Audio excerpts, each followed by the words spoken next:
After our performance at the ALGS Open, it really helped just clear out like the doubts. I had a lot to prove going into that tournament because it's been so long since like a good result. I felt like I needed to get something on the board. I owed it to myself. Thinking back the last tournament, I was a lot more confident in my own individual gameplay, and I'm not as good as I used to be, but I have like supreme confidence in my teammates. The only thing that keeps me going is the performance during these tournaments. That's the only thing that matters. I definitely do want to win. Third place twice has been like very nice, but I think I want a change of scenery. I want to win. I want that first place. I want to lift that trophy, and that would kind of mean the world to me. Well, it is our job to welcome you here to our stage here in Riyadh. It is the mid-season playoffs, and it's going to be myself, Onset, and Gaskin to talk you through this first game. We are in Group A. This is pool play, and Dan, we have got 20 of the best teams ready to throw down here on day one. Oh, I can't wait. These groups are stacked, as you'd expect at a tournament of this prestige. And really, there's that nervous nature about all the teams walking onto the stage. How will you perform? Because 10 matches, and you could be going home today. That's insane. Yeah, we're going to have qualifiers, of course, going through straight to match point finals from this lobby today. But like you mentioned, we will have 3 teams eliminated from the tournament. The jeopardy here on day one in the pool play stages is something that we don't normally see in the Apex Legends Global Series. Yeah, I think everyone has to keep that in mind, that you need to come out of the blocks quite hot here. If you start to fall behind, and especially if it's maybe a map you haven't drafted particularly well on in the latter stages, you're going to be starting to worry. Then you're going to have to start to take risks, and you don't want to be down there in those elimination areas. You certainly don't indeed. Getting through to that match point finals is going to be huge for those teams who do manage to qualify. But if you are kind of in the middle ground and you are one of the teams that gets eliminated, you don't quite make match point finals. It means that you'll have to play in that last chance qualifier that will be coming up on the 3rd day of action here at the mid-season playoffs. We'll take a look at the map schedule to show you exactly how we're going to be going through map by map today and see what is going to be in front of you. And we start off today with 2 bouts of World's Edge. Yes, and you are going to see that some maps are going to be played more than others throughout this rotation. Now, that was definitely considered throughout POI drafts. Some teams would have been focusing on E-District, for example, because it is played 3 times from 3 through 5. But then we move a little bit further. Stormpoint then played 6 through 8. Again, would have been a very big focus in that POI draft. But then we finish 9 and 10 on Broken Moon. And I'm laughing a little bit because they are going to be so chaotic. Yeah, I mean, you talk about Broken Moon as a map, and it's usually the most chaotic if it's map 1 and 2, let alone when you have the jeopardy on the line of elimination and qualification when we get to that match 9 and 10. And I love the fact that we have this extended series as well. We've got 10 matches to get through today here in pool play to decide who those teams will be, who will be thinking about match point finals, those who will be thinking about a tough day on Saturday, and those will be booking their flights home.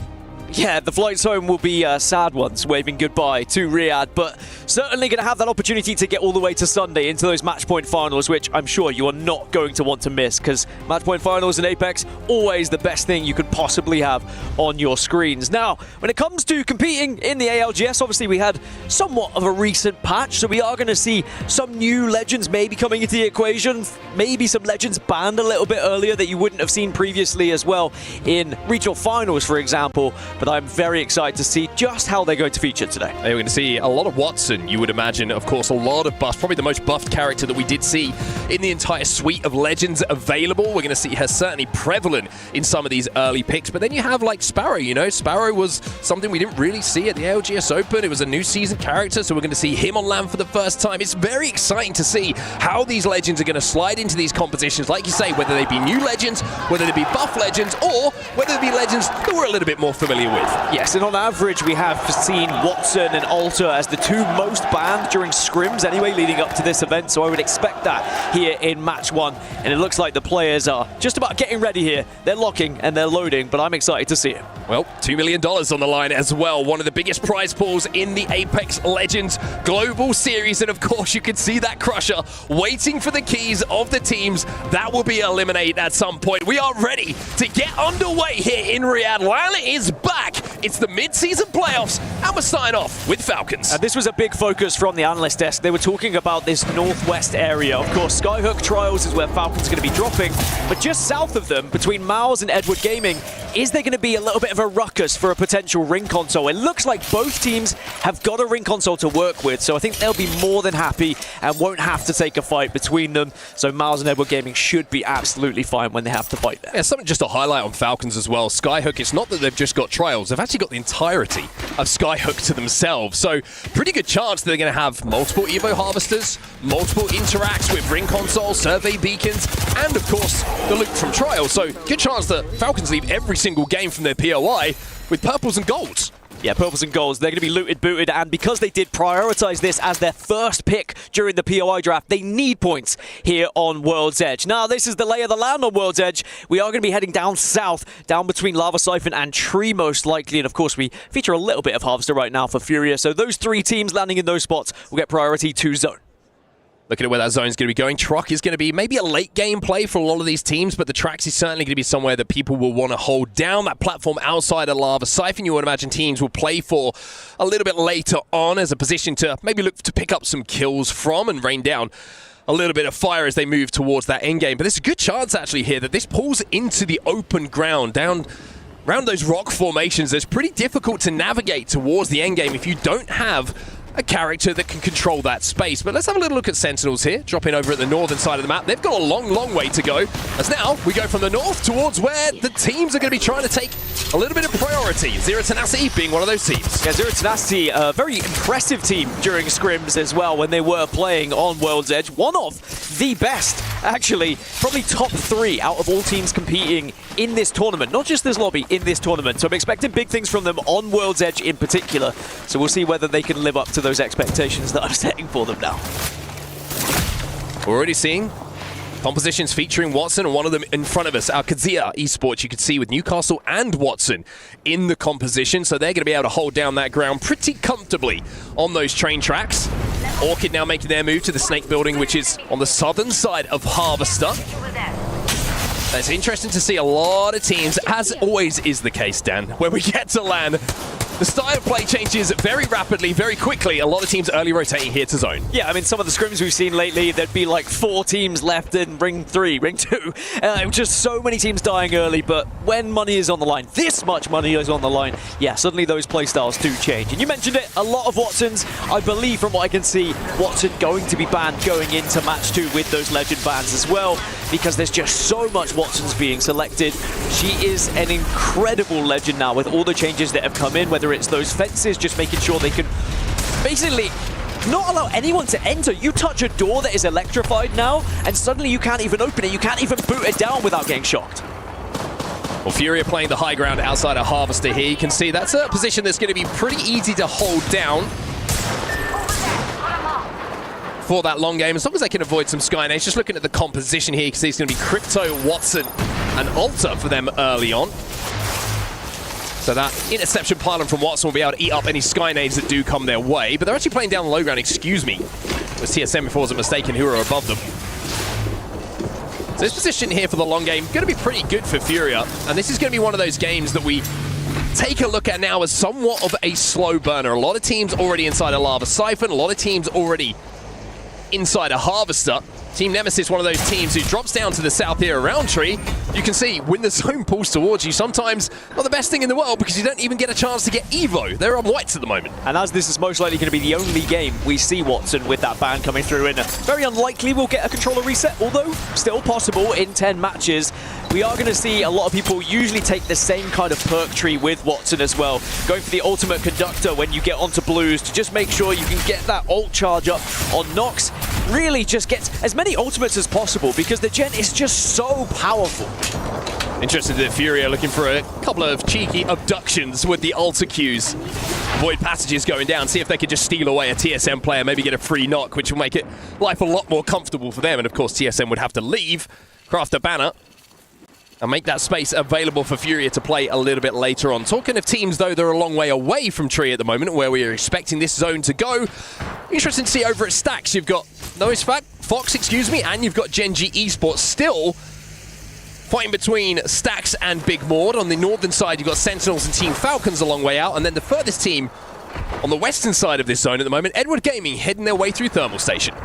Yeah, a few teams who are going to be rotating through late, and they're going to have to fight their way in.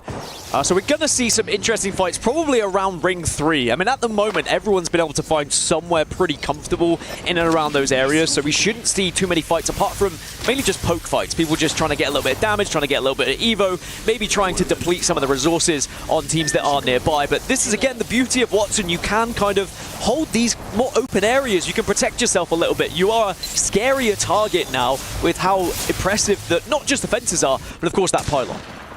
Well, Nemesis, interestingly enough, look like they're moving away towards the southern side, excuse me, towards launch side. Maybe just in the hunt for an opportunity to upgrade at an arsenal, which looks like is going to be the case, is certainly for one of the players, but maybe a chance to just pick up a little bit of Evo. There is a ring console and a survey beacon available inside of launch site here, so maybe that's going to be the plan here for Nemesis. Play for that next zone information, as well as being able to get back up somewhere towards blue, where they're going to be able to fight if they're forced to. Nemesis have been able to find a lot of kills when it comes to World's Edge throughout scrims as well, averaging around 5 kills per game. And of course, 5 kills may not sound like much to you if you're used to playing matchmaking, for example, and playing ranked, but honestly, 5 kills in these lobbies per game on average is very impressive indeed. Yeah, I've been very impressed with Zuni as well. I think a lot of eyes are going to be on him at this tournament, see if he can recreate the form that we've seen in the build-up to this event here at the EWC. One of the top fraggers in recent days in scrims. They had a monster game in scrims, monster day, excuse me, in scrims very recently. That certainly would have just made the confidence where it needs to be when you're coming into a $2 million mid-season playoffs like we have in front of us.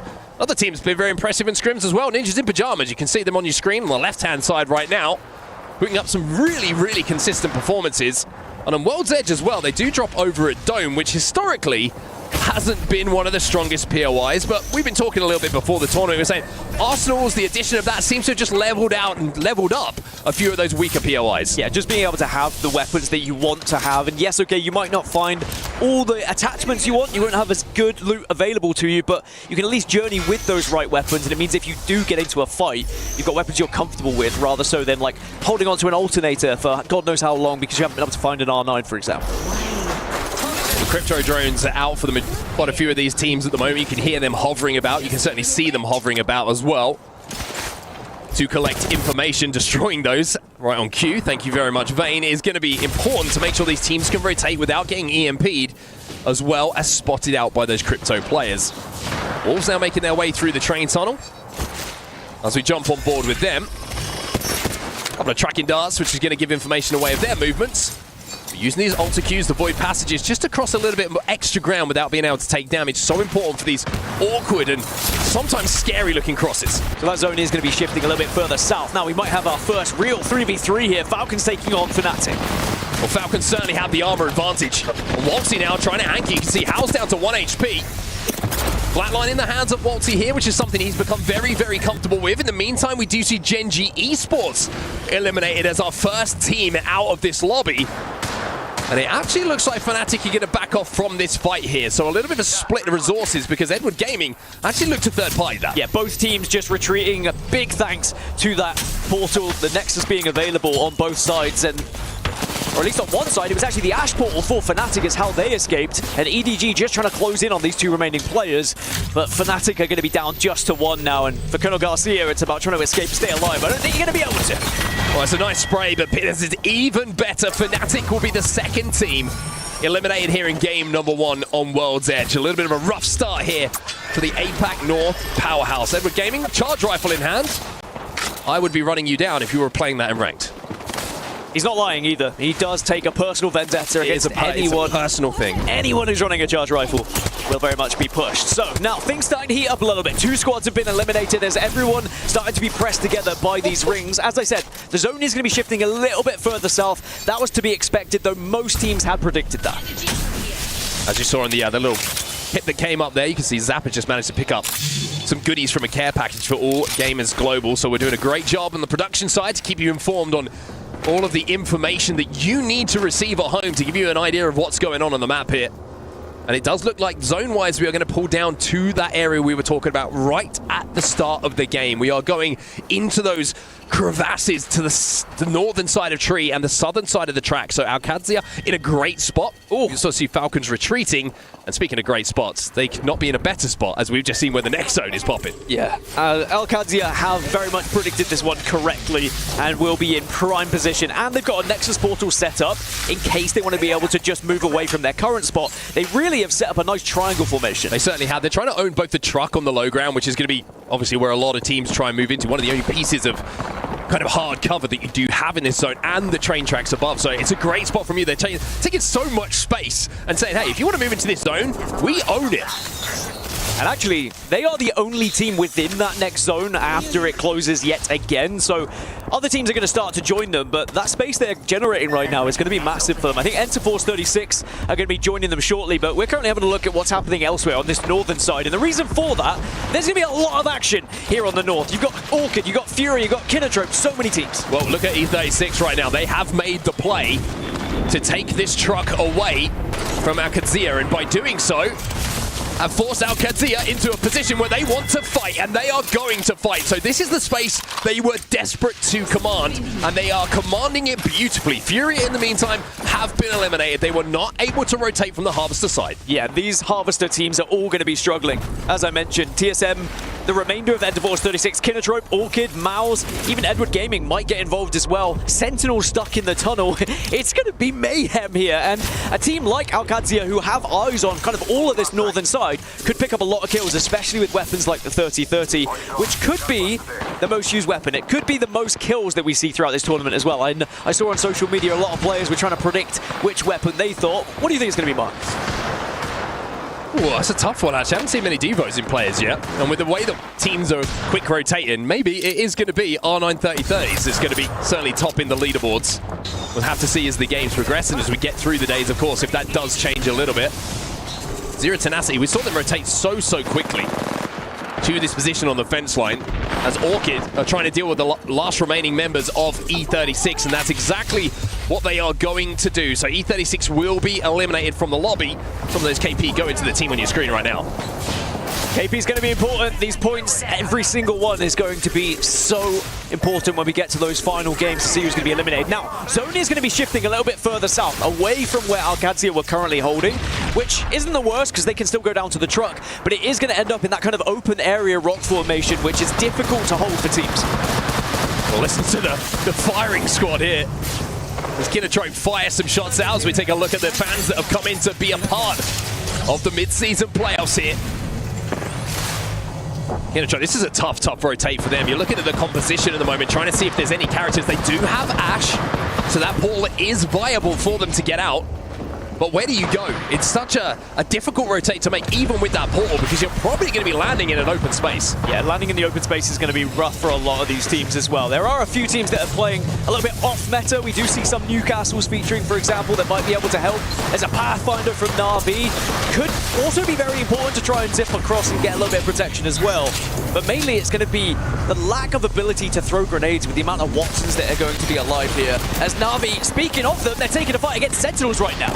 They certainly are indeed, and you can see that NAVI are getting a couple of knocks, but one player, Slav, has gone down. They need to open the door to get him back up as they have dealt with Sentinels. The armor swap will go down, and NAVI look like they should be able to reset here in the command station, overlooking Lava Siphon. So NAVI with a good fight here as now Team Orchid try and deal with TSM, who are trying to move to the outside of that building.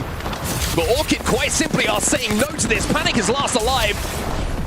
He's trying to bounce in and out of this auto portal, but I think that might be the end of him very soon. One player still alive, but Orchid will be able to get back up. MouZ, in the meantime, eliminated 14 squads, now remaining in game number 1. Did trade reses. Dupe is going to be back up, so it's going to be a 2 versus 3 here, unless, no, it's a 3 versus 3, but do you get the reset in time? You can see the panic starting to set as well, because everyone's starting to think about this ring moving in 20 seconds. Yeah, TSM get back up. Orchid maybe just a little bit sloppy, maybe a bit scared to extend out of that building.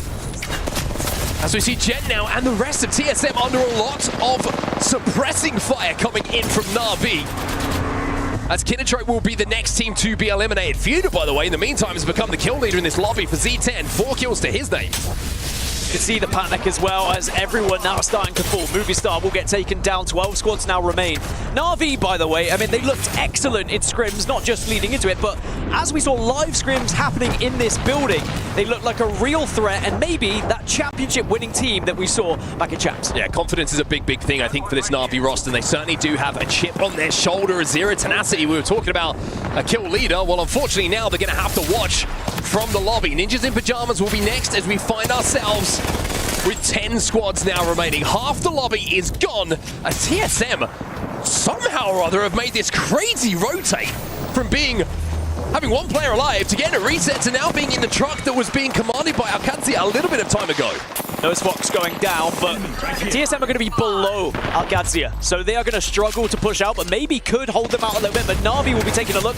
Wolves have taken a lot of damage here as well. No one is safe. No one is in a good position right now, by the way. Everyone kind of has to move in at the same time. Well, All Gamers looking at Wolves trapped inside of this truck.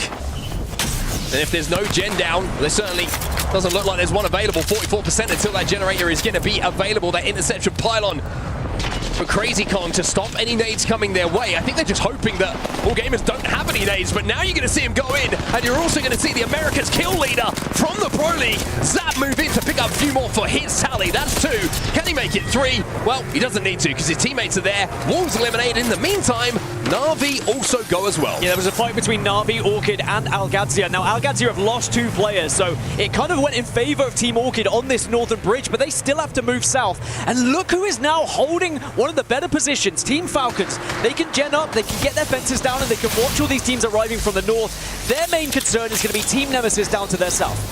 If Falcons can survive for the next 20 seconds or so, as this zone closes, they're going to be in a fantastic position. Speaking of which, the team who had a fantastic position, Qadsiah Esports, have been eliminated. And also, in the kill feed, you might notice that Drop from All Gamers has found himself a Kraber. TSM are in trouble. Gent, the last remaining player, he's going to go down as well. Falcons will hold, thanks to Team Orchid. But now, Falcons just need to make sure that they get away from all these bullets coming from the other side. And this is All Gamers who are firing down on them. I mentioned how that next 20 seconds was so important for them to survive. Well, it's looking tougher and tougher as those seconds tick past. Once he's still alive, is he able to get the rest of Falcons back on their feet as Orchid, as a 2, have managed to somehow survive? So as a lay of the land, we still have Team Nemesis alive. We've not seen them much on our screens, but they've been holding the southwest for quite some time. AG dropping onto EDG now, and it looks like AG have got the lead, and they will take down Edward Gaming. 4 squads now remain.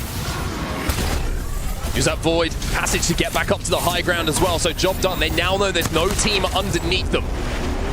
Team Orchid, though, they're going to pull up, and they're going to be decimated here. That's one player dealt with, and surely now, with the numbers advantage on their side, All Gamers are thinking of repeating the exact play they just made. Yeah, Orchid down to just a solo rat, so it's going to be Falcons, it's going to be AG, and it's going to be Nemesis. Of course, Luxford can still play a big part in this final circle. We've still not seen Nemesis on our screens, but don't forget about them. They're playing Newcastle, they're playing Alter, and they are playing Watson. And the question was, can Watsy get Zero and Hal back on their feet? Yes, quite simply yes. You can see it on your screen. Falcons back to full power as Luxford has to deal with All Gamers dropping again. That will be Team Orchid eliminated. We're down to just 3. Big fight though. Nemesis, they go into Falcons. This is opening up for All Gamers. It's opening up for All Gamers, but can they get Hal back on his feet before All Gamers move in here? All Gamers now trying to make the swing, trying to make the swap. And it looks like they should be in a position here to take game number 1 away. Zero on his own. He'll be dealt with, and All Gamers Global will win your game number 1 here. And they look like a bunch of gamers as they jump up and celebrate as well, because they not only take game 1, but they take it away from the fan favorites, Falcons, silencing the crowd, I am sure. But still, an impressive start for both squads. But that is a 26-point game to kick off your day here in the Esports World Cup Midseason Playoffs. And I think Dropped is maybe letting the home crowd know a little bit there about that one. Kind of like that from him, I've got to say, trying to get under the skin of some of the fans that we have here in Riyadh. An amazing performance from All All Gamers Global, you have to say the way that they executed, clearing out that low ground below that crate platform that we were talking about would be a strong position right at the start of the game. Expertly done by this team.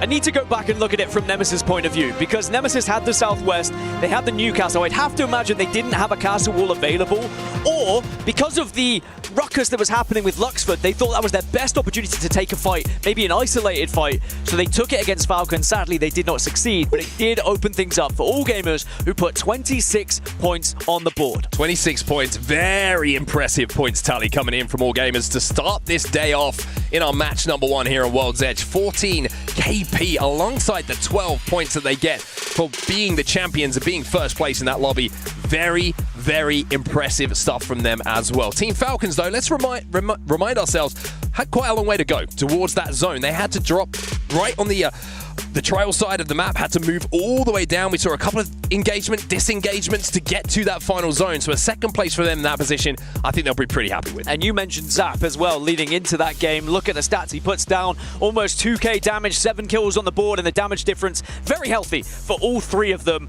And I think this is a real threat in this whole tournament. I mean, I've been saying for a long time, I think Skillcakes is one of the best players that we have available to us in the ALGS.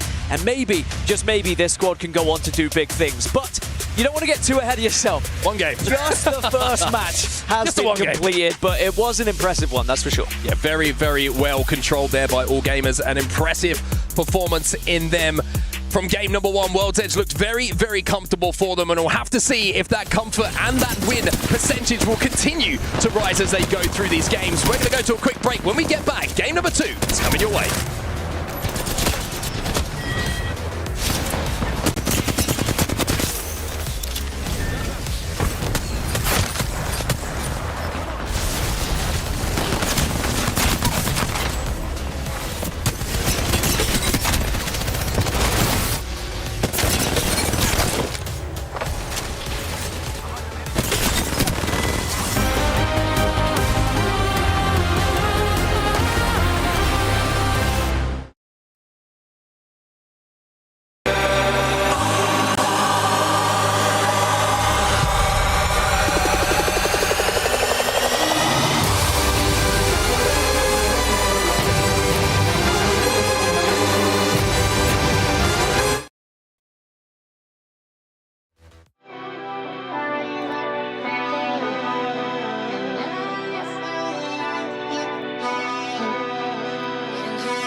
This land is calling.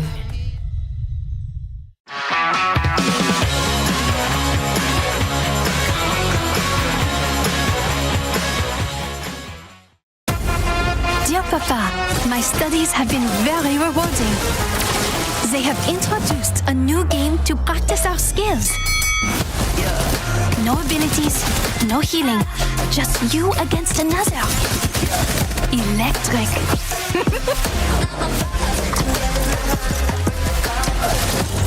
And my friends are learning too. Yeah, I'm heartbreaker.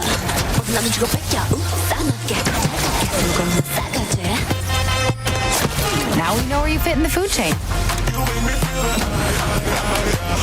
But you know me, Papa. I take my education seriously. Let me loco. Even the extracurriculars. Miss you lots.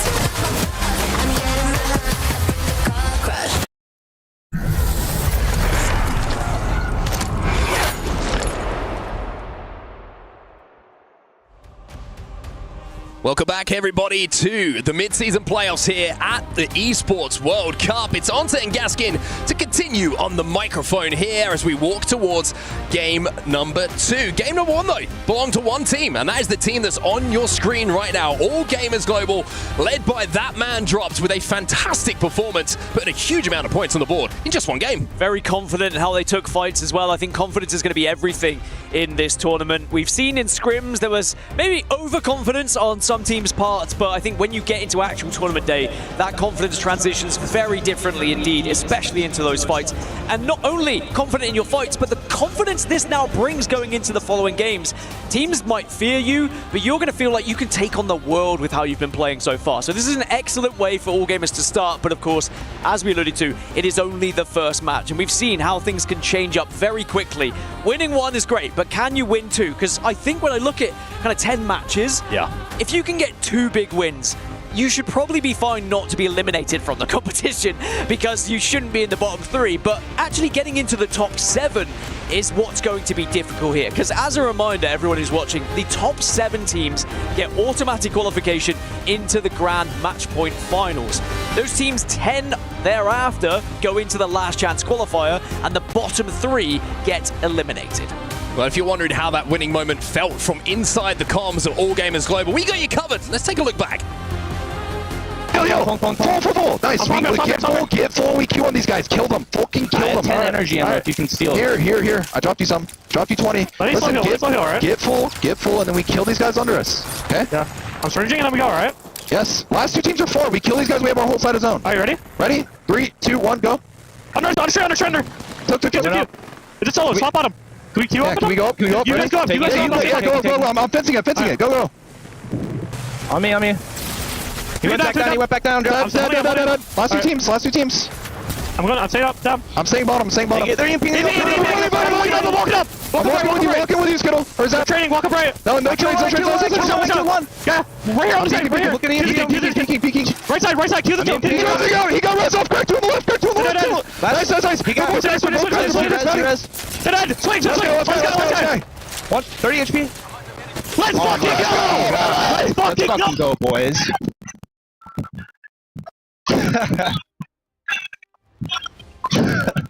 Let's fucking go, boys. That's how we fucking do it.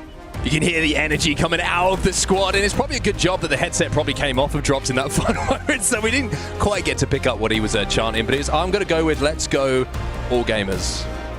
I was just a little bit concerned that they might be the enemies of Doctor Who for half of it. True, yeah, it's true. The Daleks were out. I think I was more scared than the Falcons fans were, it has to be said. Now, World's Edge is going to be up again for match 2, and confirmation, Watson will be banned. So she got buffed, but she's ripped right out of the game here, because with Legend bans, if it's the most popular, it says bye-bye for the entire series, unless every single controller Legend gets banned, and then she would be reintroduced. And that's not impossible, although it's not probable. One thing that we've learned is if you get buffed, you get banned. Yep. That's what they all say, Dan. That's what they've been saying on the streets of Riyadh. You've also been saying, and I enjoyed this yesterday, when you were trying to describe what 10 games is. Like you said, it's not a marathon, but it's not a sprint. And I was like, you know what? He's right. Yep. He's actually right. It's like the marathon of the elimination bracket we had at the ALGS Open. That's understandable, but it's not the sprint of 6 games that we have in Pro League.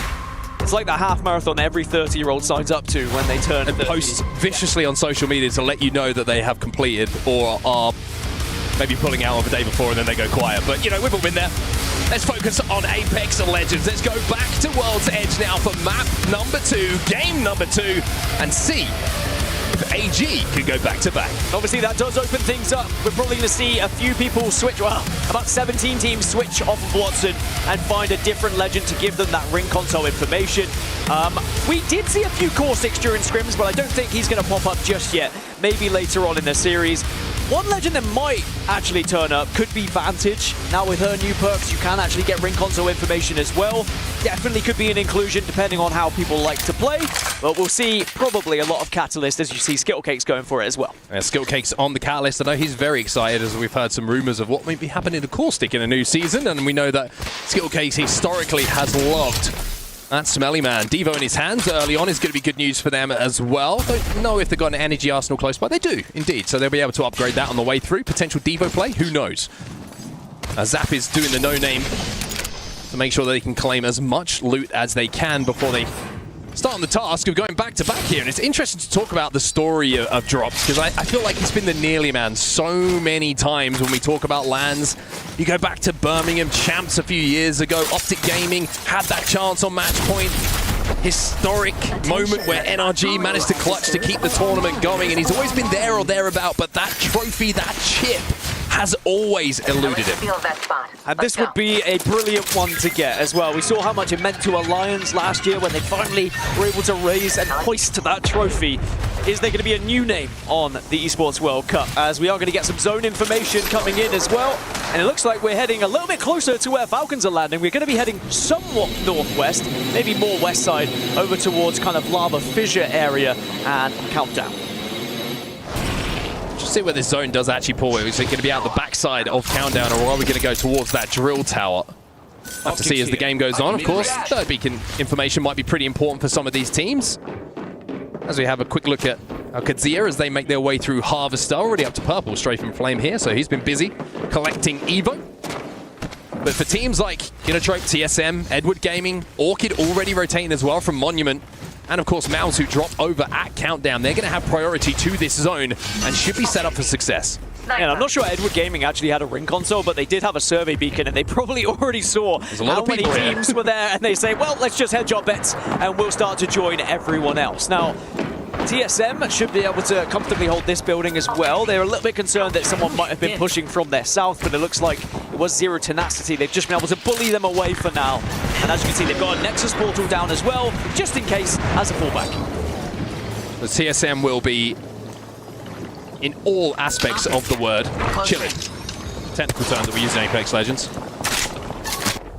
Duplex, interestingly, as we saw from the interview from Lace a little bit earlier on with Gen, on the Newcastle. Gen been relieved of his duties.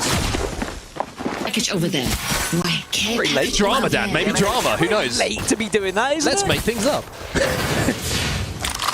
I want to mention as well, we are seeing a few players running that flatline as well. You saw it.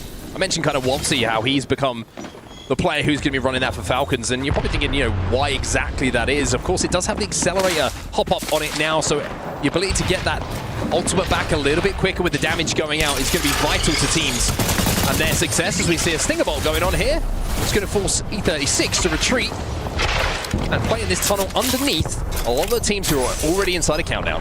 And Force 36 did struggle a lot in international scrims, but obviously in international scrims, you know, they're playing on about 300 ping, so I don't want to take too much away from it, but they have historically been a team who likes to play very placement heavy. They like to try and play zone. They like to get into a position where they can call it home for quite some time. So we'll have to see if they can find any success here. Another weapon that should be discussed a little bit in the same vein as the flatline as well. The Havoc, you're going to see a little bit more of that. Again, due to that accelerator perk and a couple of little buffs as well. Orchid trying to find a little bit of space here, and they're actually going to retreat towards, I think, what is going to be home base for them for the meantime. This truck outside of the drill tower that's just been pinged here by Cersei to give you a little bit of an indication of exactly where that little bit of geometry is going to be. Now, Qadsiah now, he's Team Pricey, having to be forced off of that high ground right now to pop the Phoenix kit. As teams once again do start to arrive here, and it is busy already. I always find it fascinating, man. Like, you look at scrims, you look at how they're played. It is just night and day. It's the moment that we approach land, and the moment that we get on the server, everybody's already in zone. There's about 1, 2, 3, 4, 5, 6, 7 teams outside of zone right now. Everyone else is either inside of Countdown or working their way outside of it from Landslide. As much as people try to replicate a tournament setting in scrims, it's quite literally impossible to do. There is something wired in your brain as a human that makes you play very differently when there is actual stakes on the line compared to literal just practice. But it does mean that we get different results from scrims leading into it. So that's why we never take too much away from scrims. Yes, we've seen X, Y, or Z team performing very successfully, and it gives us an idea, but there might just be a few sleeper teams that have been playing very differently in scrims. Or a 300 plus ping. Or a 300. Which is something to keep in mind. Let's take a look at this fight going down, though, as we see an EMP onto Furia's position inside of this digger. Furia showing that maybe they are Fortnite certified in this particular situation, getting Madness back to his feet.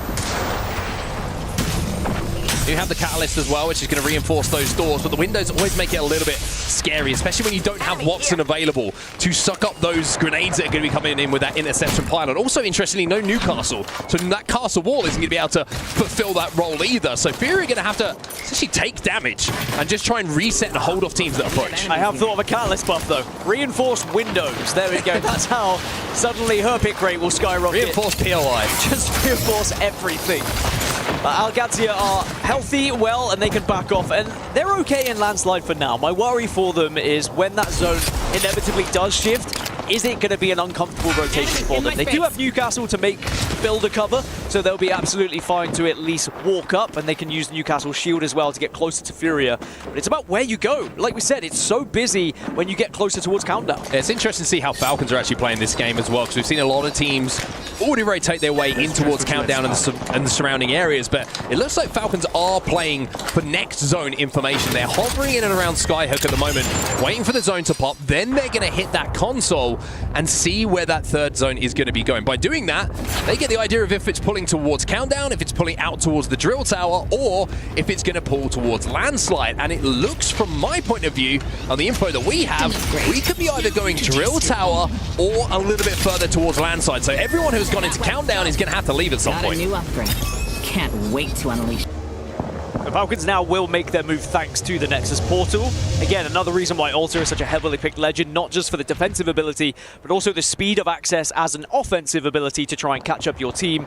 Then you just bounce between those portals when you get laid under some fire. As Falcons have just spotted, I think, all gamers on the northeast trying to scout round and see if Skyhook was available, and it could have been another battle here, but instead of it being for first and second, it could be for 20th or 19th. And this is something you're going to see from Falcons a lot, by the way, here on World's Edge. The fact that they have all of Skyhook and Trials to themselves, that's why they've got 2 gold armors and a purple. It's just so much loot available for them. Any team that they go up against, they're usually going to have an early game armor advantage. And one thing I wanted to highlight here, this rotate through the tunnel is usually a little bit treacherous, and you can see how they were moving.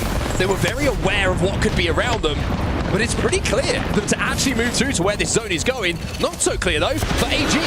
AG find Noezz Foxx, and Falcons actually going to probably third party this, or at least take a look at it, so Noezz Foxx need to be careful.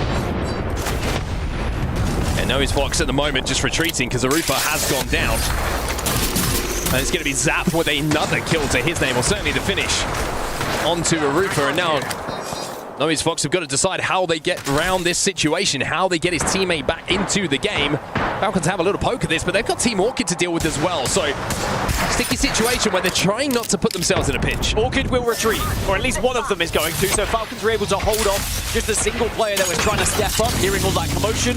Falcons might have to burn a few ultimates here, though, just to stay alive and maybe get aggressive. Yeah, I think they're pretty good in this situation, but just as you think that, there's a team coming through that tunnel. And MouZ has to get that first knock and manages to do so beautifully there. Havoc controlled absolutely expertly in that situation to make sure that Orchid are forced back and Falcons can now get healthy. Yeah, it was like an almost ambush attempt from Orchid just to leave 1 or 2 players onto the side, but Falcons, they were wise to it, didn't allow it, and now Falcons can take control of that tunnel and look to try and maybe move through and hold off any of those rotating teams from the previous fight. Enemy over there. So Orchid, of course, have Luxford down.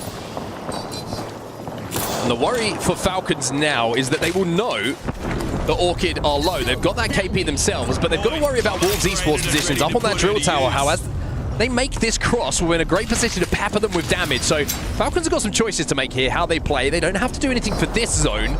And it looks like for now, the plan, watch our backs. Once we've done that, once we've cleared the likes of Noezz Foxx, who have moved to get the respawn in Skyhook, then they can look to hold it out. Now that we've got the opportunity to see what Falcons are doing, let's see what the comms are sounding like as we jump in to a Falcons listening.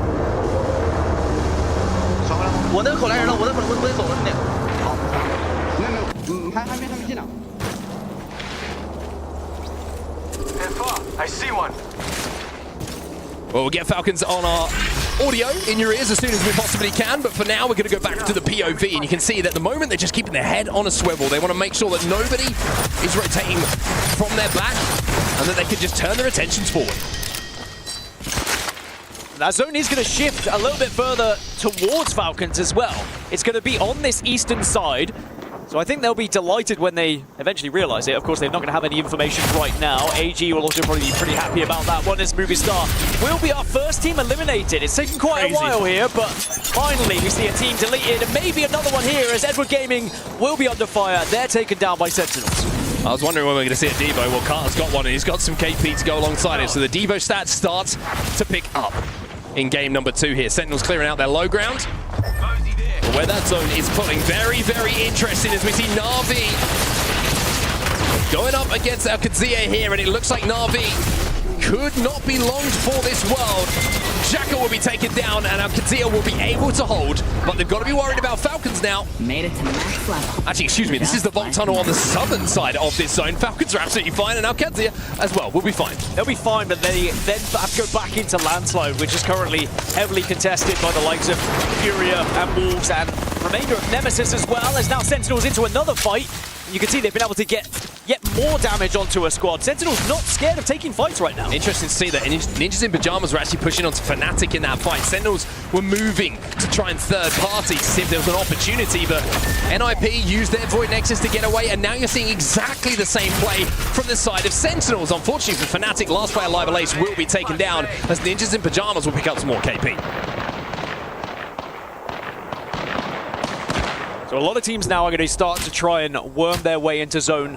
Gen.G, NIP, Zero Tenacity have just moved in as well. They were all the teams that are kind of the late stragglers here.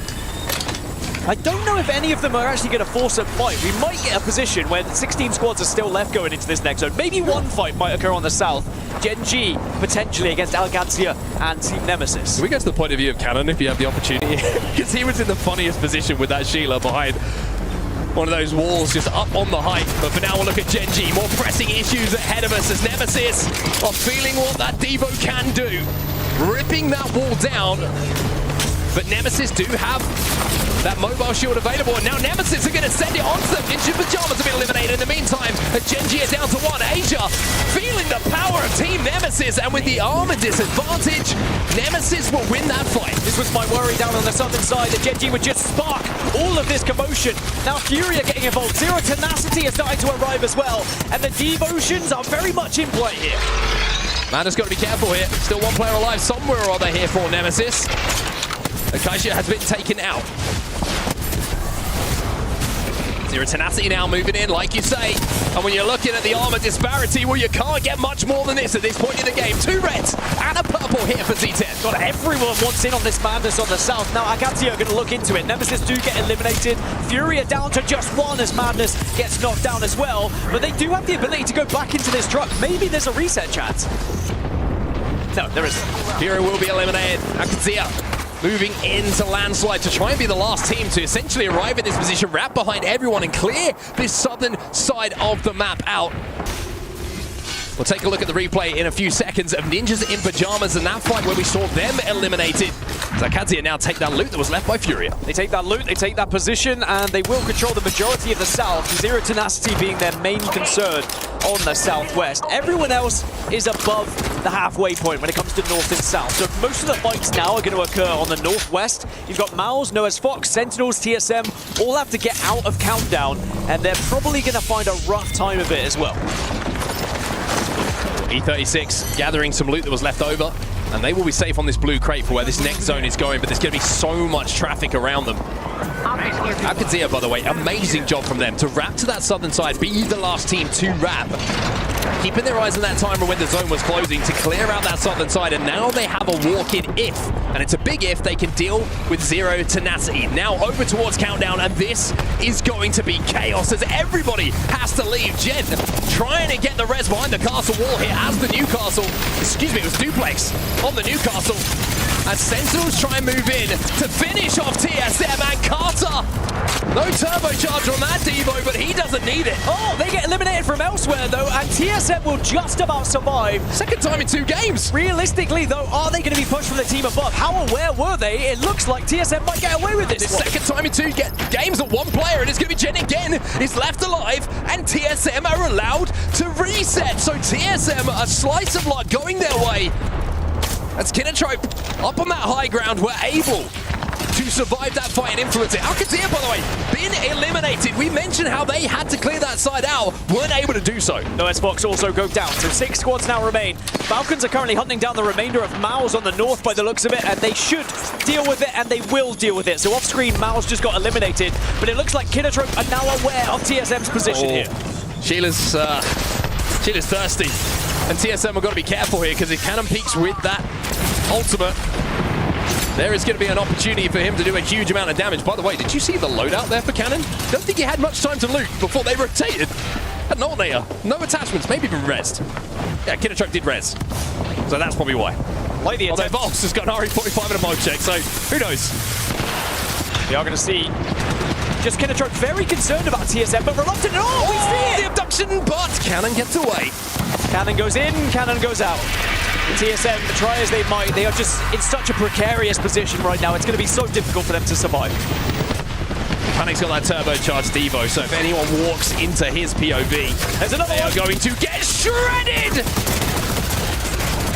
And that's exactly what happens. They get the finish as well. And you're probably wondering, why finisher?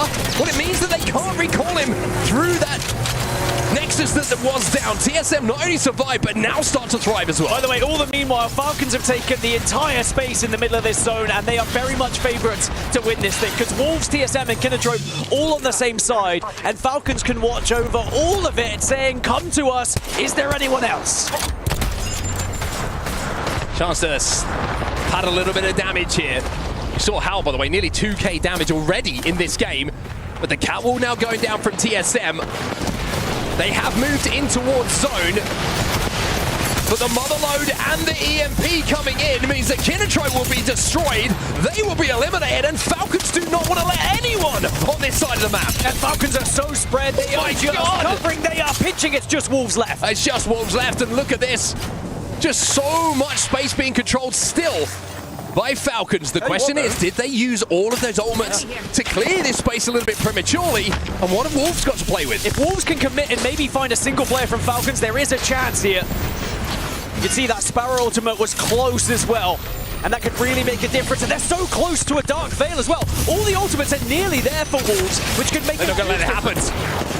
Hal's swinging in here. Hal's got some good damage down. But Hal, in the meantime, has gone down, but he managed to take two with him. Don't have the last alive, does not get to survive, and Falcons will win game number 2 here at World's Edge. It's a second place, it's a first place, and it's enough to make the crowd in the Qadsiah Arena erupt for their home team. And Falcons looking far better in the early stages of the tournament than they did at the ALGS Open. Very, very impressive stuff from Falcons, and I want to just take it back.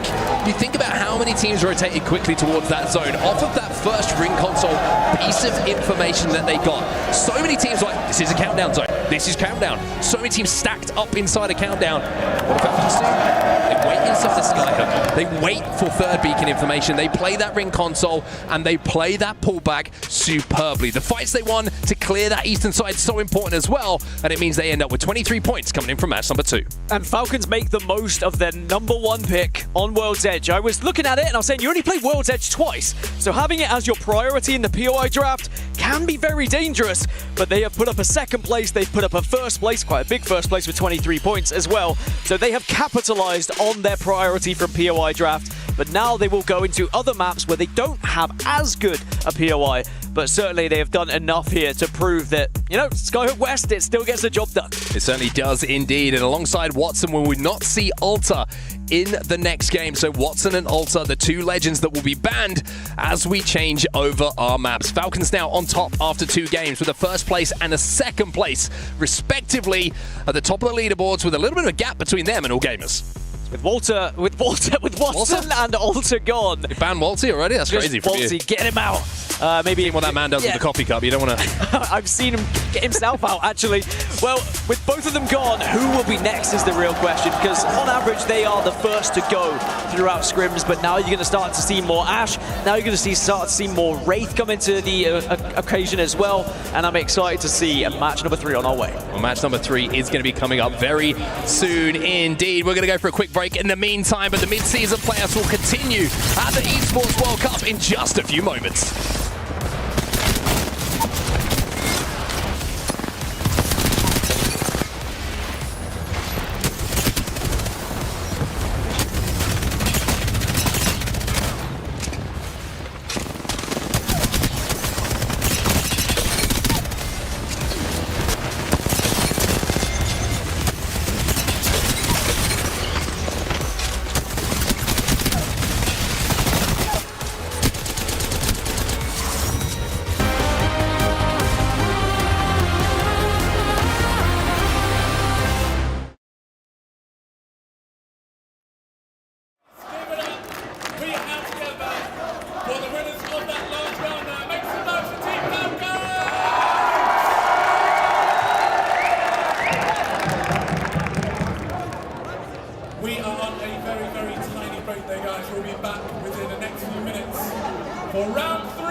Welcome back, everybody, to the ALGS Midseason Playoffs here at EWC. I'm Vicky Kitty. I'm joined with Jamerson. And after these last two games, Jamerson, it's been nothing more but hype. Falcons taking game number 2. You love to see it. Yeah, I mean, it's always great seeing World's Edge. I love it myself, but Falcons really were able to capitalize off the first pick on World's Edge. With the format that we have, we're going 2-2-3-3. A lot of teams put the emphasis on those 3 map sets, but Falcons first picking it, one of the few teams to do that here on World's Edge, did capitalize with a second place finish in first game and a first place finish in the second game. It's been great, and while we get to see more of these tournaments really shape up, I want to hear more from Lace with a club championship update. There are many esports here at the EWC 2025. One of those games being Valorant. Paper Rex has actually secured their playoff spot, earning a crucial 200 points for their club championship. They are actually now just one of top 8 away from being able to secure that prize money in the club championships. We also have BBL Esports along with Fnatic and NRG in the playoffs, also securing 200 points. Fnatic actually placed 13th last year and took home 150k, so they're certainly going to be a team to watch out this year, along with NRG, who actually had 0 points, so they are now in the race to get themselves into that club championships. However, it's not always good news for some of our teams. We did see some unexpected teams face early elimination battles such as G2 Esports, despite their strong presence in League of Legends and CS2, lost their opening match against Carmine Corp and are now facing elimination match against Billy Gaming. Another one of those teams is Sentinels. They found themselves in an elimination match against ALGS Esports. This was an absolute surprise for Sentinels. They were expected to secure 300 points in Valorant alone, so unfortunately they are not meeting expectations. But beyond Valorant, in our eliminations here at EWC 2025, also occurred Rensport game. Mercedes AMG Esports team, Team Falcons, and BS Plus Competition were the first clubs to be knocked out. This means other clubs like Gen.G, 100 Thieves, Fnatic, DRX, G2 actually have the opportunity to capitalize on Team Falcons. And honestly, Team Falcons secured 100 points, which is still an improvement from their unseeded expectations of 0. But, you know, it's been an absolute whirlwind here in the first couple of days of EWC 2025, and this is just the beginning. The race is still just getting started. Thank you so much, Lace. You don't want to see yourself going through the crusher, Jamerson. We, of course, being able to focus on our teams that already want to get a good head start, feel a lot comfortable going for our day 1 here within the ALGS. Especially with the format that we have right now. Here in pool play, 3 teams from each pool will be eliminated. For the teams that already got a top finish, they feel more than comfortable, of course, moving on, but it's about securing your spot in the top 7 today to move straight on to the finals, miss a whole day of play, and just kind of scout out the squad, scout out the rest of the lobby. We are on board with Team Falcons, our winners from game number 2. Of course, our top 7 teams here in this lobby will be able to move on to that final lobby, so they'll be able to sit pretty, especially with Group A. You got 2 days basically to sit back and watch the rest of the tournament play out before you feel that pressure going into that finals lobby. But then for our majority of the teams here, 8th through 17th, they'll be able to go through that last chance qualifiers here as we take a look at Team Falcons, our winners of game number 2. And we were looking at E-District, now moving on to E-District with Alter not being allowed to be played because we saw Alter picked the most for game number 2. I think that makes things interesting here, Jamerson, because on E-District, we know how powerful Alter could be, but now you can't use her. Alter and Watson are gone, but we still have some very strong legends that are available here. We are seeing some smatterings of it. The Catalyst being picked up, of course, by a lot of teams, but also the Newcastle. We saw him really start falling out of favor a bit towards the end of the split, but now, because of some of these earlier defensive picks getting taken out so early on, we are now seeing a little bit of a resurgence of it. We saw a lot of it, right, when we were back at Champs, when we were at Open, but now we are seeing how the meta just really does shift so quickly, especially with the kind of pet that we had coming into this event. It's crazy. seeing some of our balance changes here. A lot of catalysts being utilized. I'm not too surprised on E-District too. You get to bunker down pretty.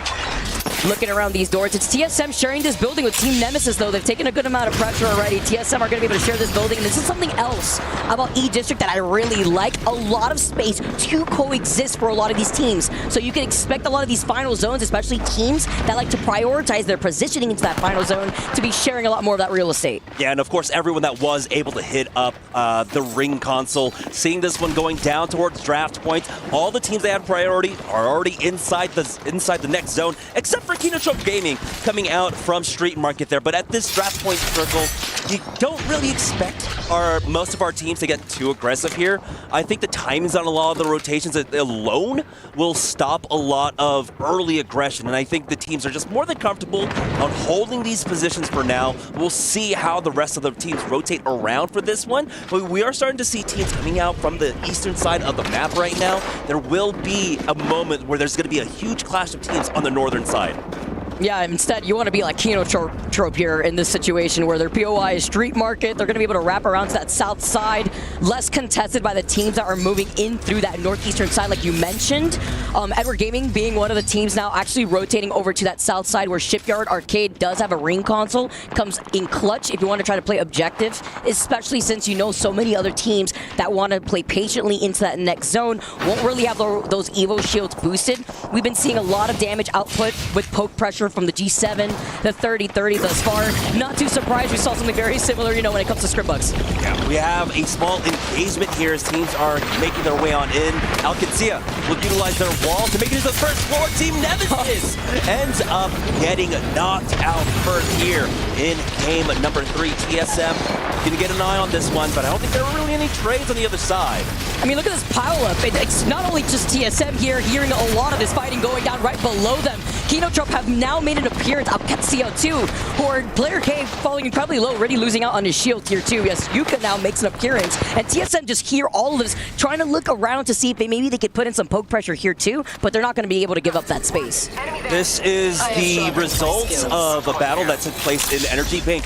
I believe it was Fnatic, NAVI, and Movistar Koi, and Movistar Koi ended up getting caught in a pinch between these two teams. NAVI and Fnatic just back away. You see there, Fnatic were able to pick up 2 kills in that third party when they came in from the flank on the eastern edge. Kinotrope not completely safe yet. They'll go ahead and back away, but like you had mentioned, they did take their time over there at Street Market. It was a great rotation timing for them to slow things down just a little bit.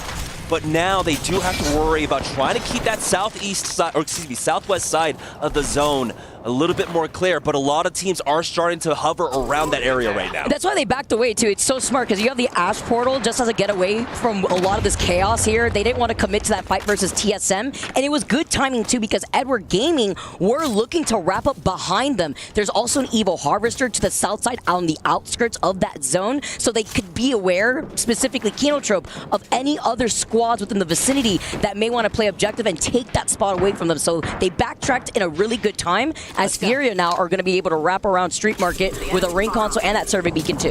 Yeah, here on the board with MouZ Esports. They're on the northern side of draft point right now, eyeing up some of the members of NAVI coming out from Energy Bank currently. But this is a squad right now currently in a position that is heavily defendable. Of course, the Newcastle will help them out immensely here. They have a few more teams on the opposite end, but no one really has great sightlines on them. So this is a team that should be able to fight for a while, but right now, more than anything else, we're just waiting for the next ring zone like most of our squads. And Curve is going off with the bow check, by the way, in the feed here. 18 squads left now. Thus far, we saw the early action with Team Nemesis and Movistar Koi, who are out of this lobby for this third game. And so many other teams are now starting to pile up from that north side. Furia, a little bit less contested for them as they do have that ring console information to see where that zone pool is going to be pulling towards. And it's more directly kind of in the middle.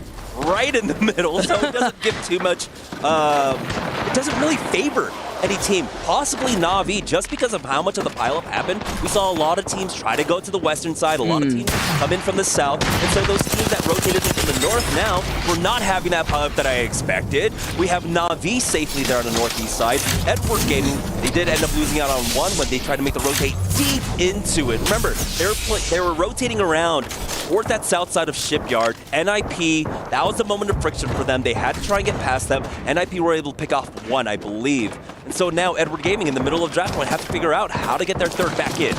Opina trying to get to see if you could get that banner. Not too sure if he was able to acquire. He felt some pressure. It looks like they did get the banner. They just have to deliver it over to the respawn beacon. They're not going to get pushed thus far. They have that beacon right to their backs here, seeing if they will have that timing. As you can see, Strafing Flame and company already making their way over. As we can see, NIP with the pings, with the knock here, with the bow check, primed and ready to go with the nade too. That was the replay. I love it. Beautiful. I thought maybe it was like out of the sky. They went for an evac tower, but no. He was just able to find that angle, and it was lined up perfectly. MouZ Esports still here on the north side of draft point right now. They do have a number of teams around them. Team Orchid, Furia, AG.AL, Sentinels, all around them right now. And no one is really ready to stir up the Hornet's Nest quite yet. No one is forced to move. And here, of course, in our 10-match set, you don't really want to give up anything for free. So just play for the placement points, play safely at this point. When we get towards game number 8, game number 9, that's where, you know, a little bit more of the desperation is going to come out. But for right now, at the early stages of this entire match, teams are going to play very conservatively. He's giving me a little bit of a heart attack out here. I mean, he's got that shield bat ready to go, but taking some blank shots here, looking over to the side, also on Wraith, right? So you get that notification if somebody is trying to aim at you too.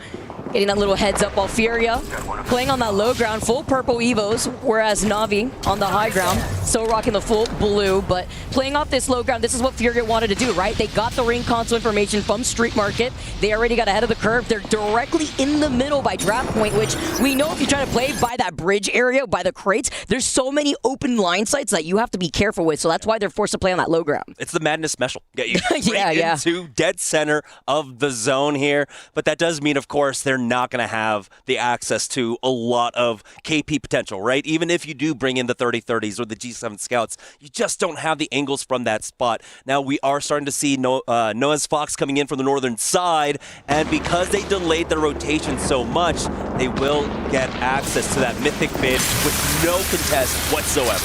We'll take those. Noezz with the objective in mind here. Two members are just going to be able to float around with that crypto drone to also get any scans that they may need, maybe even a respawn there with the beacon being right there, and that mythic bin on top of it all. As Kinotrope are going to be able to get the scan, see where everybody is situated at, right by that zip line, where Zero Tenacity is now situated on that low ground. But look, TSM being right there next to Edward Gaming. Edward Gaming were finally able to find that moment to get their third back in. Now they do have to deal with, like you had mentioned, that huge pile of TSM at Qadsiah. But in a few short moments, you've got NIP that have to move out, Kinotrope, Zero Tenacity, a lot of teams here on the south side. On the north, that's where a lot of that pressure was alleviated, and we have a major pull, but we have a big fight coming out now. The Zero Tenacity have already lost out on one. And it was the Arts there too that just did enough. Great nade coming in from Fuda. Kinotrope just trying to stay alive. Yuka now going to be able to drop down here too. Going to be popped the shield back, but he was still pretty healthy while his teammates had lost out on their shield a little bit earlier on. The Mirage plays. He's been bamboozled, just trying to reposition here. This is still going to be able to play off that high ground, but they're going to take their time to recover. Yeah, losing out on one. Both teams going for the full reset at this point. They will have some time to try and plug their teammates back on in, but this is going to be difficult. The quick moment though, never mind. There it is, Pero with a knockdown on Phoenix, but can they punish this one?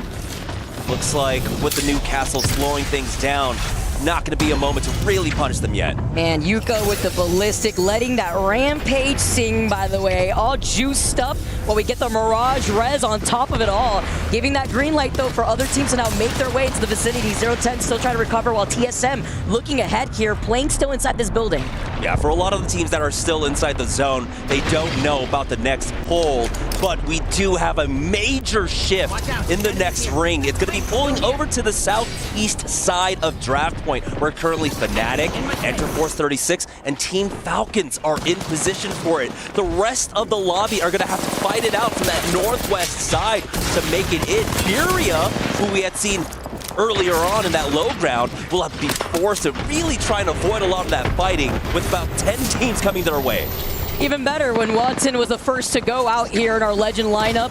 As you get to yeet these nades inside of these side buildings on E District. They lose on Phoenix as Zero Tenacity are out making their rotate. Trying to see if they can recover here while Edward Gaming stuck as a solo. Only up to 3MC here. And even with these hipfire shots, you can't clutch it out. Zero Tenacity still trying to stay alive after Edward Gaming get eliminated. Yeah, that brings us down to 17 squads. The fighting is not over quite yet. We still have so many teams now rotating in with the ring closing behind them. For Kinotrope, it is the slower side of the ring at the very least, but they are going to try and move in. TSM, though, looking to hold it out here on the southwest side. And now we'll see if they can keep them down or at least alleviate a lot of the pressure here. Let's go ahead and listen in with TSM as they keep eyes on this squad. 这边没空来，他要守自己的。我们下播，听说我们卡后面，但我们得待这个墙，你知道吗？这边上面东西会来人的。打起来了。对啊。这边上面是小看这儿。这上面没人，我们右边是不是有一队？我们只要卡后面，右边不管他，右边他有圈。就可以把后面卡了，把后面卡了。呀，我操！ Get the rally left. 空中可以拿，空中可以拿。小心，小心。 I think that might have been Kinotrope and TSM at the same time. At the same time, but you know what? At least it was both squads at this point. But AG.AL will be the next team eliminated here. Vicky. I just love how the energy is matched, though, right? Like it transcends languages literally from both of these teams. As Furia find 2 knocks onto MouZ, they're the next to go. 15 squads left, by the way, and round 4 is about to close in the next 35 seconds. That was an important moment for Furia, who, if they did not move at that time, would have been caught up in a huge scramble. We had maybe 7 teams in that northwest side of Draft Point, but Furia were able to make it into zone for Zero Tenacity. They're still battling it out to try and make it in. TSM, though, are on the verge of knocking them out. Zero Tenacity are taken out, but they have to be worried about the third party. TSM looking pretty good here, though. Quick recovery. Qadsiah still playing right underneath them. TSM are going to be able to recover off of this, get right back onto high ground before they're going to have to eventually start moving. Looking at that next zone, though, it's Furia who are settled right next to Fnatic, and Falcons works great into the rotate in their game here as TSM get the next knock. It is Duke popping off. Duke as he finds player K and Straight B Flame, and they're chasing after the straggler. Remember how just before the game you were like, you know, the weapon meta right now, I wish we saw a little bit more. We got the R99s and the P2020s in play. Thank you so much, TSM, at least for that. It's not just Devo gaming here in the ALGS. Right now, TSM clearing out that western side. Their work is not done. They've got NIP up on the high ground, Sentinels on the low ground. TSM need to move forward here with the rings to their back. Evo Gaming sounds like that could be a pretty hard name for an esport org, and it's, you know, the current composition that we keep seeing in this weapon meta. TSM stuck in the middle, forced to drop down with the Newcastle walk here, slamming it down, but they lose out in Gen. In the process, Wolves Esports on the other side of this catwall. This is why we're seeing so much cat. The Akimo P20s, though, they find Jet, they find the finishing blow, but they don't find the clutch. How in the feed then get a knock with the nades, but Dupe has been popping up with the P20s. NIP are here for the third party, though. Gen.G getting eliminated. Wolves Esports trying to survive just a little bit longer. NIP will not be able to deliver the crushing blow. TSM now surviving, I believe, with 1 player remaining inside the zone. They had to go for a miracle play, right? They were delayed so long by Qadsiah coming in for that third party, or coming in for that last engagement, that they were forced to evac tower right on top of Wolves. But now Ninjas and Pyjamas charging forward, the Devo in hand, the last bullet not quite there. No name survives for the time being, but NIP will go ahead and finish them off. Literally was one shot, by the way. TSM are staying alive here, though, no matter what. They've taken onto the roof. E36 get eliminated. I see Panic popping off here, too. Together, TSM are riding on some momentum. They have to get the res here. They got that Newcastle. They got the purple knock. And they have the Sterile to get out of line of sight. While Nox gets res right on top of their heads. Oh, my goodness. We're now down to 9 squads here. TSM huddling in the corner here, trying their best to survive. Duplex down to 1 HP as they drop down. The retreat covered by the Archers from Gent. And that might be enough to allow them to restabilize once again. You can see now 4 teams stacked on top of this building. You got Furia, Fnatic, TSM, and Noezz Foxx. All right, Level Ace was trying to get a little cheeky right here with the Kraber, trying to take the zipline all the way up. We get the Ash Portal from NIP to jump right on top of their heads. And Fnatic were also right there, side by side. They find Forupa in the process. 9 squads left. Level Ace tries to get the hipfire shots with the Kraber here, but he doesn't even need it. He jumps down. It's a slight trade here with the Havoc as Fnatic makes their way up. Fnatic, though, they have to worry about the third party coming out. Now Level Ace does end up getting finished off, as we have, what, Qadsiah now coming in from the outside also. So a huge pileup of squads now on this one building. The other main building that's still involved here, we got Team Falcons and I believe NAVI. But NAVI just positioned themselves away to the north. Fnatic looking to finish the job on this fight. Have not been able to recover Level Ace whatsoever. Yuka back in the drone possibly in the fray. So much fighting taking place right now. NAVI versus Qadsiah currently. So they might have an opportunity to get the third back in. This is like a 4-5 team pile. Look at this right now. Strafing Flame survives, gets the wall up, gets into a crevice, just trying to live his life. 8 squads left still. The survivability on each district makes it so entertaining. And guess who's just watching all this chaos unfold in front of them? It's NAVI, uncontested, off the northernmost side of this final zone, which is about to get so chaotic in the next 10 seconds.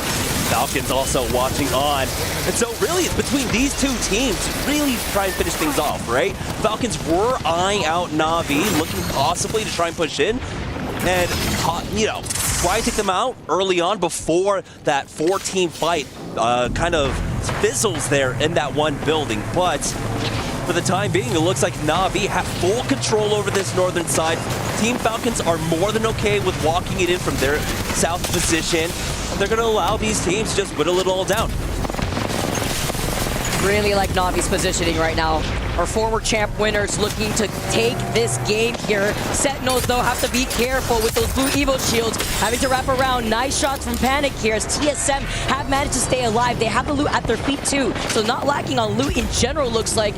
Maybe lacking a little bit on that light ammo. Look at NIP. They got the armor swap for days just in case here, right at their feet, while Furia still play right underneath them. Sentinels get eliminated. 6 squads left as the zone starts closing in. Yeah, Sentinels didn't have a single floor in this building whatsoever to play off of. I think they were just trying to play from the outside, and so that left them the most vulnerable. But now we're waiting it out. We've got another maybe 10, 15 seconds before four teams are forced and evicted out of these buildings. Falcons also on an awkward timing here, where they're going to have to drop out too. NAVI keeping an eye on them, as Fnatic are looking for a drop down themselves. Now Furia timing their heels. They're all going to poke out. TSM out, and they have set up. NIP, they find 2 knocks into NAVI. Everybody in the lobby uses their Ash Portal to get closer to that next zone. We see the knocks, we see the double catwalls, and we see Furia jumping in from the high ground, from the fence line. Fnatic get eliminated. Final 3 squads, TSM, Furia, and Team Falcons, as Furia loses out on 1. Falcons hurting up to try to wrap around here. Last 2 squads, as Furia are the champions. But what chaotic final zone for our last 3 teams to collapse on one another, with Furia taking over the high ground there before sliding down and cleaning up what was left in front of them.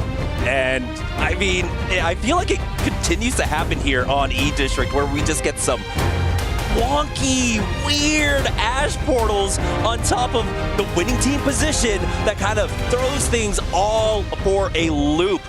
Great recovery from Furia. We've seen them from being able to really capitalize off of having priority on zone. We saw them get into the center of draft point, but the most important part was that ring 3 transition for them. They moved so much faster than the other teams to try and get into one of the priority buildings when we had that shift down to the southeast side. And you know why they were able to get that information? Because they took their time rotating from their POI over by Blossom Drive to Street Market, where there was a ring console, played a little bit on the outskirts of zone, and then found their way down in the dead center part of that next zone that they had called out. Playing the Furia way, right? Madness's calls usually always on point right there too, in trying to settle into that final zone positioning. As we take a look at the match 3 results here, NIP were farming. 13 KP. Furia take the dub with 5 KP, but you saw all smiles all the way around for TSM, happy at their performance in that game 3, finalizing not only second place, but with a 10 KP too. And we don't typically get to see that kind of spread, right?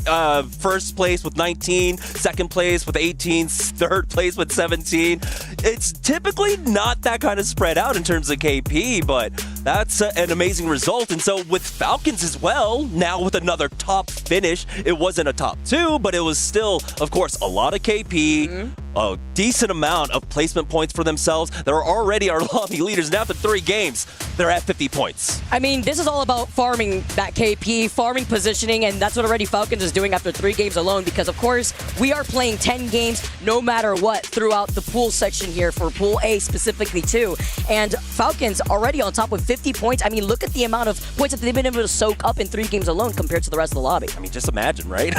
Imagine going into the final day, and there they go. Few teams have been able to get onto match point into 3 games, but Falcons are showing that they do have the capability early on, and we are seeing a resurgence from having them, of course, with that home ground, crowd benefit. They've got that huge group behind them to really cheer them on too. Furia, they take game number 3. We got more E-District coming up on the other side of this break. You don't want to miss it.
Championships are not given, they are earned. This moment, you cannot let it slip by. It's moments like this that you spend years waiting for, sometimes lifetimes. This moment does not go unnoticed. This is something special. That feeling of winning is no better feeling in the world. It just feels unreal. It's just a great feeling that I will never forget.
Welcome back to our ALGS Midseason Playoffs Day 1. My name is Rainday, and we are back in the studio with our analyst crew, Jayhawk, Snipedown, and Glitter Explosion, to talk about what we just saw. 3 more games are upon us as we look to switch maps on the tail end of that as well. But most importantly, guys, big announcement if you saw it, Japan, Sapporo, we're back 2 years in a row. We will be going and taking our championships there. The next LAN on the Apex Legends schedule after this. So, of course, big shout out. Love Daiwa House. It was so fun being there and obviously getting to go back. But guys, let's turn our attention to what just happened 3 games away. Jayhawk, we raised questions on Falcons. How fast will they start? They have the home crowd.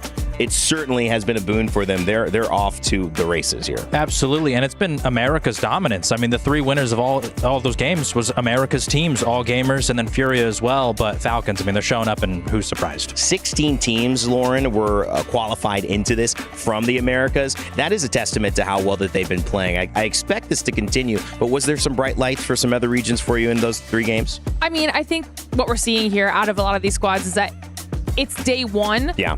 And we're playing the field a little bit. We just saw it in the final game, which we're going to get to here in a couple moments at the end, was the stacking of the teams in the building. You're talking about other regions. Fnatic was one of those squads fighting for their life in the final moments. And you know what? NAVI, 3 points in that last game as well, a team we had also mentioned. Snipe, game 1 started off, it was all gamers who would win it, but they set the tone for our first few matches of the day. Yeah, I think one of the biggest things here about AG is that they came from Overlook, so they knew they were going to try and come from height. You could tell early on that this zone was going to end right around the train track. So once you get that first zone knowledge, they kind of had an idea of where they wanted to come in from.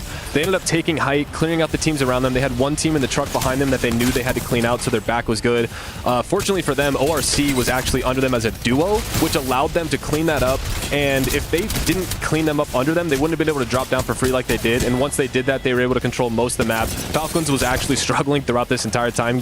We saw them on the ground getting res and all that, so AG was able to drop down, use the cover, push them, and keep them trapped on the side.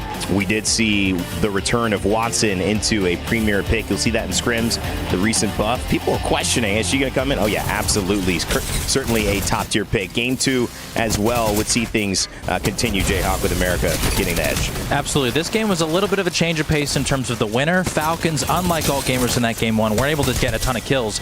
They're the only team at Skyhook. There is no team landing at Skyhook East, and so in this zone, I think Zero reads this one, says, okay, it's going to be pulling sort of towards Countdown, but it can't end in the POI, so it's going to go a little bit outside. So instead, he rotates to Skyhook East, comes to the far eastern side, and is just able to hold all these other teams out from zone. As you can see here, all these teams are coming from Countdown side. They're all eliminating each other. Falcons just dropped the fuse ult, and at that point, it's just letting those Devos rip, and you can close it out.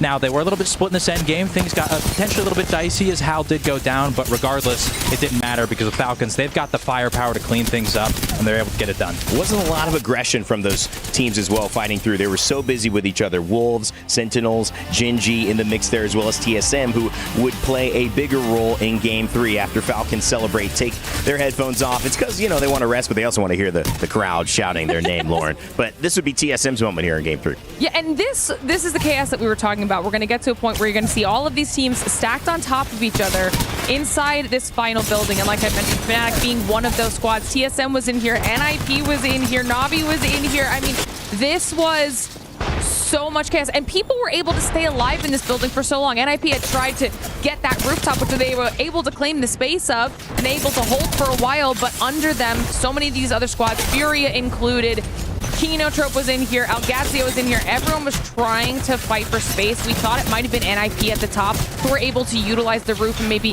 have better angles. They end up dropping down, pushing through, and Furia able to close this out. And I'm glad that we get to see this out of Furia here after that Catwall had split everything in half and able to win, because we talked about whether or not they were going to be able to show up here, and they were able to get the win in Game 3 already. They certainly were. Yeah, I think one of the biggest things I noticed out of the NA team specifically is their ability to jump on teams when things are getting hectic. Where we watched TSM get constant resets over and over and over, and we were all commenting in the back, like, why are these teams not cleaning this up, cleaning their backs? And we saw the pile up that happened there in the Countdown side. And if teams just decided to clean this up, they wouldn't have to worry about this. They would have been able to play the field. And I think that's the biggest thing. We saw NIP in the last game, tons of kills. AG in the first game, tons of kills. It's that confidence that they have that is propelling them to the top of the leaderboard right now. First day jitters, you could be just warming up, feeling this lobby as well, players getting used to this. But guys, we've got a big segment that we've got to rush to, because I need to hear some conversation that's as fiery as the gameplay that we've just been watching. That's why we're not going for hot takes. We're going for our doctor's notes here, which means we're getting Jayhawk and Snipedown involved in a discussion, and I need to know what the prescription is. What have you prescribed for your doctor's notes? Of course, a segment thanks to Dr. Suleiman. I'll help you. Yeah, let me prescribe everyone some knowledge real quick, because I have a take, and I've had this take, I think, for almost a year at this point. I said it in Japan, and I don't think a lot of people have really caught on to this belief of mine. I believe that Zainu is the individual best player in the world right now. I'm not talking about all time. Okay. Listen, I know the Zero and the Imperial Howl debate, it exists. They've got all the championships. But Zainu's got 2 of himself, and ultimately I believe he's the most flexible player in the world. We've seen him lead North American Pro League his rookie season in kills. We've seen him win a LAN playing Watson with SSG as the anchor player. And I think if you go listen to his comms, he could AG.AL a team, quite frankly, if he wanted to. So I believe that Zainu is the best player. I think he's the most valuable player, and I think that he is the most flexible player in the world. High praise. Yeah, I mean, my take is that I just think it's undeniable that Hal is still the best player in the game due to just the kill records. I mean, the numbers that he puts up consistently. He's AG.AL'd, he's been AG.AL'd, so he's shown that he can do both. He can be flexible. We've seen him play Newcastle. We've seen him play everything as well. I think the number one thing, it wasn't great. His crypto was also very questionable. That's a complete axe. But I think the biggest thing for Zainu, because I will give him his flowers. I mean, he's got wins on 2 separate teams. I am waiting for him to AG.AL because I know. I would agree. I think that that's his next step, because you can tell, I mean, even when he was playing with Phony, that there comes times where he loses confidence in his AG.AL and he tries to start to take over and maybe calm too much. Zero has said this when he played with him. And I think that he is so aware of how talented that he is, that until he feels like, when he starts to AG.AL, I think is when we see him at that top of the level, because he's right there. But you got to give it to Hal still. I just can't go any other way. Like I said, if we're talking all time, I'll go Hal. Okay. If we're talking individual best fragger, I'll go Hal. If we talk best AG.AL, there's a debate there with him and Zero. If we're talking the entire package, where does Zainu come in here? The entire package. Zainu's getting the best all-around player. Wow. I'm going Zainu. All right, Zainu getting the prescribed doctor's note there from Jayhawk today. Maybe Snipe will bring us something tomorrow. We'll find out. That's been your Doctor Note segment as well for this afternoon. And of course, if you guys have been watching, you've been watching your way, hopefully, by using Faceit Watch. One of the beautiful things that we add to our experience in the ALGS, you can go to Faceit Watch and add multi-view. You could add that map screen, which gives you all the detailed information on those rotations. Like Jayhawk mentioned earlier, MouZ versus Edward Gaming. How's that going? As we switch maps, does it increase? Does it decrease? How about listening to some of the team comms? Will there be another crash out live at EWC? You can catch it first if you've got those monitors pulled to faceit.com/watch, so you can have a chance to watch it your way. And obviously, Lauren, it's the name of the game. Just, everybody, we're trying to get a map screen over here. We love a map screen. Oh, yeah, I've got everything pulled up. All right, guys, it's 3 games in, 3 more to go till you see us again. So, casters, let's get the action back going. Thank you so much, Rain Day. We got everything going on, everything but Snipedown's luggage. But it's okay. At least our legends are loaded into our 4th match here. And, highlighting what we saw at the very end there, very chaotic. Furia having that slight high ground before sliding in, talking about how they even got there in the first place. Something that was important to mention, though, were the endgame catwalls, too, that were specifically put up in that final zone just to split up a lot of that attention. And going into this next E-District game, Jamerson, I'm expecting the Catalyst to continuously be a problem. We'll see, because we still have the Legend Band system in play here. Match number 3, of course, it was the Ashe that saw the Axe there, and that's 2 mobility legends now gone with that altar from game number 2. And we're going to see if there's going to be a more pickup of Wraiths, possibly, but from what I'm seeing right now, currently in the lobby, it doesn't seem like a lot of teams are actually going for that mobility. Some of them are actually opting for more aggression. The ballistic that we were seeing throughout Split 2 pick up more and more favorability throughout a lot of our team picks. But it might be a mixture right there between Wraith and Ballistic. So a kind of parting in ways of what our squads want to do here in match number 4. Man, I hear those Devos in my nightmares. It's like my sleep paralysis demon, and then you add in the ballistic. It's a cherry on top of just nightmares and crying. It's never ending because, you know, you pop that Tempest, you've got double, maybe triple Devo, right? Oh, no.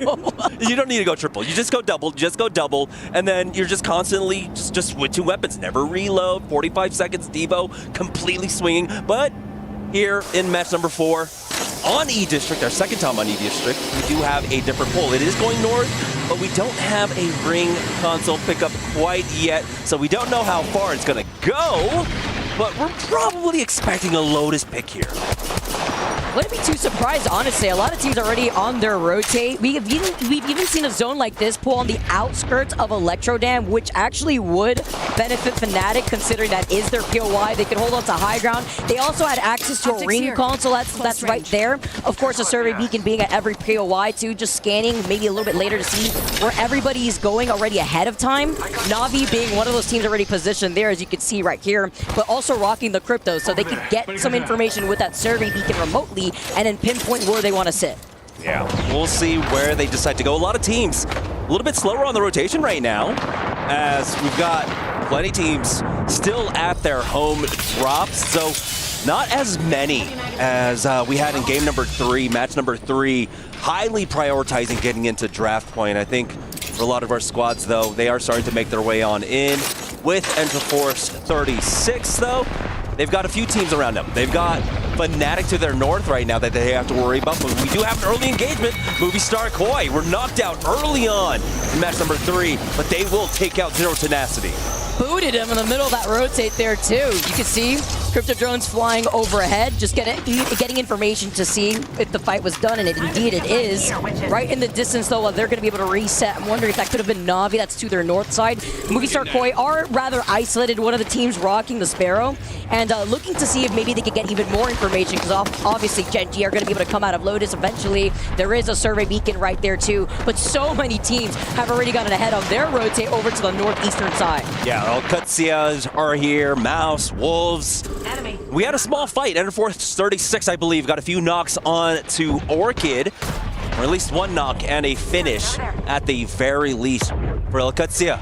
They're just going to be playing on the outside of this wall. I love this. Without having the altar in play, you don't really have to worry about teams just kind of coming up behind you for free. So they do have that back cleared for themselves and that new castle wall down to give themselves that extra defensive capability. Team Orchid will get eliminated though, finally. Enterforce 36, with the help of NAVI, will finish them off. Yeah, NAVI just sitting pretty by that fence line, by that zip line building too, taking that finishing blow there over to Team Orchid, but holding this positioning too, while also making sure that they're not going to get pinched from behind with the team that could try to pepper them down from the high ground. It's all about getting that information, and it works great into their team composition, considering they have the rotates available to them with the Wraith. They have the crypto drone. You can see how Orchid is going to be able to get information, just get the scan ahead of time, because there's other teams now rotating from that south side. Aside from Movie Star Koi, Enterforce 36 being right there too, as well as Qadsiah. Now, we've also got Fnatic, who I believe do drop Electro Dam, playing very much on the edge of that zone. And really, I do like how they're approaching this one. For Sentinels, though, making their way on in, they've got Edward Gaming to their south. They've got another team above them. That was going to be AG. We'll see if they come to blows here, but I think all three teams are more than okay with just holding their positions for the time being, play off the chokes, make sure that they control that, and no team comes to try and push through. For Fnatic, though, this is a squad that should see no teams really coming in their direction. A lot of the squads that have entered into Electro Dam from the south side are basically playing the gatekeepers for them. Fnatic just extremely safe there. We'll see, though, if they can try and convert this into a Zone 4, Zone 5, get a top 10 for themselves at the very least. Because it's always scary to play out of Electro Dam, because you know the zone is going to continuously go over to your south side, and once you're forced out of that high ground position, it's what? Little to no cover. You're basically out in the open once you're forced to drop down from the dam side of things. NAVI are holding one lot, and then you have, what, 3 teams holding that right lot that we saw Fnatic in, basically maybe sitting that ring console as we get to see a fight here. MouZ were able to get that knockdown. Piercing spikes doing just enough. This is against Qadsiah as they get eliminated. 17 squads left, and you can see Aku with the Wraith. They're going to be able to get right back, trying to see if they can get the reset. But look who's waiting for them, the Sentinels that get a whiff of the fight. They're able to port back just in time and survive, with the res coming out to get 0-0 back up on his feet. So MouZ not punished quite yet. Sentinels not quite having the lay of the land here to see if they can try and follow up on this one as we get a better look. Zone ends up closing. Will this end up continuing to pull up towards Electrodam, maybe favor Galleria? And it's still that 50-50 split. Fnatic are still safe there as we had a pretty hard shift on to that side.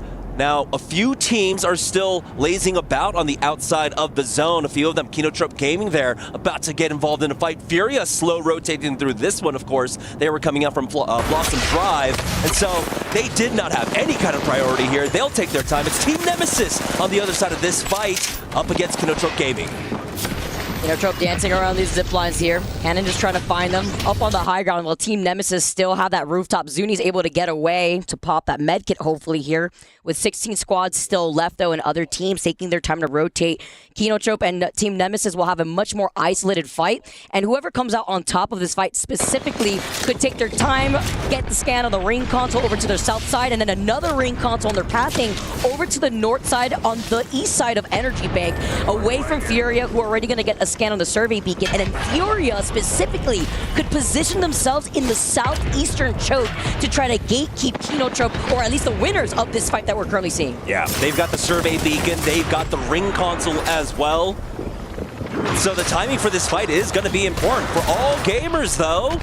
Looks like Falcons making their play. Zap extremely low, and all gamers will get knocked out. We're down to 15 squads here in match number 4, and Team Falcons have not slowed down whatsoever this set. They're crazy. Getting some energy from the fans. You saw them holding up those signs. They're just built different here, but they got to keep this energy throughout the course of this week. Looking great with 54 points, still getting some KP to their name, and while they loot up, the team that's going to be coming up from their south side on the edge of this next zone will be Furia, who have already scanned that survey beacon, so they saw that fight earlier on go down. They have the scan 2 on that ring console, and they're going to be able to now slowly approach this without trying to put themselves in the middle between Team Falcons and NAVI. Once it's Kinotrope Gaming to go down here as Nemesis. Riddle cut them off. This was an extremely long fight, by the way. Yeah. It was taking place for like the last 2-3 minutes there. And finally, Team Nemesis were able to get the heads up on that one. They are going to be delayed, but like you had mentioned, they have a nice rotate through here. They will have the survey beacon along with the ring console as they make their way on in.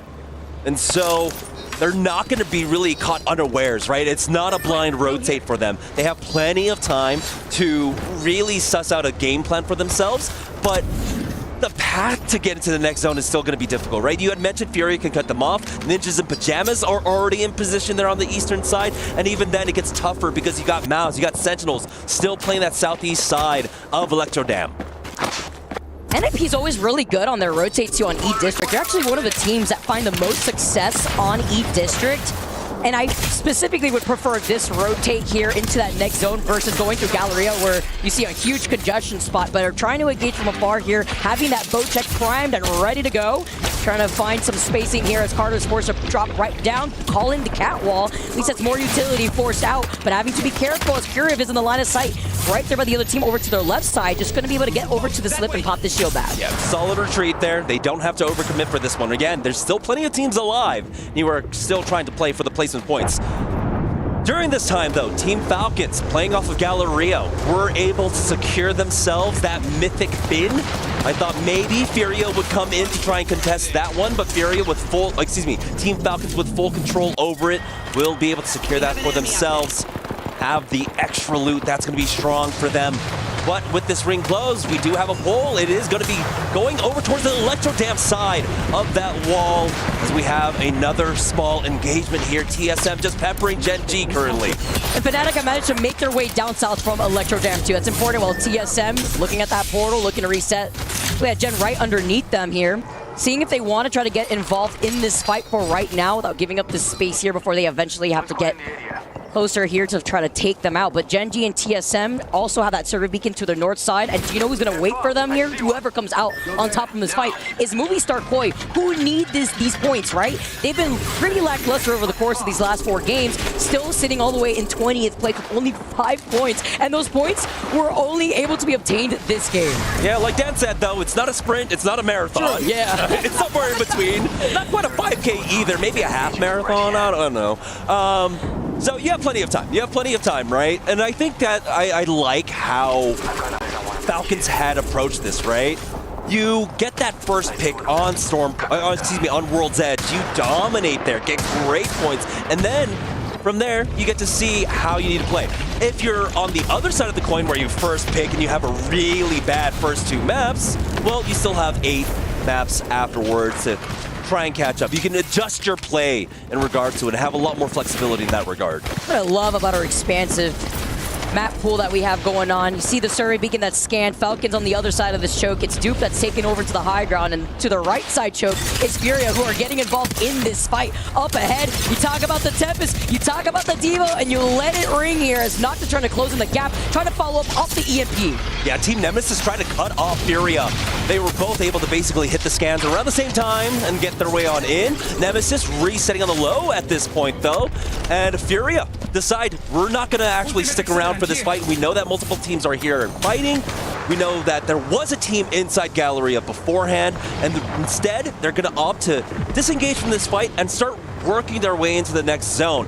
But like we had mentioned, the path to get into the next zone is not safe at all whatsoever. Movistar and NAVI, though, currently in a fight here on the northern side. Gen.G looking for the third party. This is big, though. If Movistar could at least confirm this KP, even better. NAVI trying to run for their life while Gen.G invited to the party a little late here to go in for that 3P. 12 squads left. Blinker clutches it. He gets that finishing blow here, but can he clutch it out? No. Movistar get eliminated, but again, at least they got the KP that they needed. Even better for Gen.G to finish off what was left, as the still solo left from NAVI has stayed alive over to the south side. We'll see how long he can survive for. If you want to rat on any character, though, the Wraith is fairly handy. We've seen, of course, in the history of Apex Legends, how well she can do it, but we don't also get to see that much ratting when cryptos are in play. Right, the drone's gonna be flying around. We've also got the Sparrows, the darts. So we'll see how long he can survive for. Now though, Nemesis, round number 2 again. This time though, it's gonna be Team Falcons coming in from that height. And it looks like Team Nemesis are trying their best to stay converge on each other, but it looks like that first knock from Team Falcons might just be too much. The Falcons are farming right now. Like they're literally playing with so much aggression. They know they don't have anything to lose at this point. They're just gonna try to send it at this time too. They had gotten that crack originally on the Sparrow. They slide in with the Devo. Zuni's the next victim, and now only 1 member left from Team Nemesis. Yeah, NIP throughout all of that, we're eyeing this one up, but no real trades coming out from that fight, and so Team Falcons will be able to move up with the zone closing in on them right now. Nemesis, Qadsiah, Brad versus Brad, and it's a Taco that's got the Volt to finish him off. He secures kill leader for himself as the rat there on the western edge. Dude, that was like the Spider-Man copycat meme. Like they both wanted to go in the same corner, just the reset, except one of them just tried to pop the shield back. Well, one of them wasn't pointing, the other one had a gun. Yeah, literally. Oh man, you love it when you see moments like that. Well, Falcons, by the way, off the Hail Mary fly in front of everybody. I mean, literally jumped in without the catwalk being called in first in front of 2 different teams. MouZ try to fully extend on this. The nades come hurling in. Great space coverage, just so that way they can try to reset in this corner. Yeah, Falcons just really didn't have an option. They took way too long there at Galleria. They knew that NIP were holding that south side, but it looks like they will be able to get a reset. All right, Zero, I see you hitting those. I see you hit fire Kraber shots. Okay. A little schmoving going on here while MouZ, they saw the advantage, and look how quickly it escaped through their fingers. But with Panic literally one shot, they eliminate TSM from the lobby thus far. MouZ are still sharing the other side of Falcons. They're outside this next zone, and a lot of the chaos is happening to their north side. It's 3 squads fighting over to the north. It's E36, Gen.G, and Wolves right now. So if they want to move up, this is the time to do it. Yeah. And our two squads inside zone right now, NIP and Fnatic here. Team Falcons were able to full reset. Again, it was a very dicey situation for themselves. MouZ, though, been a little bit more, a bit off more than they could chew at that point, but Falcons now moving forward. That red armor giving them so much more extra HP to really survive throughout a lot of this here. As Enter Force 36 dropping down now. Gen.G holding the angle, but they are going to chase after. Dexter's the first one to go down. And Gen.G Esports on the verge of getting knocked out. We're now down to 6 squads. That was a heavy Evo Shield dip. Now guess what? The third party comes in once again from MouZ here. Wolves now trying to stay alive. Hit fire shots off these R9s and the 5 squads left. While this collapse is still happening on the north side, it's going to be Wolves versus MouZ. See who comes out ahead. I think it might be the Wolf, but Fnatic here on the fight up against... Well, I don't even know. It happened so quick. It's against Team Falcons, honestly. They're still alive. It's just we're getting whiplash going from one fight to another. MouZ going to be able to pick up that banner right at their feet. You saw those nades hurtled in their direction. NIP now looking to engage on MouZ, and that's with NIP getting that res earlier. NIP win this fight, and Falcons over to the south side are sharing some of the space with Fnatic, but Falcons down a member. Only 2 of them left. Yeah, we're split here. Final 3 squads. NIP controlling that northern bridge. Fnatic here, though, with that one thirst, we're able to pick up at least that red helmet for themselves. Liability's taking a lot of damage. They don't quite have the punch to try and finish things off. NIP know that they've got the utility here, and now it's all up left for Zero to try and survive for as long as possible, but NIP are on the hunt. Looking for it. Zero's been hitting some of these Kraber shots, but with the Devo at his back, good luck. NIP now looking down, taking free range over Fnatic. The catwalls were called in from Fnatic, but they've already scrambled like flies here as McLovin just letting the Devo roar with only 62 bullets in the armory. Zero is able to survive, and he's going to try and hold it down, but that Kraber shot ends up missing. McLovin holding an angle on one end, and NIP converge. That's going to be NIP taking match number 4, but Falcons with another top finish there. Second place in match number 4. They have not slowed down whatsoever. Not at all. Huge game here from NIP too. We were just talking about NIP converting a lot of these E-District games into a plethora of points. And not only do they take the dub, they take it with 12 KP to their name. That puts them at second place overall with 48 points after 4 matches here. That was a great conversion for them. Again, they did a great job of not rushing into Galleria, just holding the choke, which is one of the most important things when it comes to E-District, especially when with how the meta works out, with how the Legend Band works out, getting rid of the Altar, getting rid of the Ashe, getting rid of so much mobility to get around a lot of these chokes, well, now NIP were able to really utilize that position to pick up the KP. Yeah, and Cat being the next one banned is important. How many catwalls did we see in a zone like that where it pulls towards the riverside on E-District specifically? That's why you don't see that same pile-up that you would have had for match number 3, where these zones have much more buildings inside that final zone specifically, so you see a lot more teams coexisting.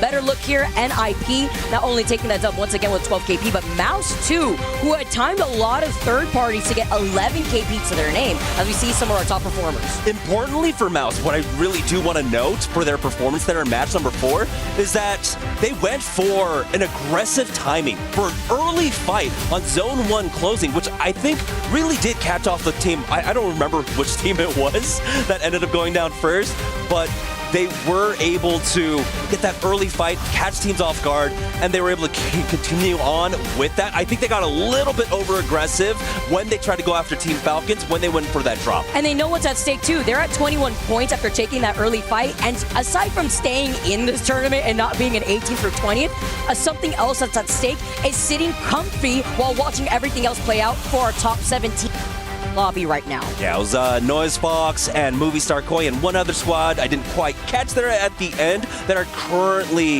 in our 18th or 20th position. Here, day number 1, day number 2, the bottom 3 teams will get eliminated, and then we will have our last chance match on day number 3. It's been really fun to be able to see how a lot of these teams have had to adjust, not only around the Legend Band, but transitioning into E-District too. We got some more E-District coming up on the other side of this break.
shout out to the Gen.G boys for finally getting that in the right order. I was a little bit confused when they appeared on stage there and had the balloons in the wrong order, but they got me and they got it right. And one team who certainly got it right in the previous game is the team we're looking at right now. Ninjas in Pyjamas with their first win of the game in match number 4. Shout out NIP and Raven for getting me some ALGS fantasy points as well. But a very impressive performance, and I think Vicky and Jameson highlighted it as well. When we come to E-District, we were almost expecting that from them, but can they do it again here? Because we will see E-District for one last time before we move over to Stormpoint. Well, let's just remind everyone of the overall leaderboards and how things are looking at the moment as we approach the halfway point. Of course, you can see on your screen right now, one more game of E-District and Catalyst will be banned, but Team Falcons on top. Very, very impressive performance. A lot of aggression being shown by them now that they're feeling comfortable in this group. But I want to kind of talk about third place. Ninjas in Pyjamas took second with that win in match number 4, but third place, team who hasn't won a game yet, but has got miraculous reset after miraculous reset, and that is going to be TSM. You get the feeling that some of the games, they really should have been out in 10th, 11th, 12th, but they've managed to get back on their feet, keep fighting to those final moments, and that's put them in third place. TSM with the never say die attitude, but we are going to see Catalyst banned, so that is now 2 controllers gone. Again, that is another Ring Console legend removed from our pool. Perhaps we'll look towards a bit more Rampart, maybe a sprinkle of Caustic, and of course there are other options throughout perks that can be used as well. Mr. Fuse himself is always going to be a valid option and has been used already so far in this series, but a couple of others that can be sprinkled in there as well. Maybe a Mirage, maybe a Vantage. Well, that's the great thing about this 10-match series, right? We're going to get a match 9 and 10, and you saw in the international scrims in the build-up to this event that all of a sudden we're playing an elongated scrim block because teams need to work out what they're going to play in match 9, match 10. This isn't preparing for a normal ALGS format tournament where the shorter series. This is one where in match point is usually the only time we're talking about games 10, 11, whatever it might be. But now that we have game 9 and 10 as a guarantee, you have to be comfortable on a composition when it gets to those games. It's not only what you're playing, but what you might be playing against that comes into your consideration as well. I remember interviewing back during the regional finals, and Gibraltar made it to one of the later games, and they said, well, one of our big worries was against a Maggie and how that would affect us as well. And they had to play the game in a way that if Maggie drill arrived, would they be comfortable in avoiding it? Would they be able to hide behind a building, etc.? So all these different considerations have to come into it when you are picking your composition. Something to keep an eye on as well. We do have to remind you and remind ourselves and everybody who's watching around the globe right now that we will be eliminating some teams at the end of this day. The bottom 3 will be the ones that go home. And even though we have 6 games still to go on this match day, in this pool, Gen.G Esports, Noezz Foxx and movie star Koi are the bottom 3 as it stands, but still a long way to go. But they've got to get it right pretty soon. The cutoff at the moment is 11 points, so yeah, it's not too much of a worry right now. It's 6 still to go. Interestingly, obviously when we started the day, AG, they got a first place victory. They put 23 points on the board. Since then, only 4. So they are starting to slowly fall down that leaderboard, only to 4th right now.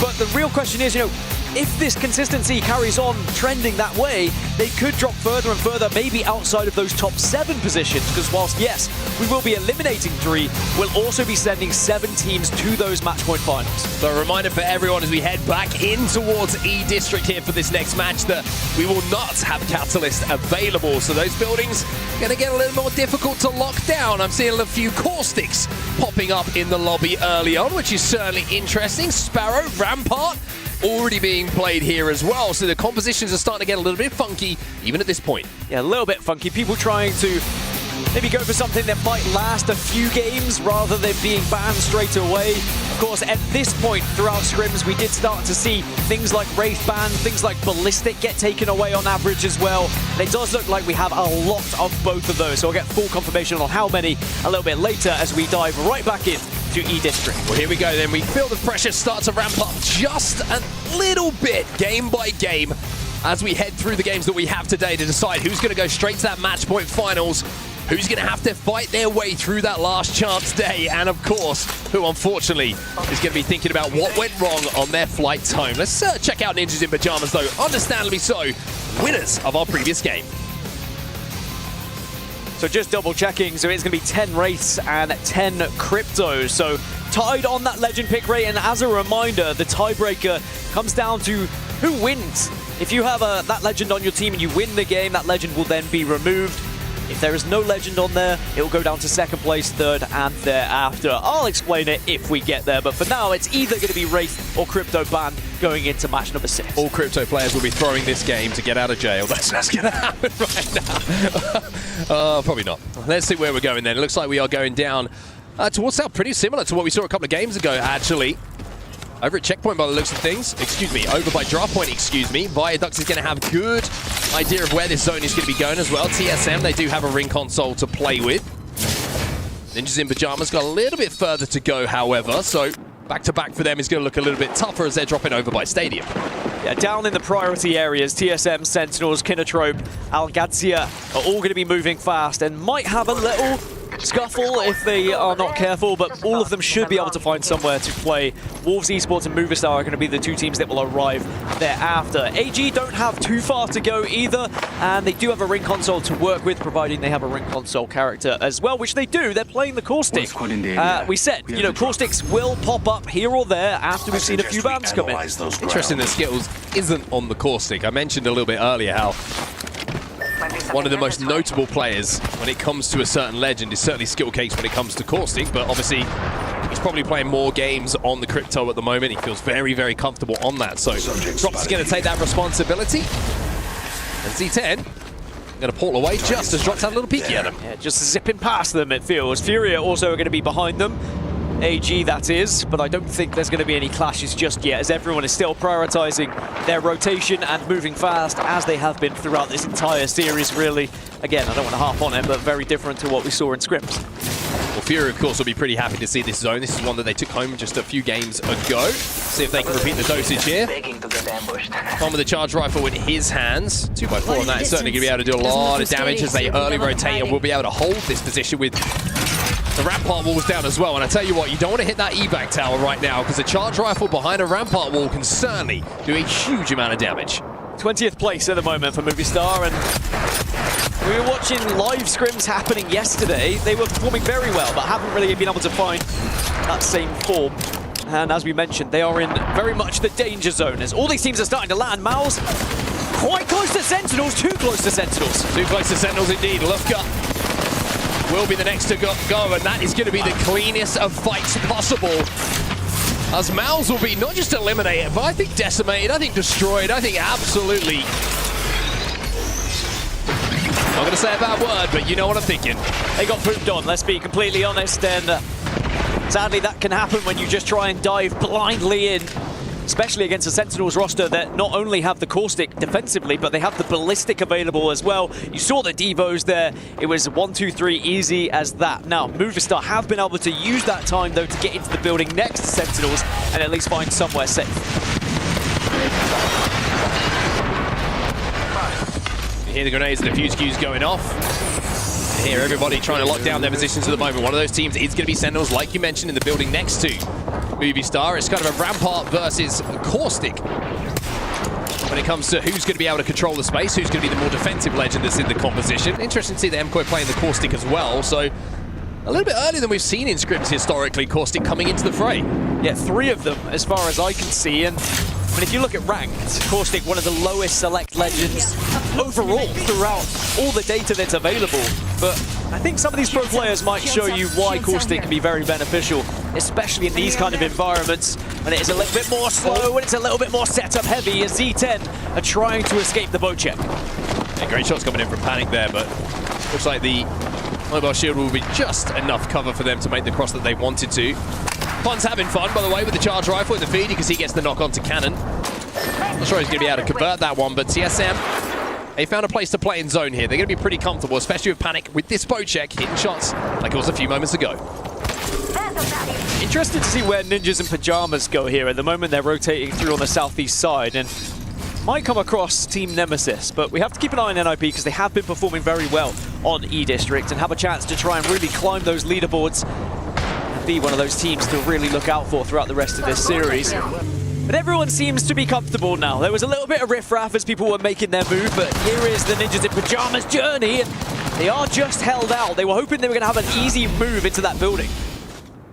They're pretty split at the moment in Pyjamas. I think they're just doing a little bit of scouting. You can see inside of the zone at the moment. They just hit that survey beacon, which is going to give them a good bit of information as to where they're being held and what chokes are going to be available for them to meander through in a few moments' time. When it comes to rotational legends, don't really have anyone in the composition. Probably going to have to rely on the Ballistic ult to try and cross ground in the open because they don't have a Wraith. Obviously, we don't have Ashe available as well, so no Catalyst. Becomes a little bit more difficult to scurry from spot A to spot B. But it is going to be a composition that will last into the next game as well. Again, something that they maybe have focused on here. And those ultimates can be very important when they get to the later game. It's just about getting there. I think you're right. If they can get into the circle, into the final zone, then it could be a very powerful composition, but it's getting there first. TSM looking for a port, looking for somewhere to play. They do have a little bit better rotational ability. Looking for the kidnap by the looks of things, Panic, who was having good fun with some of the kidnaps that he was able to pull off very recently in scrims. This time, not quite able to capture a member of Z10 who are going to be very happy to avoid what could have been a slightly embarrassing play for them. NIP go up and over and have to fall back because of the pressure that was being applied by opposite teams. So it's NAVI, it's Gen.G, it's NIP. The three teams that are outside of the zone right now. Everyone else is within it. That's kind of how quickly teams have moved. And of course, 36 have been holding it out, Ninjas in Pyjamas, for quite some time. And now, turn their attention towards where the zone is going to be going. It is actually pulling down south a little bit from where we saw Draft Point. And where a lot of teams had bet where this zone is going to be going. Falcons, they finally made their way in towards zone, but they're on the western side of things right now. They're about to go past Street Market, as you can see on the left-hand side of your screen. They're quite far away from a lot of this traffic. Very impressive start to the tournament it has been from Falcons. Number one in the leaderboard at the moment, 65 points, only really chased by NIP in second. And it looks like they are going to assert the same dominance in the early stages of this tournament as they have been in scrims, really. The most consistent team for sure. They did play the most scrims out of anyone, and they really have been putting in those hours, so it looks like practice is paying off thus far. Oh, 0 though. Can't practice that. That's a difficult one. How trying to get the fuse ult down so he get in a position to get his AG.AL back on his feet, but there's the EMP. And Falcons, who have been impressive so far, now have to deal with a push coming in from Furia, and there are grenades aplenty going their way. Hal's going to have to leave 0 here, try and keep himself alive. Hal also falls because Team Orchid getting involved and Team Falcons will be eliminated. Now, I would like to say that wasn't my fault. Please no one blame me, as I was just saying how good they were doing. He's in trouble. They will fall in 19th place. 19th for Falcons. First bad game that we've seen from them, though. It's been almost perfect, to be honest with you. The start that they've had in the first 4 games, but in game number 5, not the game they would have wanted. 0 gets picked. And unfortunately for them, they just get pinched as they don't have the timing on that rotate that they were looking for. NAVI taking a little bit of damage here. Furia, full of confidence after that, as Ninjas in Pyjamas are in the feed as well, taking down a member of Edward Gaming. I feel like NAVI were trying to make some sort of portal out, but Slav got absolutely ripped apart, so they had to go for plan B, which is just using their own good old 2 feet. As Furia were able to stop them. You can see Furia as well, live in the studio in the Qadsiah arena here. The real question is, can Furia find another victory to send themselves up these leaderboards? From that position, they're going to have to do quite a lot of work. Ninjas in Pyjamas just kind of tiptoeing their way in towards zone. You can see they've secured the space in front of them on the bridge. It will allow them to be safe inside of this zone, but then it's about working their way forward. They've got Qadsiah underneath them. They've got a couple of teams around them as well. Edward Gaming still have a solo alive below them, even though a couple of players have been dealt with. You can see Return on the bottom side of this bridge. As they inch their way forward, it looks like they've cleared a pretty clear path to where this zone could potentially be pulling. Interesting to keep an eye on Kinotrope Gaming as well. They're playing for the next ring console information, and I think a lot of teams would love to know where this zone will be going. Ninjas in Pyjamas deal with that solo though, and now their path is a lot more clear. Yeah, they have drawn the attention of Qadsiah by the looks of it, who are going to look over this one and make it pretty difficult for NIP to make their rotation. Also worth noting, it looks like all gamers have got a mythic bin to work with, but the real question is, can they actually pop it open? Because it's in a pretty hectic area at the moment. There's a few teams around. 102 definitely hurts, but NIP are able to get 2 of them up. the kind of haircut you get as a British man. They show you it, it looks terrible, and you go, that's great. Smile. Love it. Smiles Never in, thank go you back in again. UK. Where this zone is going to be going, though, Zero Tenacity and TSM, the only two teams inside of the zone. That gives an indication of how far away from draft point this zone has pulled down to that southern side. NAVI involved in a lot of the traffic on this northern side, who are going to have to leave. Sentinels also holding out this northern side. Teams like Movistar, Koi at the moment, and Sentinels have a good chance to pick up a lot of KP here if they can find some angles to shoot these teams. But you can see it's pretty tough. Not a lot of clear LOSs, excuse me, for them to aim out the teams that are leaving from draft point. Now this Mythic bin has still not been grabbed by all gamers, and it looks like Noezz Foxx are looking to see whether they can get it instead. As I mentioned, it's a very hectic area, so it's not been easy for anyone to really take that time to open the Mythic bin, and we might get a situation where no one opens it at all, and Drop's taking a lot of damage here. Oh, good cover fire coming in. Lycra liked the play initially, doesn't get the one clip, but just overextending a little bit, see if there's any KP available. If you just sneak a kill on that Wraith, Q's away to keep himself alive and return to his team, and I think Drop's going to be very happy that the cover was there from the rest of the gamers. It's a missed opportunity as well. One clipping Caustic, very doable. Very big hitbox to work with, but AG will be able to stay alive for now, and I think a lot of the teams are going to have to forget about this Mythic bin, because now Team Orchid are also arriving from the north. It's got even more dastardly around these areas. Zone is going to shift a little bit further southwest, though, down towards Zero Tenacity, TSM, and Kinotrope Gaming. Yeah, Kinotrope are going to be rewarded for playing patiently and waiting for that next ring console information. They're going to have a really, really good walk in, a lot of buildings and cover to play towards this endgame.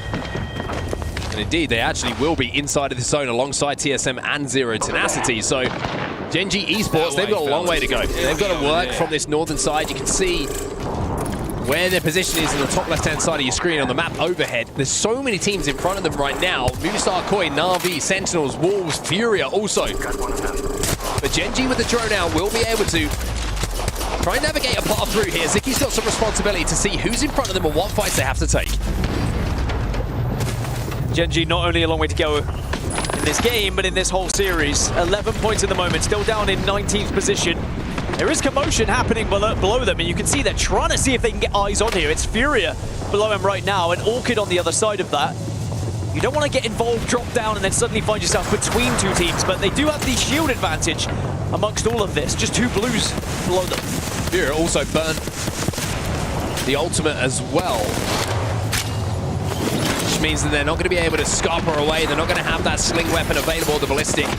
AG trying to scarper away, not going to be able to do so though, as No Name will take down Skill Cakes. And now they're going to drop onto Zap as well. Should be able to get this kill. Door gets locked. Can they find the angle though? Here's a little grenade for you. Oh no! That's frustrating. Happens to 1 in 10 Sparrows, but he is going to be able to at least communicate to the rest of the team where they're going, but it looks like actions happened elsewhere. No.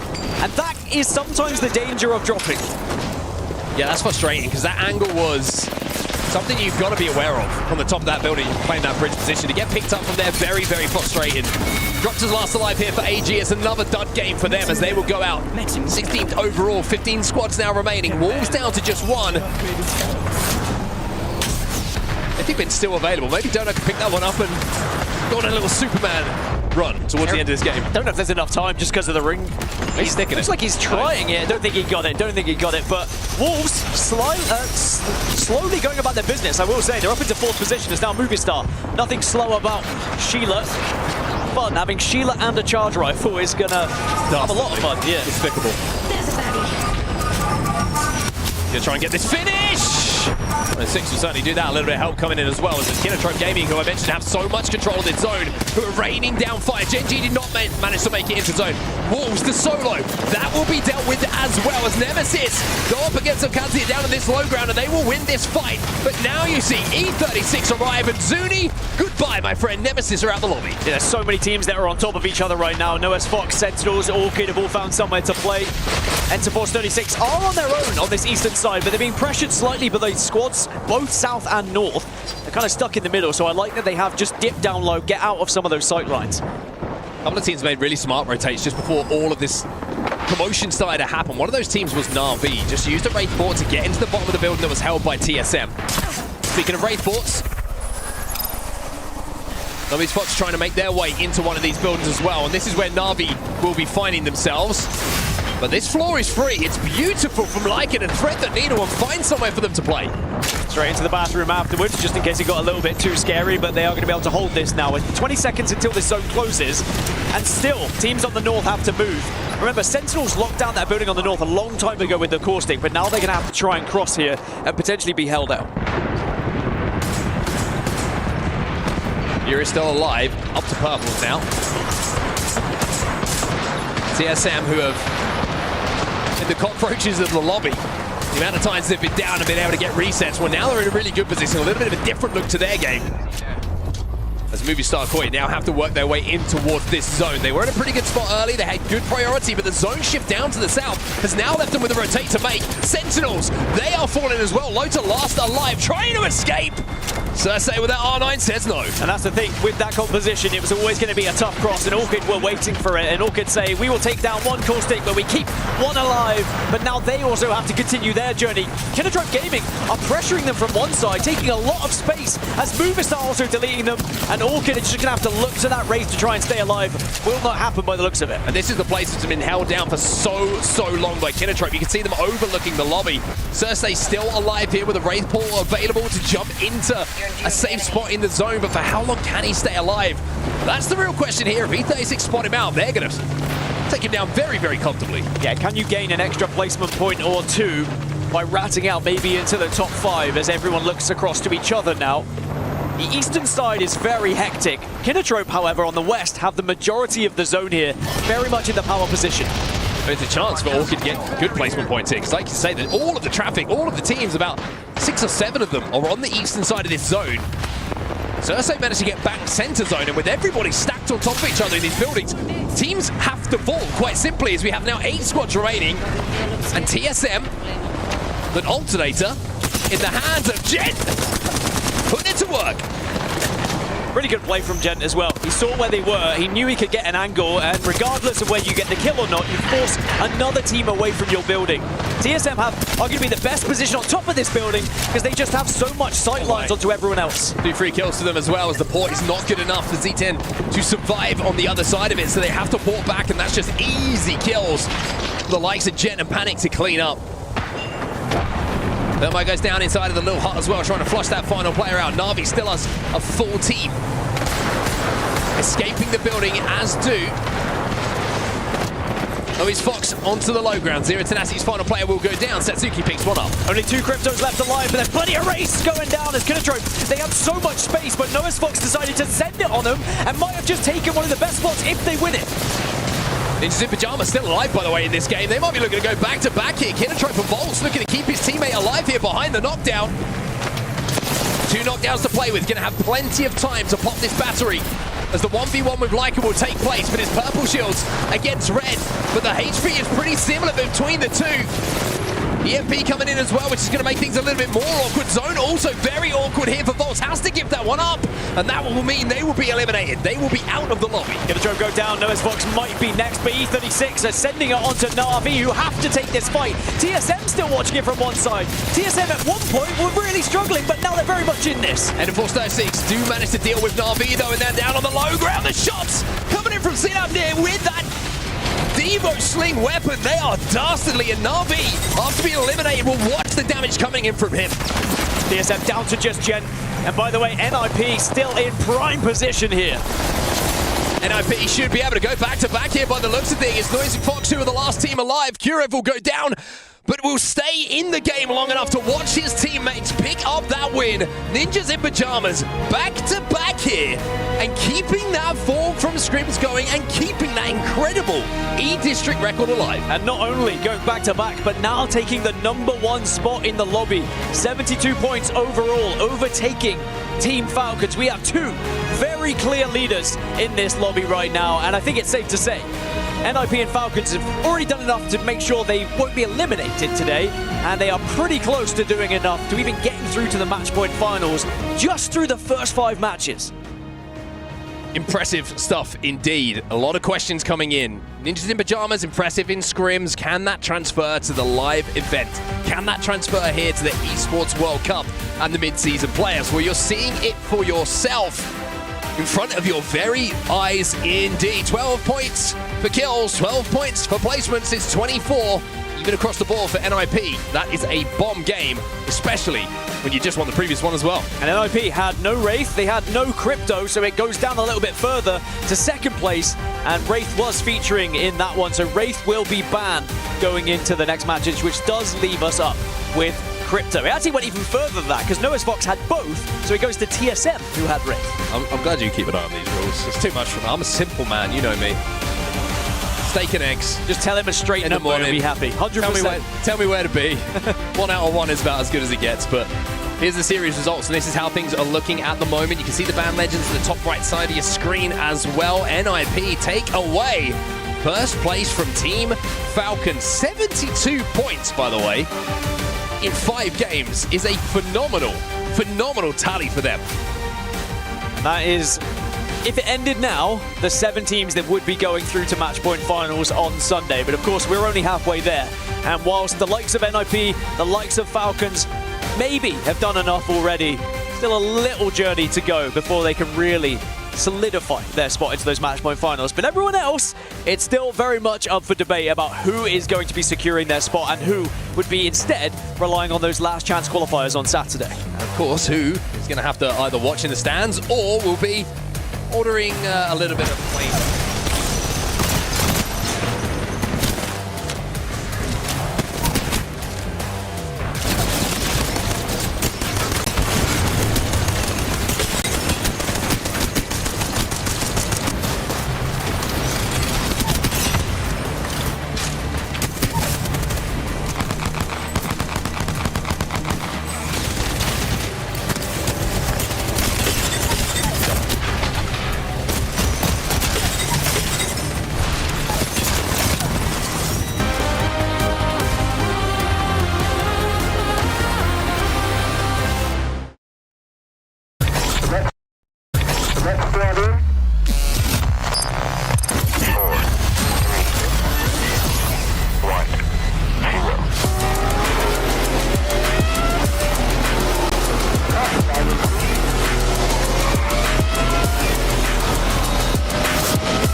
Championships are not given, they are earned.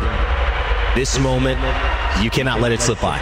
It's moments like this that you spend years waiting for, sometimes lifetimes. This moment does not go unnoticed. This is something special. That feeling of winning is no better feeling in the world. It just feels unreal. It's just a great feeling that I will never forget.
Welcome back, everyone, to the ALGS Midseason Playoffs live at the Esports World Cup. We are halfway through our first matches here in Group A, but that means we have 5 more matches to decide who is going to be going to those match point finals, who is going to be going to the last chance qualifier, and who is going to be going home very early indeed. Who can spend a little bit of time on the Esports Boulevard that you can see in front of you. Lots to do, of course, for maybe our eliminated teams. Not what they would want to be doing, but certainly can keep themselves busy should they be eliminated from this lobby. But turning our attention back to business, it's very important to highlight that Ninjas in Pyjamas' performance has been amazing in these last 2 games. 2 wins in a row for them, knocking Falcons off their perch at the top of the overall leaderboards. Things are feeling good.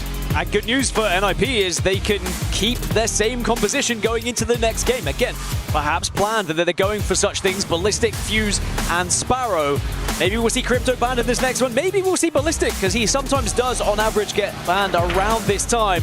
But of course, we move away from E-District now, the comfort for NIP, and instead we go over to Storm Point. And we're going to be doing that for 3 matches as well, before 2 on Broken Moon. So the real question is, can NIP continue their consistency over to a brand new map here after their back-to-back wins in 4 and 5? Well, this is what has gone down so far. As you can see, Ninjas in Pyjamas, those 2 back-to-back wins, and not just wins, by the way, 12 KP in each of those games, showing that it's not just being able to get the win. They have the slaying power to make sure it's a points tally that anyone would be proud of. But as you say, next, we're going to be Storm Point, and we're going to have no Wraith to play with either. And it is worth noting, we are going to see Ninjas in Pyjamas with their main pick here on Storm Point. Interesting. They had 4th pick.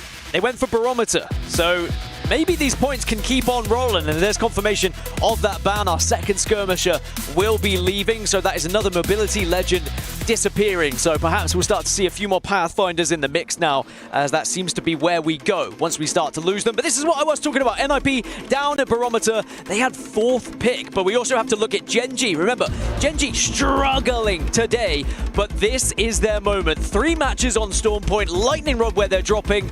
Maybe they can pick up some points. Yeah, looking at all gamers as well, they've had a little bit of a shaky start, kind of few games after a very good start in that game number 1, where of course they got the win, but they've got Mill here, so they're going to be in a really good spot to have not only a Trident available, but a good amount of loot to play with as well. And I think Falcons are going to be a little bit fired up as well, because we know that number 1 is all they really care about. Number 1 is what they play for, and to see them being knocked into 2nd place, even though we're only halfway, just might increase the focus just a few extra % for them. I'm already seeing lots of Cryptos on my screen, and as I expected, a lot of Pathfinders now coming into the equation as well. NIP still going for exactly what they did previously. It doesn't matter if they're on E-District or on Storm Point, it's still Ballistic, it's still Fuse, and it is still Sparrow. But is it going to bode as well on a different map? And of course, will the zone play into their hands? Let's find out. Well, here we go then, match number 6 about to take place. We are over the halfway point now. Well, we will be as soon as the players drop out the drop ship officially. I know you're one of those people who would hold me to that. You'd be like, it's not yet. Game hasn't started yet. Game hasn't started yet. But it has now. We are officially over the halfway mark here. And like I mentioned, game by game, pressure goes up and up for those teams who want to get straight into match point finals, or those teams who just want to stay alive. Yeah, staying alive, I think, is got to be the main focus. If you're especially down in the kind of danger zones, that's what you focus on first, is putting a big points total on the board just to try and secure your spot in the tournament before you start thinking about qualifying for those match point finals. One thing I love about Ninjas in Pyjamas, by the way, is the mesh of personalities. You think about the stories of these 3 players, right? You know, Vayne's been in and out of the competitive scene a little bit, kind of took a little bit of time off, came back again. McLovin, a great rise through the Challenger circuit. Controller player who really stood out. Very impressive stuff from here. And then you have Kurev as well, who gets dropped from that Team Liquid roster after winning BLGS, as Jaguares goes back to join his boys. So it's kind of like a mishmash of people who have very similar personalities with how they see the game, how they approach the game, don't get too flustered about certain things, and just have a really good mentality that seems to work so well together. Well, you can see where we're heading on the map, and you can also see all of the legends that have been selected. And if you're doing your math quickly, Fuse has been picked 10 times and is going to be banned for the next one. So I was saying out NIP avoiding the bans. Well, now they will lose Fuse going into the last 4. Sparrow very close to being banned as well on 9, and Ballistic on 9 as well. So maybe people starting to see the success of NIP and saying, well, yeah, maybe we should start using some of those legends we haven't been. I also have to correct myself, as I often have to do. Our Qadsiah are actually over the mill. It's all gamers who are just above them, just a down beat. So apologies to everyone. But I corrected myself. I held my hands up. I made a mistake. It's very small writing on the map we have in front of us as well. Thank you for giving me an excuse. I just saw it wrong. You haven't got your glasses on. Neither have I. How are either of us seeing? I actually don't have my glasses on. We both forgot our glasses today, so we're stood 6 inches from the monitor. We're going full Zainu. We are pixel sniffing our way through this next game. Fnatic, 14th place overall at the moment. We'll be safe and we'll go into the last chance qualifier, but of course, they want to get into the top 7. They want to be in that match point finals. They don't want to have to come back and play another day until Sunday comes around. Where that zone is going to be going, you can see a lot of people heading out to the eastern side of Storm Point right now. I'll be one of those teams who are making their way through the mountain lift at the moment. There's a shield battery here. Looting on their way. Yeah, a few teams were able to hop in their vehicle and able to move very fast indeed. There's other squads that are more than happy to take the Trident a little bit later and perhaps go for a rotation all the way around onto the eastern side, go around the coast and then cut in. But that's always dangerous a little bit late as Kinotrope looks like they're trying to take on Edward Gaming here and have done very well. Yeah, return last alive. Gets the wall down, but one bullet, or should I say one bow, is going to be enough. Or should I even say one arrow. And look at Kinotrope Gaming, by the way. They are fired up after that. All smiles, and why wouldn't you be? I mean, 6th place at the moment for Kinotrope. But you know, for a team that really struggled in scrims, again, this was something you were talking about, playing on ping. I was going to say, we talk about crypto jail, let's talk about ping jail. Yeah, they're out. Kinotrope didn't win a single match throughout scrims. They were only one of 4 teams throughout who didn't win one. I think their highest position was 6th, and now they find themselves in 6th in the overalls. Well, Falcon are making a really aggressive early play here for where they believe endgame is going to be going. You see a lot of teams moving down to the southern side of the hill. And Zero picking up 2 kills here. How get the last one with that nade as well. And of course, 36 are dealt with, and Falcons will pick up 3 KP. They were deleted so fast, and now Falcons will have the majority of the southeast side of this circle that is being played for, but they're going to continue moving a little bit further, it would seem, until they find somewhere they can comfortably call home. These rocks can play pretty well, as long as you are very aware of your surroundings and know what positions you're going to be pushed from. Zero actually got one of those kills with the Whistler as well, with the Q for Ballistic, which is always frustrating if you're on the receiving end of that, but enough damage was done to mean that he only had to tickle him. Weapon supply bin there, if you like. To pick up that second KP for Falcons. Wolves take a little bit of a different route here. How about we reposition over there? Spider Cave. All the way on the northern side of the map at the moment. You can see that they've pinged the survey beacon. They want to hit that and see where everyone else is playing ahead of them. Do have access to both Ring Console and Survey Beacon. It's going to be different when we go into the next game, when we lose Fuse as well. A lot of these Ring Console characters are starting to disappear. And you might have to move for something a little bit different as we get a little replay of that final Bocek shot. Right in the backside. Sentinels then. Man, a bit closer to the launch pad at the moment, down the southern side of where this zone is. See, they have Ring Console information, so they're going to know where it's going. AG saving their legs at the moment and making sure that the Trident, their preferred mode of travel, pick up a few bits of Evo and attachments as they hit these spiders on the way through too. And again, I don't want to keep harping on about it, but AG went from 1st place in the first game and have only solidified 5 points since then and now find themselves in 7th. So a team who was looking to maybe try and secure their spot in match point finals now find themselves on the cutoff of said match point finals here and really need to start finding a couple more points on the board. Certainly do indeed. One thing I always say in esports, never celebrate early in a series. Enjoy the moment, have fun, celebrate at the end when you know the work's done. How many times we see people get bitten in the backside by doing that? I'm not just going to hope that's not the case. Sometimes I think the relief of Game 1 can be an outburst of celebration, and especially when you're being heckled by the fans, as it seems like AG were. Level 3. But alas, they are still in 7th. They are still in one of those qualification spots, so it's not all doom and gloom just yet. And the position they find themselves in, they will be holding the northeast side of this next zone, so they could hold out the likes of NIP, Fnatic, TSM, and Team Orchid, who will be arriving late. But the zone will continue to move east closer to the likes of NAVI and MouZ. Has gone up north though, and it looks like it might be finishing around the end of the cannon, the kind of cannon launcher. So a lot of the teams who are down on the southern side, the likes of Zero Tenacity, Furia, Falcons, Nemesis, well now, they're going to have to make a very, very treacherous trip uphill. I never really do like my incline steps. How are their calves would be the real question, because if you don't have a trident, you're going to have to make that merry old walk, and it is not a fun one, let me tell you, because there's going to be teams shooting down from above. I'll also give you a bit of advice, speaking of carbs. Yes. Never train carbs before you get on a flight. Oh, I can imagine. Yeah. Agony on the way over. Good. That's advice for everyone. I have small carbs. Not just for me. Advice for everyone from onset. He does lift a lot. I'm here for you. Nemesis are going to be the first team that will have to move on that eastern side, and they could potentially, though, maybe stop Falcons from moving. As you can see, Nemesis in the position they find themselves in right now, they will be able to just like crawl up the east, but behind them are Team Falcon, so perhaps that's why they're just waiting in the moment to see if anyone's going to join them.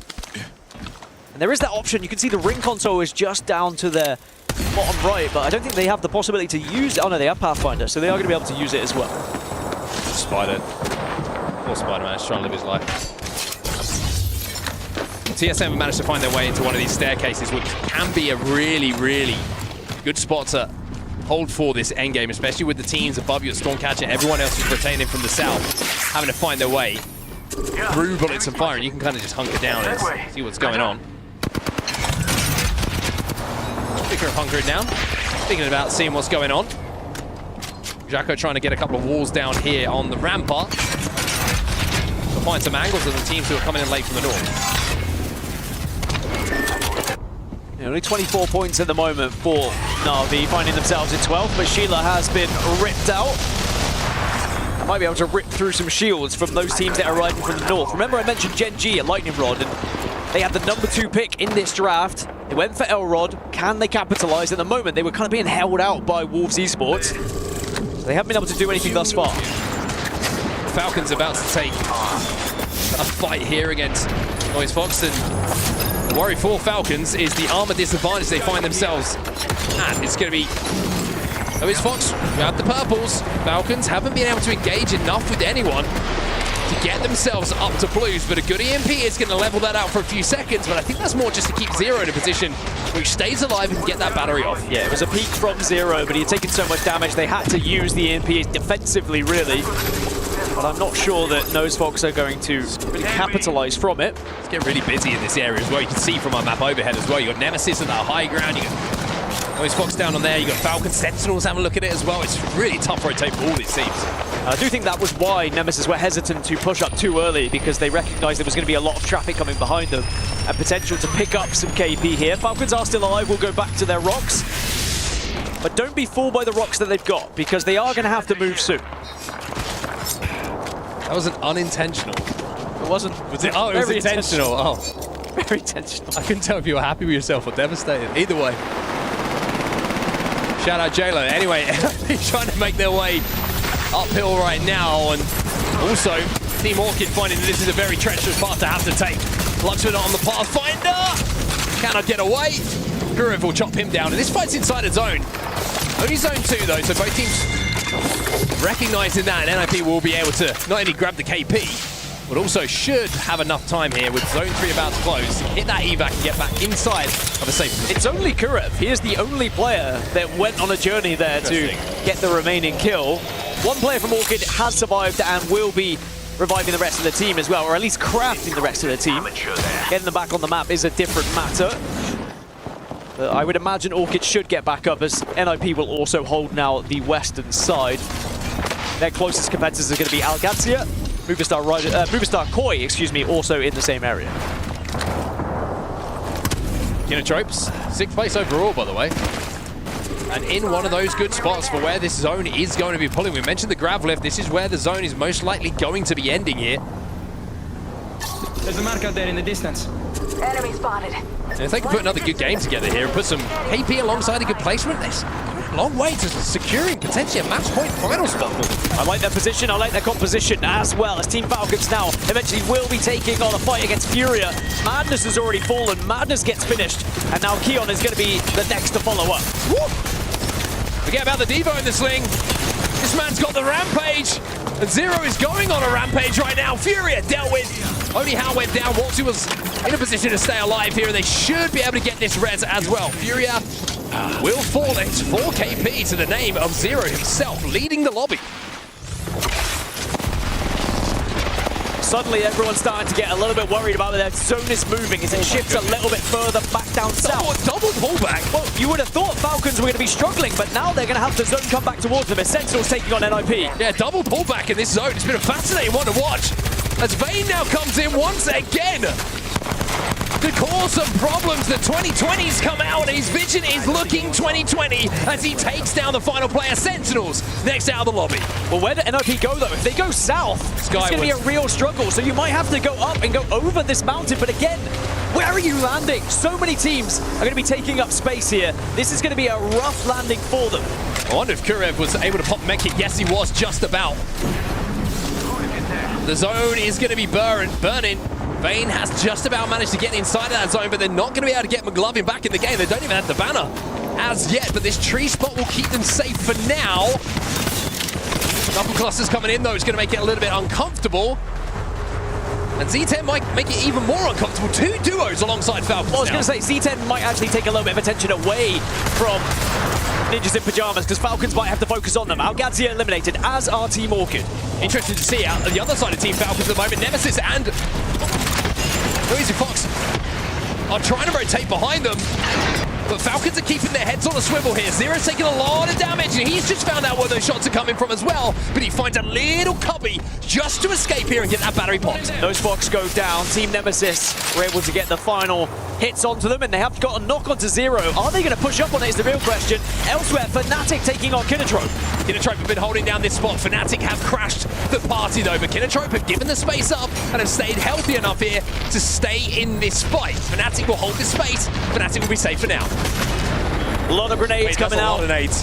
But I don't know if there was much damage from them, but Kinotrope, they're going to send it anyway. That is a lot of nades, and as you can see, here comes Sheila! Cannon last alive now, trying to get in a position to hold it down, but Yuka's still alive here, and Yuka will clutch for Fnatic. He went back, he wanted to get the shield swap, but I believe it was a dead swap in there, and it just killed that fight in the end, as Falcons still holding on as a 2. Again, another member has gone down. NIP getting involved in this because they sense there is a potential to push up on the Falcons. Gurev's going to have a peek at this. Oh! Who goes down? Oh, my Zero! The Peacekeeper, max damage. That'll teach you to peek, Kurev. Doesn't matter if it's a Peacekeeper or a Kraber. Zero always find a way to pump you for enough damage. Vayne's going to try and escape, but it looks like he's going to be chased, but behind them comes Nemesis. Yeah, Waltzy just got caught in a pinch here, and look at this. Nemesis right behind it. Zero overextends to get the kill on the solo. Nemesis sees the opportunity brilliantly. And even though Ninjas in Pyjamas are eliminated, which will mean they will not go back to back to back, Falcons might look back on that moment as something that, a bit of an overextension, bit of a misstep. Well, Nemesis will finish up the remaining pieces of Falcons that were still on the floor, but there's going to be commotion elsewhere. NAVI, TSM, Fnatic, all getting involved here. And again, TSM hold behind a Newcastle wall. TSM hold in a position where it looks like they should go down. Dupe is the last alive. We'll be able to get the swap here, and he's looking to finish these downs, but Fnatic have sniffed him out. See that he's a solo. They want this kill. Hyaka, he's going to get it though. TSM eliminated. Hyaka sliding away, but Navi will go down as well, and Fnatic control the entirety of the north. Zero is still alive, has now secured top 5 for Falcons as Gen.G eliminated. Nemesis will hold the south, and you've got Wolves on the east. MouZ still alive, as well as Fnatic on the north, but MouZ have taken so much damage here. Both them and Wolves are in very difficult spots. Fnatic are picking up KP after KP. Attack over there. First it was Kinotrope, the clutch from Yuka. Then they swing it onto TSM, clean up that damage. Alongside Navi, who get credited with that kill, but they make him pay and they get a bit of revenge by taking down that final player. And now Fnatic, like we mentioned, control the entirety of the northern side of the zone. The southern side is Nemesis. Falcons still alive, Zero still breathing. But it's going to be Wolves now full sending it, but MouZ are going to get the better of them for the beginning, but it's going to be a 2. Yeah, they're already ripped through. Great job from MouZ to take down Wolves here, but can they reset? It looks like they should be okay. Fnatic are taking a peek from above, but Fnatic don't want to give up their spot, so they are not going to commit to it. Yeah, 4 squads alive, so it's an awkward number. They will know there's a solo in the lobby doing the quick maths that is required. And Nemesis got a horrible surprise for Zero here as they zip towards him. They want this KP. But Zero somehow keeps threading the needle here. Finally, unfortunately, the needle gets lost in the haystack, and that'll be Zero and Falcons eliminated. Top 4 for them. So Fnatic still in prime position, but as they are temporarily distracted from MouZ, it will allow Nemesis to walk up and take center zone here. But MouZ have just found a cliff edge to work with. And it really is going to be a very difficult position for them to try and get up, because Nemesis might actually get an angle on them here. Yeah, the pace of this end zone is going to be controlled by Fnatic, whoever they decide to focus on. Be a major disadvantage, but look at MouZ. How's it going? Sneaky, sneaky MouZ. Going all the way up towards the north. But Aku's got to be careful here. Looks like the decision might be made that we've got to play for seconds somewhere along the line, but Nemesis will be credited with these kills. Fnatic will now have a 3v3 to win this game, and that's a big EMP. Nemesis take the damage from the EMP. The grapple up isn't great. And surely this is just opening the door for Fnatic to close this one out. Fnatic have dominated this game. They've dominated the height, and they look to dominate this fight as well. Nemesis will fall. Fnatic will take the game, and they erupt with a victory here in match number 6. And APAC North will be celebrating wherever they are watching right now. And you can see how much that means to Fnatic as well. The big clutch from Yuka on the side of that cannon. In that 1v1 scenario, set them up for success. And once the opportunity arrived to win the game and clean up in the way they did, they didn't make any mistakes. So interesting to see the cameras there. Nemesis right behind Fnatic where they're seated. I mean, obviously, they would have had no idea while it's happening, but they'll stand up, they'll give them a little look, and they'll let them know who's boss. 21 points for Fnatic, and what that does is put them in contention for match point finals. They find themselves top 5 now in the overalls, and with 4 matches to play, it's a pretty good position to find yourself in. It certainly is indeed. 9 points on the board, again for Ninjas in Pyjamas, though it's not the bombs we'd seen previously. Nemesis consistent once again for EMEA fans, and MouZ just behind them as well. A good game for EMEA, that one. A fantastic game for them. And Team Falcons, I mean, not a bad game for them as well. They just pip Ninjas in Pyjamas by 1 point to find themselves on 82 points now. Ninjas in Pyjamas on 81, so we still have 2 clear leaders. And with 4 matches left, a 30-point lead, 50 point over the cutoff, I think I can safely say we're going to be seeing Falcons and NIP on Sunday. Now, Kinotrope Gaming are the team that holds that 7th spot, though, and that's the one we have to keep an eye on as these 4 matches resolve. Yeah, you probably noticed how close it is from 7th down as well. Just a couple of points between those places. And not a lot of room for mistakes now as we have 6 games done and dusted, Dan. We've got only 4 more to go. This is getting a little bit hairy for some of these teams. We'll have to see who has that clutch factor and who can handle the pressure as we get back from this break in just a few moments' time.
Welcome back to the ALGS Midseason Playoffs here in Riyadh. My name is Rainday, and we are joined by a very special guest for this halftime recap. Of course, we got J-Hawk and Snipe Down, but Kelly Milkey's from Alliance, co-owner. And Kelly, it's amazing to see you not only at any venue that we have, because you hand me cool stuff that I could put on my daughter, right? I mean, the cute onesie for Alliance. We haven't got it on broadcast, but it's adorable. But also, you're such a big part of the presence of Alliance at these events. People have come to know you, and it's just great to have you here and be able to pick your brain a little bit. How you doing? Great, thanks. It's actually my first time at EWC, and I'm really excited. You know, one of the things that, speaking of like first times, the opposite of that is Alliance's tenure in Apex Legends. You guys are really one of the oldest, if not the oldest in terms of length of days that you have been in org and representing players in Apex Legends. Talk to me why it's been such a good fit for you. Why has this made sense for you guys to stay here so long? Yeah, absolutely. I mean, first of all, it's one of the best BRs out there.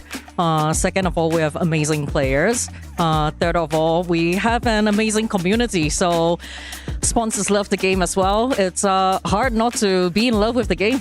Yeah, I mean, and it really shows as well. You talk about hockeys and you talk about the stability of this roster now with Unlucky and Effect, but it wasn't always that. I mean, you guys have bounced through so many different iterations. You brought up Yuki. I mean, what a sensation he was when playing for Alliance. You guys have also found a way to find a synergistic team, Kelly, and that to me is harder to do. Finding players who are standouts by themselves, sure, but somehow when Unlucky and when Effect, these guys, they're stars on other teams, come together, they make it work. How does the org stabilize players like that, and how do you support your players to find that synergy and keep working together when many teams break up? Yeah, I mean, first of all, Alliance is quite a special organization. Most of our leadership are ex-pro players, so our performance culture is really strong. We have a really great performance team working around our current team. Of course, one of the most important things for BR is like teamwork and synergy. Yep. It's easy to say it, but it's very hard to attain. That themselves, I also have to give players credit. They themselves, you know, they really buy into the culture. Not every one of our roster does, and those are not so successful. Yeah. But there is a lot of trust in the team. We try a lot of things. Of course, what you see on stage is like the tip of the iceberg. Absolutely. And the homework that it's put behind by, like, you know, our GM, our performance coach, and our head coach.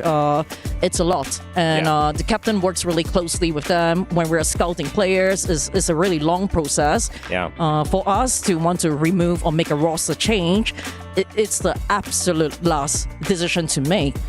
Something that is, you know, what a lot of the other teams don't have is that typically when you lose a tournament, you kind of want to make a swap. Yeah. We haven't exactly been having great results at LAN pre-EWC last year. Right. Often at times we have even been like double digits at LAN finals, you know. Mm-hmm. So there's a lot of analysts and there's a lot of stuff that goes on behind it. And I have to say a big part of it is, of course, hockeys. Yeah. So the last thing I would share a little bit, because I don't want to, you know, share too much about how we work. Imagine you throw all their team strats out right now in this interview. They're like, what? We win. Kelly? I was going to ask the performance coach. Pontos is probably going to kill me right outside if I do that. But in Alliance, number one, we invest in our captain. Yeah. And it's really important for us to find a strong captain in any team games that we have. And we have that in John. And he's like an incredible human being. He has extremely strong work ethic. He is very strong as a leader. Yeah. He's calm when he needs to be. He puts pressure when we need be. Of course, that comes with a lot of, you know, working together and trust. But yeah, I'm glad we decided to go the way we did, because, you know, now we're here as defending champions. You guys have had an incredible run since last EWC. You held up a trophy in Riyadh last year. We'll see if you can do it again this year. You play tomorrow in Group B, so if you're excited about that matchup, make sure to stay tuned and keep it here for the entire 4 days to see Alliance in action. But fellas, I'm going to shift towards you as we get back to the action that just occurred. 3 games came by, 4, 5, and 6. A lot of that, though, felt like maybe 2 games, maybe 1 games. If we were talking about one team in IP most of the time. Yeah, I'm so happy that I was able to talk about them before this started, and we get to see Vayne here, and honestly, just this NFP roster. Okay, first off, we saw Falcons earlier on. They're just going to be playing as aggressive as they can. They'll be going for kills, and this is the time where we talked about Vayne's confidence level, and then getting these back-to-back wins, especially on E-District. Honestly, after their momentum in the game before, where they had, I think it was 12 kills and a 4th place, the game that Furia won, it just set the tone for them, especially on this map. When you start getting, back-to-back-to-back maps, and you get that confidence, they're able to run through, and their kills is what's putting them ahead of this. And honestly, something that we noticed in the stats is that they are 1, 2, and 3 on the kill leaderboard in terms of overall kills for this tournament. Even though Falcons was at the top, they're still able to pull that off, and that's just only going to set the pace for the rest of this. It feels like Ninjas in Pyjamas, definitely the team that we thought they were, coming in 2nd place in terms of overall qualifying.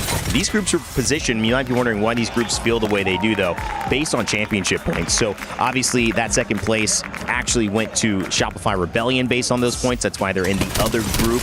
But going back to game 2, John, it was more the same. It's just NIP finding a group. Yeah, once again, like Snipe was saying, I feel like this roster maybe on paper, sure, they don't have the talent level of a Falcons or an Alliance, but they have the cohesion. The top 3 players, like you said, all in terms of kills, is those 3 guys. Sure, maybe you wouldn't predict that any of those guys are going to be the kill leader, but when they're performing like this, you see the results, and it's not any individual player. All 3 of them are able to perform. And that goes back to what Snipe was saying at the top of the show, where, okay, Vayne can focus on the AG.AL. He doesn't have to micro either of his players, because you know that McLovin's going to perform. You know that Kurev being your anchor and also being able to, get some mix in with those calls. All 3 of them can just focus on their own individual things, and that leads to things like this, where they're coming from Stadium, maybe draft point, it's a little closer, but it's not the most ideal in terms of potential end game, and yet still they're able to get the ultimate high position and able to close out the win. I mean, we saw that one in a beautiful panoramic view, so made sure for our observers to catch that action from the top down. And speaking of top down, it was Fnatic who would have the height here on this one and take the win. I mean, going back into your statement, playing with cohesion. This is something that Fnatic's always leaned on and done well. It was up to Yuka to find new teammates. The conversation was, here's a list that we think, and Yuka said, hey, I've got a list too. He handed that down, and guess what? I think they went with a lot of Yuka's list. And it started to work out well for them. A team that we expect to continue to be relevant in top 5s. That's kind of where they make their bread and butter. Top 5s in circles, top 5s in tournaments. They're trying to get back to that and represent APAC North in a different way. It's been over a year since they've raised a trophy in the ALGS. Now trying to do it yet again. But the whole being greater than the sum of its parts, we're seeing that clearly with NIP. Sometimes for a team like Fnatic and a team like Falcons too, the whole just being equal to the sum of its parts is fine. It's okay for day one. These teams do not need to be at complete synergy right now. But if you just look at that screen and the passion from the yelling, you could tell it's a bit of relief, Jay, just the fact that they got that win. Absolutely, and for Fnatic, it was definitely a project because Yuka said, I want to pick up 2 younger players, and that's sort of similar to what Ninjas in Pyjamas did. Sure, maybe they're not young, but it's a project because McLovin, he's not necessarily a player that we know for having a lot of success on LAN previously like Vayne does, and so, like I said, on paper, this team doesn't quite make sense as one of the best teams in the world, and yet here they are. Ninjas in Pyjamas, you can see their tally overall, 24 points, 20 kills plus in these last 2 games, and you add the 7 at the end, but another man matching him. And of course, actually, you know his name, you've seen him before, he was standing on stage. It's Zero from Falcons. They might have taken their foot off the pedal and a little bit of that speed, but they are still operating with an intense surgical-like style because they know how to get the job done. Joint kill leader, Zero, with the NIP guys as well. Kelly, I want to thank you for hanging out with us. This was amazing, and good luck tomorrow. I know you'll be watching. Any particular place? You're going to be in the stands, or you got some kind of cool booth or box while walking around? Where are you going to be? Yeah, we have 30 fans from all around the world that came with us. That's right. I'm going to be in the stands yelling at you guys, yelling at the stage. So make sure to tune in to watch the best games in Apex. One of the coolest things about that story, man, flew in 30 fans to Riyadh. Big shout out to Alliance. We got to see all our orgs doing that as well. It's time to get these games going for our last setup before we come back for one more final halftime break. So let's send it over to our casters to kick it off. Thank you so much, Rain Day. We've already seen the action breakdown here on Storm Point. Vicky Kitty here alongside Jamerson, and it's crazy to see how things have been shaping up, but even better to see how many teams right now have been soaking up that KP because the competition is tight if you want to feel comfortable in the top 7 to sit in the finals lobby.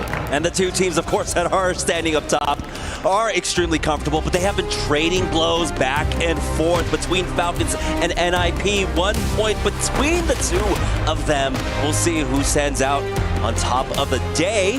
But for now, as we continue on in Storm Point, we got to see Fnatic with their history here on this map, being able to secure themselves that north side of the map, getting trided even though it was a 3rd pick, and this is one of the 3 map sets. So just the simple fact that they come in with that kind of history, teams give them that freedom. Orchid end up 4th picking that, gives Fnatic a lot more freedom in how they want to move down to the south here.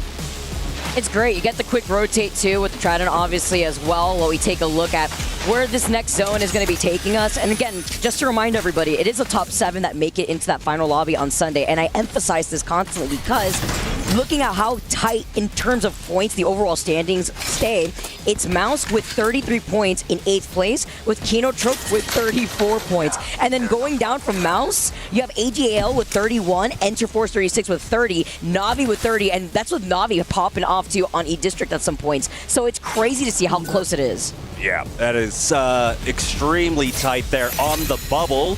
But here, as we take a look at the ring poll, our first map ring, it does seem like, well, we're going back to Jurassic, and what a time, of course, to go back to Jurassic of all places here. But also want to note that with the bans that came in, particularly with that fuse getting taken out in match number 6, we have our picks of a few console legends. I want to say ring console legends, not controllers, ring console legends. That's going to be the Pathfinder, a huge pickup from a lot of our squads. We did also have a smattering of the Ramparts there, particularly NAVI and Kinotrope along with MouZ and Z10. It's so funny that no matter what, right? Like if it's the Wraith off the table out here, you talk about Fuse, no Ash, no Alter. Let's bring in Pathy. 14 Pathies right now in this lobby, 70% pick rate with Crypto following right behind with 11 Cryptos in this lobby to get that information. I know you saw that side by side with Sparrow at some points to be able to remotely get the scan on those survey beacons here while we get set up on Team Falcons, who are holding first place by a 1-point difference. Yeah, it's kind of interesting, especially with today's ban so far, how as soon as a legend like pricks their heads up, well, you're banned, right? So the Fuse picking up a lot of traction there in game number 6, going immediately down, but it's MouZ now. One of those teams currently on the bubble with 4 matches left to go, trying to secure their spot into the finals day, trying to avoid the last chance qualifiers. But Wolves Esports, another team also on the bubble, trying to fight for their lives right now. Very important fight right here. No Name taking a nice off angle, putting pressure onto Lufko, having to back away just for right now. You see Donut, you see Crazy Kong, who manages to jump all the way up with a Newcastle wall too. They're trying to go for some of these follow-ups, but Donut is the first to get knocked. It's a trade-off from both sides. Yeah, Crazy Kong biding his time for now, having someone hold the angle, but No Name will get knocked out. 0-0 with the Mozambiques. We'll be able to finish them off. A great time for them, but they've got to be careful. Possible third party. You can see the crypto drone coming out. It's Gen.G showing up here, so that's not going to allow MouZ to go for a full reset. Dude, Gen.G wanted in on that fight. I mean, I don't blame them, right? Look at them. They're in 18th. They're at risk of getting eliminated. We are already on game 7. Only 3 more games to go to really turn things around for them, so they need this KP, preventing the reset onto MouZ. Oh, 0-0. Trying his best to get away here, but Gen.G, like you had mentioned, are on the hunt. MouZ will go down. 2 big competitors for Gen.G out of the way. This is a huge opportunity now for Gen.G to try and just barrel their way up the leaderboards. Needed it here. Again, we're already at match 7. You got to start boosting up those points. It was a big fight for MouZ, even bigger fight right there for Gen.G. As we take a look at Sentinels, honestly, just bottom of the barrel teams thus far in their performance and what they need to work out as we go through these different maps here. Fnatic inside of the tunnel, looking to try to take this fight against Movie Star Boy, who are currently sitting in 19th, also at risk of elimination. Yeah, they're trying to hold that north side of Jurassic currently. Liable Ace still bleeding out, but you can see Yuka is giving them that information with the drone. TSM haven't been able to push up quite yet. They're still looking for their angle.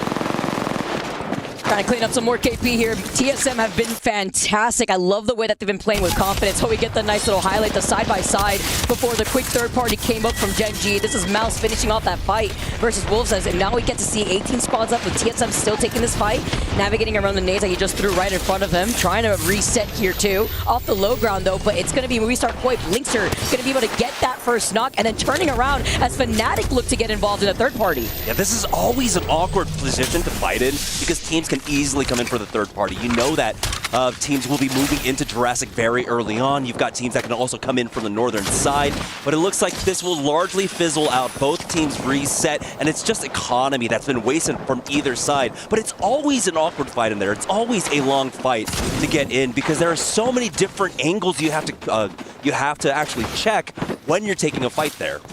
And this early too, right? Like a lot of teams have already been able to get their scan, see how they want to rotate. We know it's probably going to be pulling over to that south side by Jurassic like we already saw before. So you can expect more of these chokes exiting out of Jurassic, specifically south side by Barometer, by Cedo Station, to get congested very fast. A lot of teams like to hold those bunker doors by the fence line. Yeah, you always have to be careful though. The evac towers, so many teams end up defaulting into evacing into that northern side of Jurassic. A lot of teams though right now currently controlling the outskirts of Jurassic, like Qadsiah currently. Ninjas and Pyjamas also on the south side. Zero Tenacity controlling the choke coming in from Pylon. For Noezz Foxx though, they are taking their time coming in from the northern side right now. They do have all gamers. The team, after taking match number 1, has slowed down significantly coming into match number 7 here. This is an opportunity for them to try and gain some of that back. Yeah, right? Like, they had game number 1, they won with like 14 KP. It's crazy to see that momentum dwindle away from them, but this is the opportunity. Still sitting within top 9 thus far. Zap holding the high ground with a bow check in hand. He's got some great loot too. The R9 with the gold light mag. Is looking to try to gatekeep this team for right now because they know that Noezz Foxx either has to wrap around that beam wall here or actually try to commit to coming out from that hillside, while Edward Gaming are able to get the reset and Sentinels popping off in the feed on E36. Throughout all of this, Fnatic were able to get res onto their 2 members. Ninjas and Pyjamas, we were talking about them controlling the south side here. It's the southwest side, so that does actually make a pretty big difference. Not too many teams coming out from that Barometer side. We might have a crash there, but currently it's a lot of teams focusing on the pylon rotate, but it's still early on. Teams are still kind of rotating through that south side, and we have plenty of opportunities for them to show up and challenge Ninjas and Pyjamas for that position. For Falcons though, this is one of the teams moving in from the pylon area. We've got Zero Tenacity and Furia holding this down though. Love it. He's preemptively shooting after the scan off the crypto drone, gets into position, follows up with Howl. They have the Tempest activated. Very scary situation to look at here as they grapple onto that one player trying to run for his life. It's Noctu's one shot. Why are you running? Just go. Face the inevitable at this point. They also got a knock onto Z10 so they can completely control this side of Jurassic. They're trying to follow up on it right now, and there it is. One more knock onto Missy. Fuda gets finished off here. Team Falcons can play with pure aggression, and they have so since match number 1. Looking great on clearing this side. Look at all that extra KP. The points here too, trying to build up that gap between themselves and NIP, which, by the way, NIP, a team that's holding that southern choke that we talk about over by Jurassic Park, are in the other spot that I would love to hold in a zone pool like this. Because if NIP clear their backs, it's really Sentinels that they have to make sure will not rotate on their 6. Yeah, it's our 2 top leaders there on the south side right now, NIP and Falcons, but it's been Falcons who've been picking up these kills and maybe get more. Nemesis coming in from there, but it's Orchid right now that we're on board with, coming through from Cascade Falls. And again, not much in the way of friction because a lot of teams have moved to the western side of the map. We do see ahead of them Movie Star Koi still inside that tunnel, but Orchid all purpled up will have a better fighting chance at this one than Movie Star Koi. Trying to get some poke pressure down while they are trying to shoot at them from afar. It's Fnatic that have now wrapped up behind Falcons. So it wasn't just Team Nemesis. It's the fact that Fnatic are now here still in between Falcons and Nemesis this time around. So you talk about some cleaning up some KP when they're trying to gatekeep these teams. Falcons now looking at these two teams with hungry eyes, hearing them down below. Yeah, Fnatic were forced to go for that reset, right? And behind them all, that entire time, Nemesis were coming up behind. So now, this is Falcons with another possible 6 KP right in front of them. So both of these squads, Nemesis and Fnatic, have to be careful about how they approach this. They still have, of course, plenty of time to maybe revert and go around the mountain and challenge Ninjas in Pyjamas, but really it comes down to what Team Nemesis do here, right? They're going to be the ones that could force that sandwich onto Fnatic, but they will also have that priority to try and rotate around from the south side. Qadsiah were able to get that Mythic bin too. Better position here, considering where they're going to be approaching by that fence line that leads into Jurassic once you're forced outside the choke of Cedo Station, where we know there's going to be a 3-team pileup eventually, as we get to see the map view here too. Team Nemesis, Fnatic, not moving an inch from the edge of the zone while Falcons are just hailing down more pressure onto them. And it's that inevitable fight between NIP and Sentinels too that will be having to collapse on each other over on that southern side. It's the EMP, it looks like, to start things up as Fnatic set up the Pathfinder zipline. Oh, they're going to try and get past Falcons, and Falcons have to divert their attention, right? They've got Team Nemesis on the move. That actually clears things up for Fnatic, and now Team Falcons are actually left inside of this sandwich. They're going to try and get aggressive here with the Tempest popped.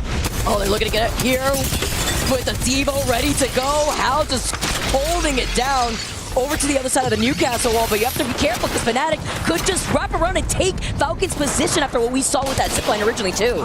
Quick response coming out from Team Falcons. Even with so much time left on that Tempest, they knew, hey, we are now in this sandwich. We have to turtle up. We cannot go and just completely throw this game. Team Nemesis throughout all of this with the attention that Fnatic drew back from Falcons, found a moment to push forward onto that fence line. Now it's Team Falcons stuck here. Again, they have a Pathfinder themselves. They can try and zipline, make a similar play, but it's two teams now that can try and focus you down. They were playing ring around the rosy on who was going to get into zone at this point, and then E36 had reset to then come in from the zone to collapse on the Falcons, Fnatic, and Team Nemesis fight that Nemesis are holding by that tree trunk. NIP, though, trying to hold things down up against Sentinels. You had called it, but we're back over here at Pylon right now. Falcons turtled up.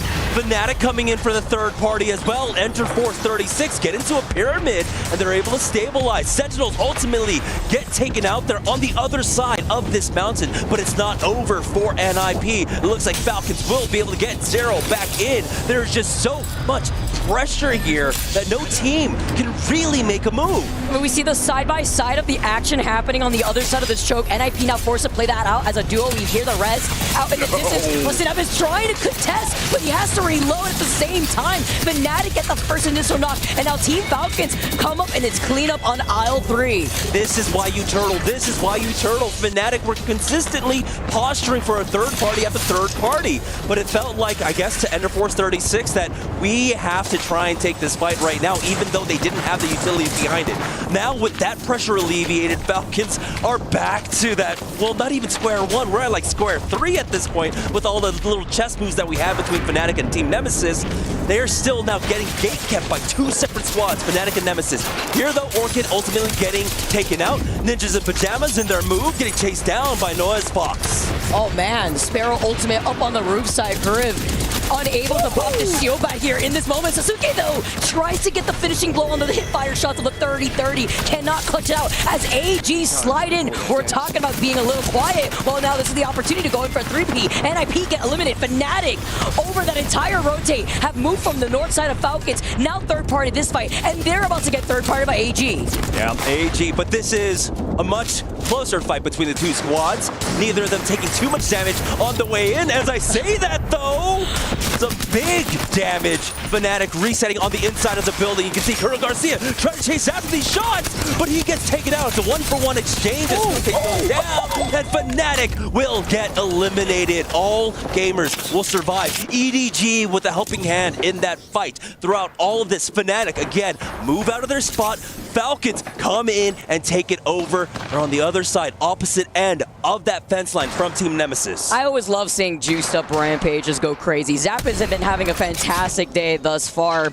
And now you get to see AG not only take over that building, you saw the double Pathfinder zipline on the roof side of that building before Fnatic had gone down, showcasing how many teams were trying to time these 3Ps, these 4Ps that we keep seeing on both the southern side of this choke as well as the eastern side of this choke. But this zone will be pulling over to the north side, closer to where Gen.G is. Evac tower play coming out from Falcons. We'll see if any team can clear this one out.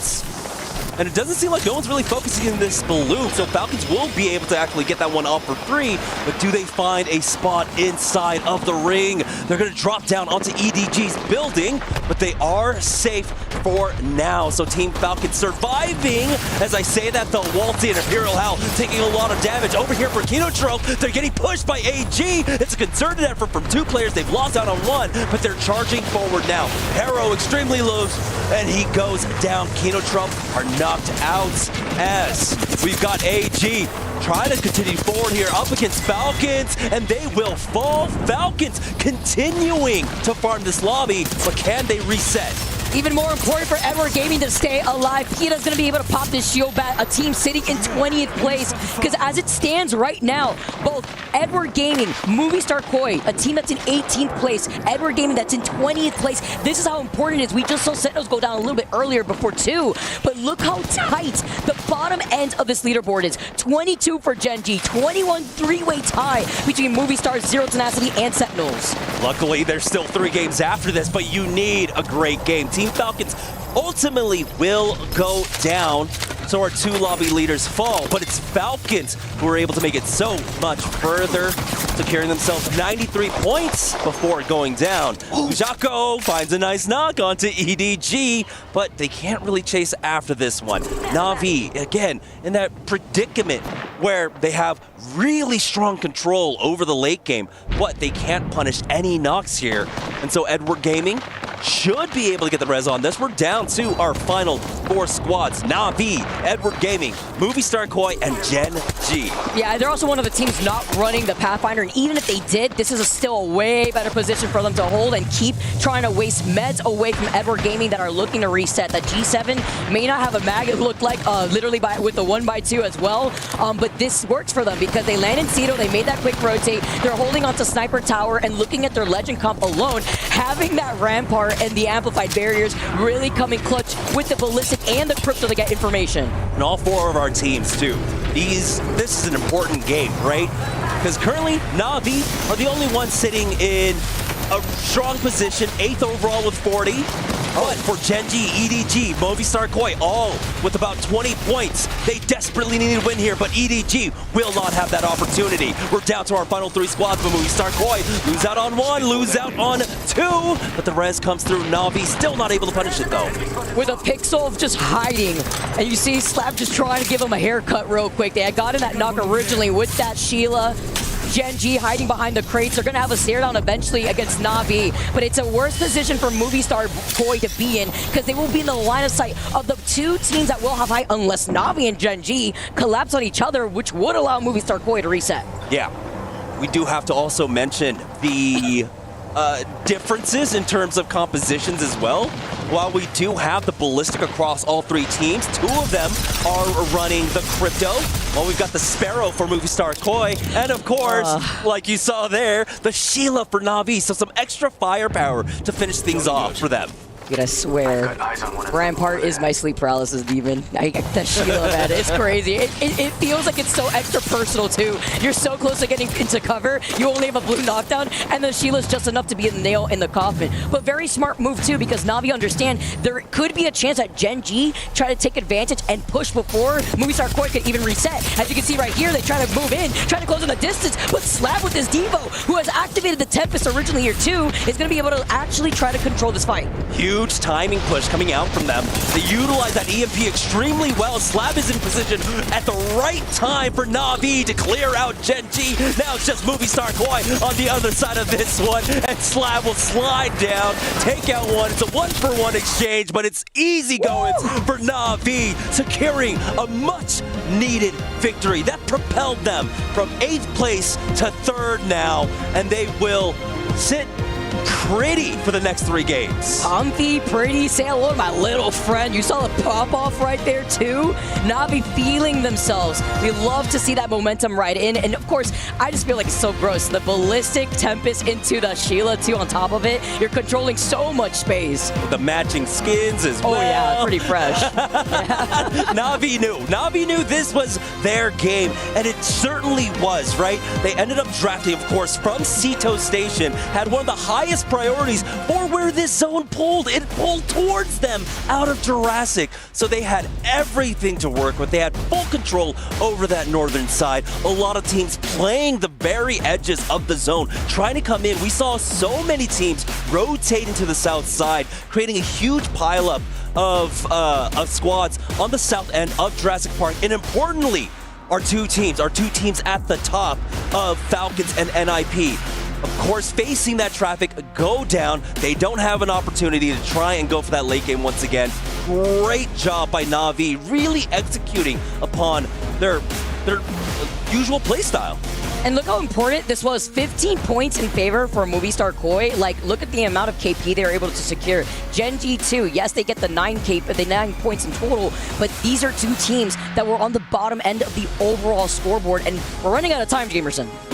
Yeah, they were sitting at about like 20 some odd points before this game, so it was desperation time for a lot of these squads. But now they can play a little bit more relaxed. The pressure is alleviated just a bit, but they are still not safe. As we take a look at the overall, it's EDG, Zero Tenacity, and Sentinels currently there in the bottom 3 on the verge of getting knocked out. But they still have 3 chances left here. Exactly, but it's so tight here, not only with the teams that are at risk of elimination, but even the teams that are looking to find their spot in the finals. Literally a point difference separates themselves or having to compete in the last chance qualifier. Yeah, and again, importantly, with this 10-match set and with how much of the points have been kind of monopolized at the top by Falcons and by NIP, Navi were able to jump 5 points throughout all that. But we've got more Apex for you. We're going to take a short break, and we'll be right back after this.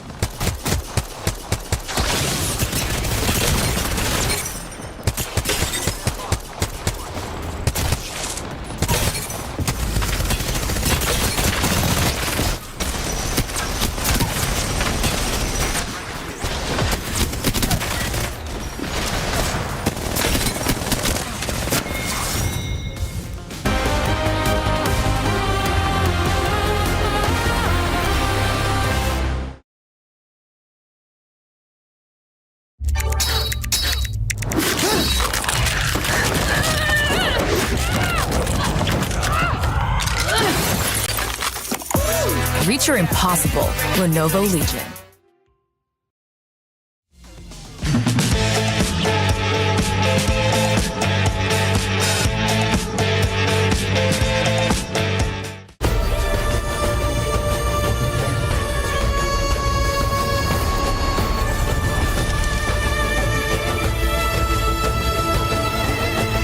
This land is calling.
Moving on here, NAVI take game number 7, push their way all the way up into a nice comfy spot in the overall standings here as we move on to game number 8. Yeah, and importantly there, for NAVI, the victors of match number 7, or 6, 7, match number 7, they were able to secure top 3 off of that, and that's really important. Again, we were talking about that just before the break, but they were in 8th place before that, and so that was a huge shift for them. That goes to show right now, again, with how much Falcons and NIP have been monopolizing the points, that still leaves so much room for the teams at the bottom. Even Z10, currently sitting with 21 points, to work their way up into the top 7 with a decent win here. So if you're on that bubble like Kinotrope currently in 8th place, or excuse me, in 7th place with 42, you're not safe. You are not safe at all. You know, if you're not safe on following up here on the Apex Legends Global Series, make sure you guys follow us on our Instagram and TikTok that just launched here at Play Apex Esports, both on Instagram and on TikTok. Love to be able to stay up to date, find everything in one place so that way you don't fall behind on what is happening within the ALGS. You know what? I love all of our social media people too, so you know they're going to be on it. So make sure you follow them, and I will do that right after this game because we are about to get into match number 8. I was there frame 1, Jamerson. I saw the name change at 1.2, and I was like, all right, I'm watching. I got a tab over here, making sure that we don't miss out on those socials as we get a nice little pan of our audience here, trying to give their energy to their favorite teams. Falcons looking on top, but I really like how our teams are playing so aggressive in this lobby. I mean, you have to, and now at this point, we're entering game 8 territory out of 10. This is the moment where our bottom end teams that are at risk of elimination have figured out what they need to do differently. Do they need to start farming more KP? Do they have to get aggressive? Do they have to time these 3Ps way better here?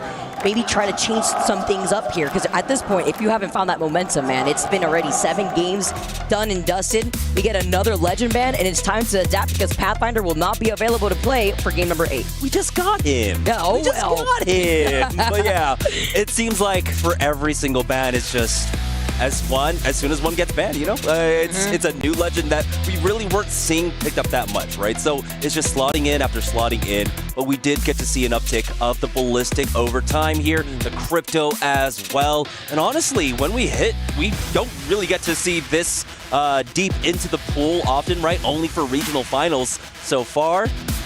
We don't know what to expect. What do teams still have up their sleeves? Of course, we did see that Sheila coming in big, the Ramparts. Will we see more Sheila pickups? Of course, Bangalore is a popular pick here on Stormpoint, and we saw some smattering of Bangalore even when we were on E-District, so there's still a shot that she comes out. I think it's so interesting now that we have way more data on these legend bans, which has been my personal favorite thing that we've included within the ALGS, that there's not a single support legend that has been banned over the course of these last 7 games. And that's, you know, after the patch coming out, seeing a lot less Newcastle, I also feel like it's been really dependent on the different regions and how these teams like to lean to their comfort. I'm expecting to see a lot more Rampart and Crypto going into this next game. And again, game number 8. Finding ourselves back on Stormpoint. Yeah, and interestingly enough, you know, Crypto was a legend. Game number 5, game number 4 definitely did see bans around that area, but with that shift, with Watson taking up one of the earlier priority bans, it has actually increased his shelf life throughout all this. The fact that he's still here in match number 8 is kind of crazy to me. Interesting. See more teams kind of playing into their comfort, because, you know, if you don't have the Crypto, it's usually the Sparrow coming out instead. But what I do think that we were seeing teams kind of piggyback off of the Ballistic and Rampart coming out to play, or that Bangalore, like you mentioned too, for teams that feel more comfortable. But it's usually that Ballistic Crypto or Ballistic and Rampart that we've had intertwining going into these different compositions, introducing these legend bans. As we take a look at Navi, we highlight their POI over by Cedo Station as they start off feeling happy. You saw the pop-offs of the cameras, which is great, honestly. The stage is insane, but it's even cooler to see our player cams up to date, seeing how they feel. And moving on to momentum being as important as it is on Storm Point, while also looking at where our zone is going to be taking us, Jamerson. Yeah, this is more of a northern pull, but we'll get confirmation in just a bit as soon as that ring console reveals itself. But for NAVI, again, very nice win for them. They don't have to really change up anything at all whatsoever in terms of their composition, and so they can continue to play that same game, but it's not going to be the same because this ring is now pulling up to the north side. We saw for a split second there. There he goes. He came back. Don't be shy. The wall is where we are going, possibly here. Of course, with this zone in particular, we can see it kind of split the middle between Command Center and the wall. So it's going to be interesting to see how does TSM, the team that is at the wall right now, approach this. For Fnatic, a team that's right there at Trident that can easily make that rotation, where do they want to take in terms of priority positions? Or are they going to be thirsty? I'm thinking about Fnatic in this case, right? Because lackluster loot when you land over there by Trident, where you try to bank on playing more so objective. You do have that Evil Harvester that's right there,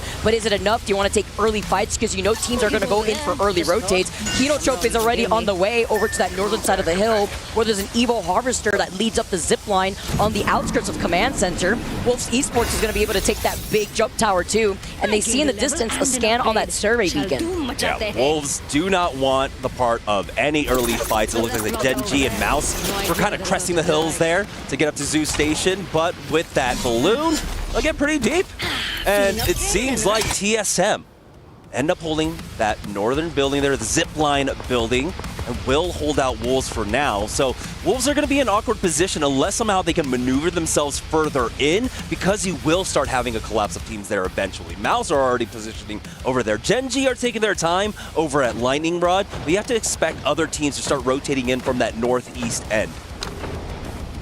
Trying to theorycraft here the composition for TSM. They were banking. They're literally the only team, because we don't ever see this played out as often, but they were the team banking on rotates because they actually came out with a Valkyrie composition. The only Valkyrie in this lobby just for the zone to pull on top of them instead. So now they have to prevent other teams from just getting information on their survey beacon on top of their building and still hold height to have the ring console also in their line of sight, because this is their POI, which means that they can really only boost up their own Evo shields with poke pressure looking at their weapon compositions. Yeah, and I mean, it makes sense, right?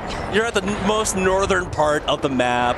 This map goes downhill from north to south. The Valkyrie gets a lot of value with that skyward dive. Yeah. But it's kind of unfortunate that it does end up pulling towards them. So it is going to be a bit more difficult for them to try to hold things down. We're already getting some early movement from that further northern side. Movistar Koi are actually wrapping around. They came from checkpoint, went all the way up north. Fnatic gave them the space because Fnatic ended up rotating from the south there, from the chokes instead. Now here on the scramble, Furia versus Z10. Not gets that knock on to Phoenix. We'll see if they can follow up and get that thirst. Keon's gonna try. Get over here. Everyone's thirsty to try to get this extra KP, but it's a great fight for Furia to take right now. They're just making sure they're not going to get 3-peat, but they won't. No other team in the vicinity other than NAVI who are looking to make an appearance. But 0-10 have already left at this point. They're going to try to reset probably in Stormcatcher, where there is a Replicator and a Moby and an Evil Harvester, so it'd be great. Yeah, I mean, so it literally split, scattered though. so quick. Ninja, scatter. Please, we have to. We need to stay alive. Team Nemesis, though. I think this is Falcons. Oh, no, this is Edward Gaming. Excuse me. Just trying to hold things down. Do have eyes on a squad, and like we had mentioned, right, with all the bans that we've gotten so far, and the fact that we're still here on Storm Point, you can see the strength of those smokes with the Bangalore picks from some of our teams. And even though it doesn't provide you actual cover, the visual cover is enough sometimes to be able to get through situations like that when a Sheila is just staring you down. It would have been quite a shame if the crypto drones would have just revealed where you're positioned around these smokes. Interesting to see that a lot of the counter picks coming out too, with teams trying to run the very similar compositions here, but it's going to be Noezz who are going to now rotate on their own, Trident taking their time. One of the teams to play objective, of course, too. Yeah. And play on the edge of the zone. They're going to try to get at least the survey beacon, the ring console over by North Pad, take their time, get into this next zone, probably with purples as well. So you can see Team Orchid playing inside the bunkers this time around. Just have to make sure that their backs are cleared. Because really, if Noezz wants to commit to this rotate and coming in from specifically the western side, they would probably either want to see if they could take a fight by that bunker side, if they hear a fight going down already there, or by the southern choke that you had mentioned we saw Fnatic take originally. Yeah. For Team Orchid here, though, again, it's just about surviving. They are on the bubble, right? Quote unquote. 17th place, 24 points. If it ended here, they would be moving on to the last chance qualifiers. But they have so many teams, or excuse me, like very little space for the teams behind them. So they cannot misstep. They cannot afford a 0-point game here whatsoever. We've got an Evo. We saw how close it was on the bottom end of those leaderboards. 18th and 20th are axed already in this first day as Sentinels, another team who desperately needed those points, have now cleaned up NIP. That was huge here for Sentinels, and they're going to be able to reset too. This is also another opportunity now for Falcons to continue to grow their lead. Remember, in that last game, it was 1 point between them, but now Falcons have a very comfortable lead to come out the lobby leaders here. And like you had mentioned, for Sentinels on the other side of the leaderboard, just trying to get into the top 17. But there's still a lot of room for movement. They can easily get into the top 17. Currently, it's Kinotrope with 42 points. So an 18-point game here for Sentinels can easily get them up into that 7th place position. But with the KP that they already have, this is already looking great. Makes it a little scary for Team Orchid, who are tied with those 24 points right there side by side. It's just Team Orchid just in a better position in terms of where they stand in this next zone, as long as they can make sure they can clear their backs, because there are two different entryways into that next zone, right? It's that south side and the bunker side too. You could technically take a little bit of that ring damage, is completely fine to rotate from the north side, which is actually what Noezz did because there's an Evil Harvester on that pathing. So Team Orchid probably heard that Trident looking behind them to make sure it's cleared, while AG now, over by the Prowler side of things, are going to be able to hold this hilltop here with that 30-30 right behind these rampart walls. Yeah, this is really one of the few options that all gamers had, rotating in behind the priority teams, right? TSM, Movistar, all of them were able to get that north side of the wall, so they couldn't get any deeper into the zone. But this isn't bad at all whatsoever. But there is a small chance that maybe it continues to pull up to this hill. It's very unlikely, but if it does, AG, a team, again, that lost so much momentum, can get that back. Currently, they're sitting in 8th place with 40 points. Just 1 point, or a few points off from that 7th place position. Good spot to hold, at least for right now, but I wouldn't be surprised. It's probably going to keep pulling over by the wall side, where a lot of these buildings we saw get taken really early on, while E36 trying to put in some pressure onto Team Nemesis. E36, they've been on the hunt. They've slow rotated throughout all of this, and really, again, with a pull like that, you can't really expect to get in deep into this zone. And so trying to find the fights on the edges is going to be extremely important for them. They will be able to try and cut off Team Nemesis. I mean, Team Nemesis already showed that we're running into zone. The only natural movement for them is to continue their way on up from that eastern side to get to Lightning Rod. So Enderforce are just going to cut them off.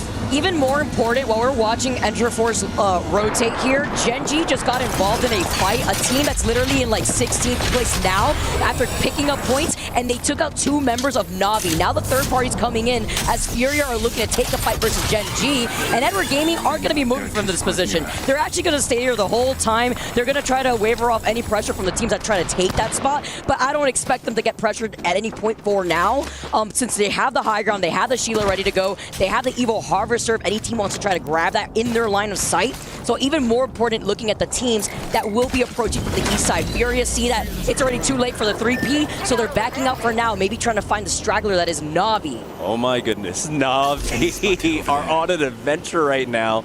Their solo player looking to try and get the res. So he's going to try and go out to Lightning Rod once again. He had to turn back around because of Enderforce, but hold on just a moment. Enderforce just drop on knock, take him out with a 3-2-1. They do have a Sheila in their way. Madness holding the line. Keon backing them up. Great EMP. No, I think the drone got cleared here. Furious Trills still trying to hold on. 2v3, and there's the knock to try and even things out. But E36 are able to confirm converge on them and knock out Furia. Oh, I know those comms are actually crazy from Madness. I know he got that knock, but he had to reload, and then we saw that last member of Furia also having to reload. Even better situation for E36 to get that initial jump and to get that first knock for them, while Navi still staying alive here, playing outside the zone after they got the res. Yeah. Huge play out there for Hierarca, and honestly, it was that aggression coming out from E36 that gave them that window to do so. Team Nemesis also kind of swerved away from that and actually are making their way towards Command Center. But now, as Navi are working their way on in, Enter Force 36 is continuing to find knocks here and there. Navi, though, in the scramble, are trying to find the best position to try and play off of here. It looks like they might be able to get the survey beacon scan. Look at him dipping and dodging, shimmy-shading his way on the drone to get that information on their survey beacon. It's not for that Evo shield. They're maxed out with the purple, but even better to look at the teams waiting for them. Yeah, they got it just in time. Gen.G spotted that drone out, tried to take it out, but now Navi, with crucial information here, know that they're going to have to avoid Enter Force 36. You can see now Hierarca is making his way on back. They're going to move over towards Command Center. They know that Team Nemesis have just made their way on in, but they're starting to double back actually off of this. Coming in from that bunker side, Mythic been out and about right next to Edward Gaming. Will they be able to get it, or will they feel the pressure away from Falcons who are off that low ground? Okay, charge rifle in the distance, finding the crack onto Hal's shield as AG staying in their position, looking at Gen.G, looking to try to actually contest him for right down below. Yeah, we didn't expect the ring to pull all the way up towards them, and so they were forced to move. Does seem like they find a moment here. Gen.G aren't able to continue to push off of this right now. Noezz, Foxx, we're looking for an opportunity here, but they'll just only send one. AG, get that reset. EMP on out. Will stop the aggression from Gen.G, but Zap goes down to that nade, will crawl back to his squad, and now more nades come in. It's raining nades, hallelujah. It's the way that they're just falling at their feet there too, because it's the third party, make it the fourth party. Noezz, who had made the rotate with the Trident, are looking to get involved over to the north side. Now they see Navi going in for a 3P, but they still have the high ground advantage. Simultaneously though, there's a huge pile up over to the south side. We see Hal getting a double knock onto Z10, who are also trying to see if they can wrap up behind them, even looking at that Mythic bin. Sentinels also jumped on top of Edward Gaming and have now taken that exact building high ground away from them. You can see Navi continuing their rotate in. They were looking for that third party, but Noezz, Foxx played this one much safer, pulling back away. And take a look. If you can see on that mini-map, the ring will continue to pull up to the northwest side. DSM, of course, the team that dropped that wall, will be able to rotate in for that. EDG throughout all this end up getting knocked out here.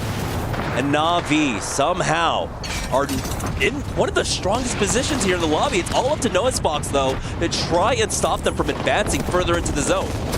And Navi hoping a little bit that Noezz can try to take some shots at them, but Gen.G are in such a good position out of the line of sight of Noezz, Foxx. As you can see, Sheila out to play, shooting at the crypto drone right above them. It looks like Gen.G wanted to try to approach, maybe with the opportunity of a crypto drone EMP, as Noezz, Foxx are trying to also get into a different angle. They want to stop this fight from happening, but they can't overcommit. They have to stay in their position, as Gen.G are also looking behind them. Yeah, you can hear all the 30-30 shots coming out from above them right now, as Gen.G will get the knock on the Ujako and finish off Navi. Valiant effort there, but here's the third party from Enter Force 36. Asia on the slide in, just commits to this fight. Dexter the only one up for Gen.G as an EMP comes in for the third party. Enter Force 36 will be able to get this reset. Never mind, possible third party once again. Back to back. Look at the graveyard at their feet right now. E36 also trying to reset, taking a good amount of that damage. Oh, we're shooting Ghost out here too, I guess. Trying to make sure they can find the crypto drone flying around them, who's invisible too, by the way. They heard it flying around them originally. You see the knock here. Sasuke in some trouble. Malaika has the high ground, but takes so much damage. And Noezz, Foxx played this one way too safe, keeping their anchor in the back instead of sending the full 3 to commit onto E36. So now it's a 2v2. Excuse me, a 2v3 in favor of Enter Force 36. Now here on the south side, Kinotrope trying to make their way on in, but it's Wolves Esports currently playing the gatekeepers. Looking down at Kinotrope with some help from Fnatic on the other side of the wall. They slide down. They get the damage done. Miss out some PK shots, but the ring does the rest of the damage. It's a nail in the coffin.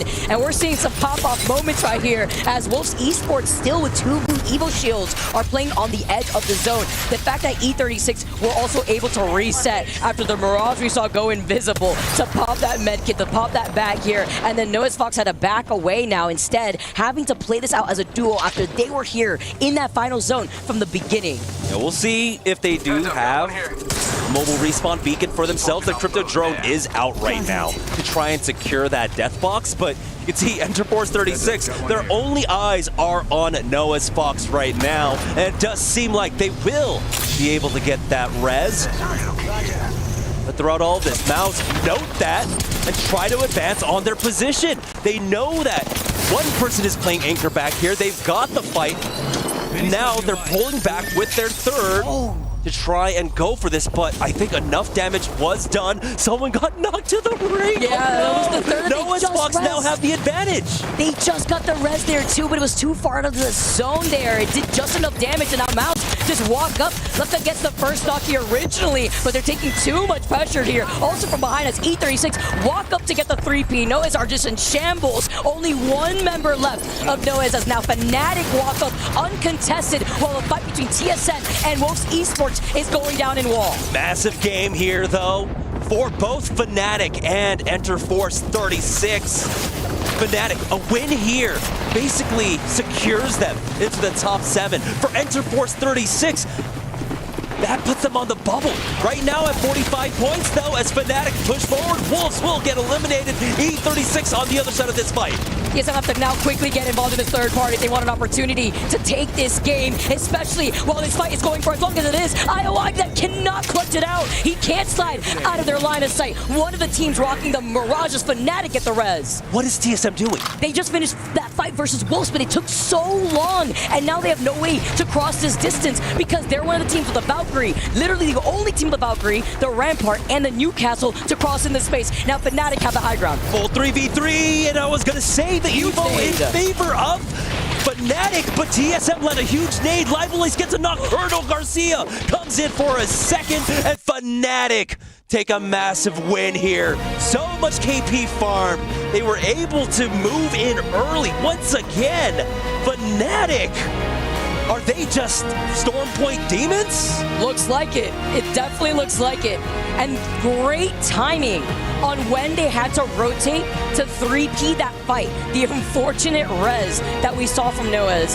We also saw the contention from E36 right behind them. It was Fnatic that nobody was blocking Fnatic from just walking outside a wall. Why? Because TSM and that fight versus MouZ Esports took forever. It took, by the time the third party came around, by the time that original fight finished, by the time Fnatic healed and then repositioned themselves, TSM was still not there. But nonetheless, they got the KP that they needed in terms of the placement as well. And also, just the comfort.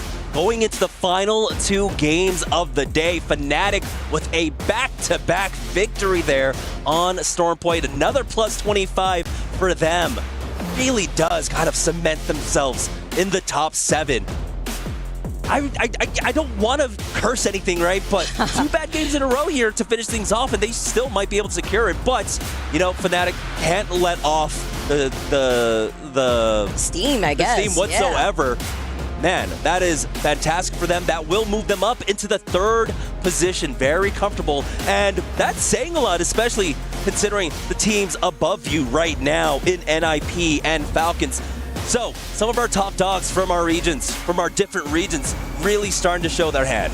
And Fnatic did pretty good on E-District too. The only game that they kind of faltered on E-District was Game 5. So, you know, carrying that forward and seeing the most of that success on Storm Point as we take a look at our top 7 teams that are feeling pretty comfy. But if you're Nemesis, if you're Kinotrope, you can't let off just yet. Look at this. E36 are right on their tails with 47 points. And then even worse though, more at risk, is the 18th through 20th spot team right now.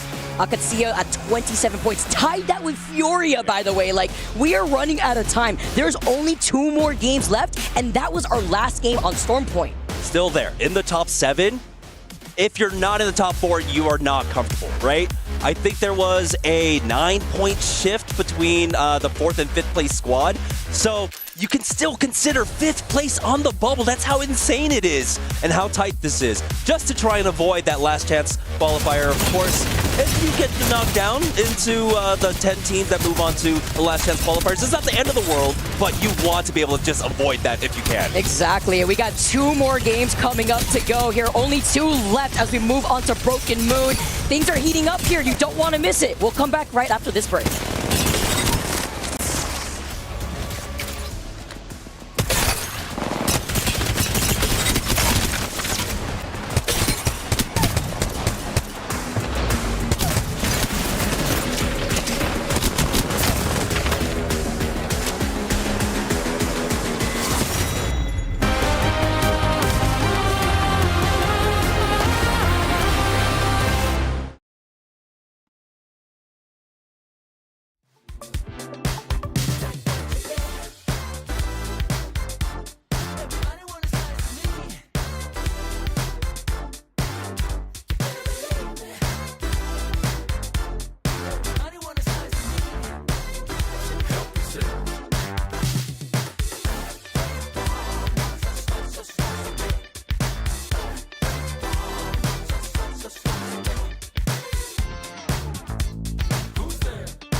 Man's getting safe out.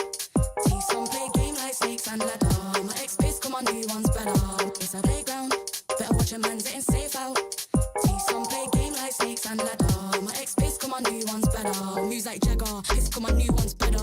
We ain't in a mix, no grabber. Them trick bang fraud like scammer. Ex-claim me real, that's a real bone capper. Pass don't matter. Build strong, still pray this thing don't shatter. When shit gets real, so the real don't scatter. Got bread and batter. 4 hands on the bread like platter. Said it's cold out. They back in beef, got the phones out. Watch where I sleep and where I roll round. Guess I'm gone now. They ain't even there when it goes down. It's a playground. Better watch your man getting safe out. See some play game like snakes and ladder. My ex-base, come on, new one's better. It's a playground. Better watch your man getting safe out. See some play game like snakes and ladder. My ex-base, come on, new one's better. My new one's bad, that's my baby. He let me shine and never shady. Girl, same cute, but that don't faze me. If you ask him, then he say he got a queen and now she crazy. Please never play me. He said, please never break me. He's switching station to Mercedes, thinking that it faze me. I can love you for the dark and all my days, but you just never break me. It's a playground. Better watch your man getting safe out. See some play game like snakes and ladder. My ex-piss, come on, new one's better. Playground. Better watch your man getting safe out. See some play game like snakes and ladder. My ex-piss, come on, new one's better. Playground. Bitches got a ring and feel the safe now. They see a pretty bird and bird don't want to cage out. It's a playground. Telling me mine, I don't play about. I tell them rise up. Used to cry, river shit done dried up. I lost a couple bros on the climb up. I don't mind, but ain't lost nothing that ain't mine, cause it's a playground. Better watch your man getting safe out. See some play game like snakes and ladder.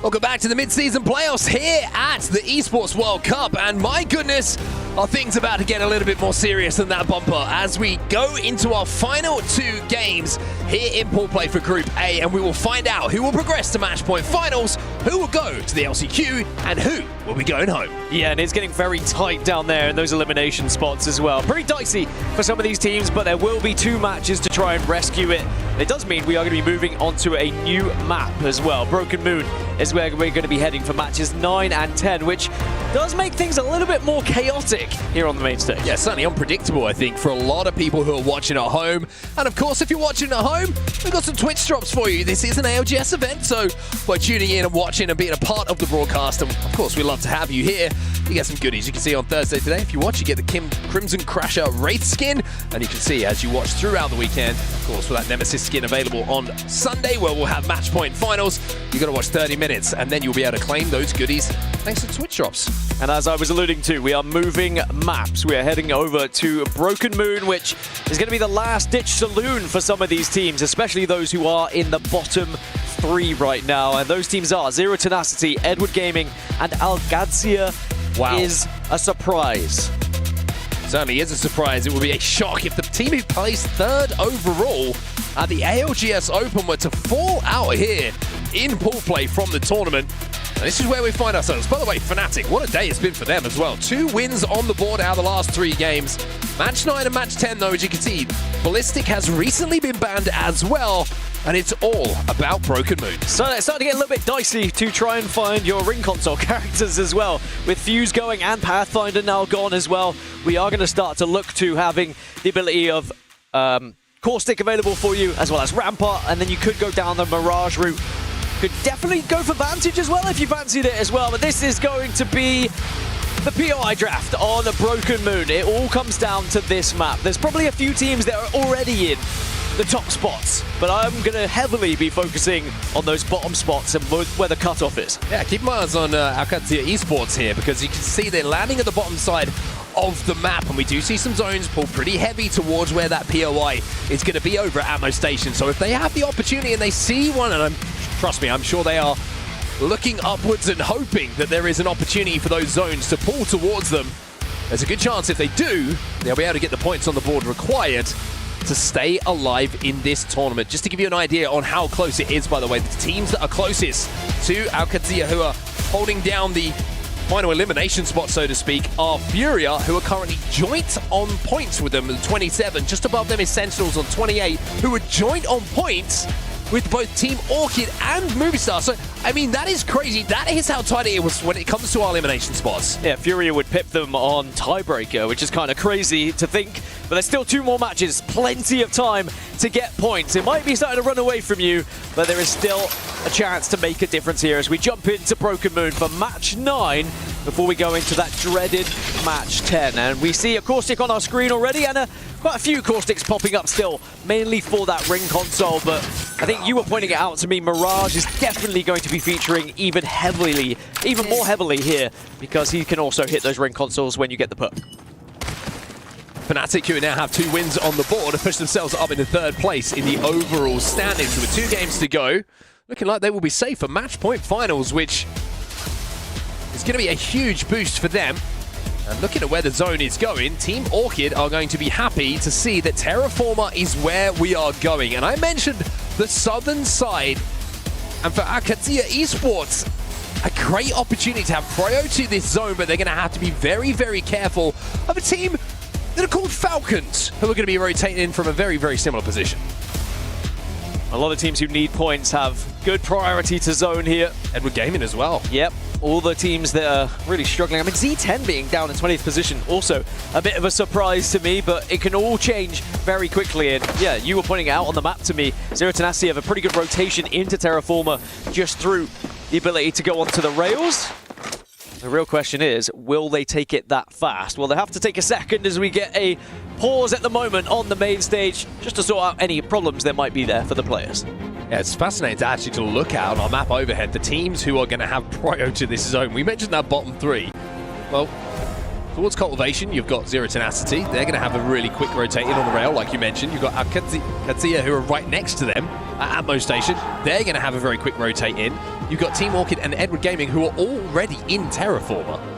This is a massive opportunity for all of those teams to convert this zone into what potentially could be a tournament-saving game for them, but also knowing that those 4 teams are going to be next to each other more than likely is kind of terrifying for all of them, knowing that they can eliminate each other. Yeah, this game could put you far enough away from those teams in elimination that you don't even have to worry about it, and you can start to hope that maybe you can break into the top 7 so you can secure your spot in the match point finals. It's not just Falcons fans in the buildings, Sentinels fans have been able to arrive and find their seats here as well in the Qadsiah Arena. And it's quite a good chance to really celebrate your teams in a pause, because you will definitely be hurt. Certainly. Just to give them that little bit of a motivational boost that they maybe need, just to calm the nerves, I think, a little bit.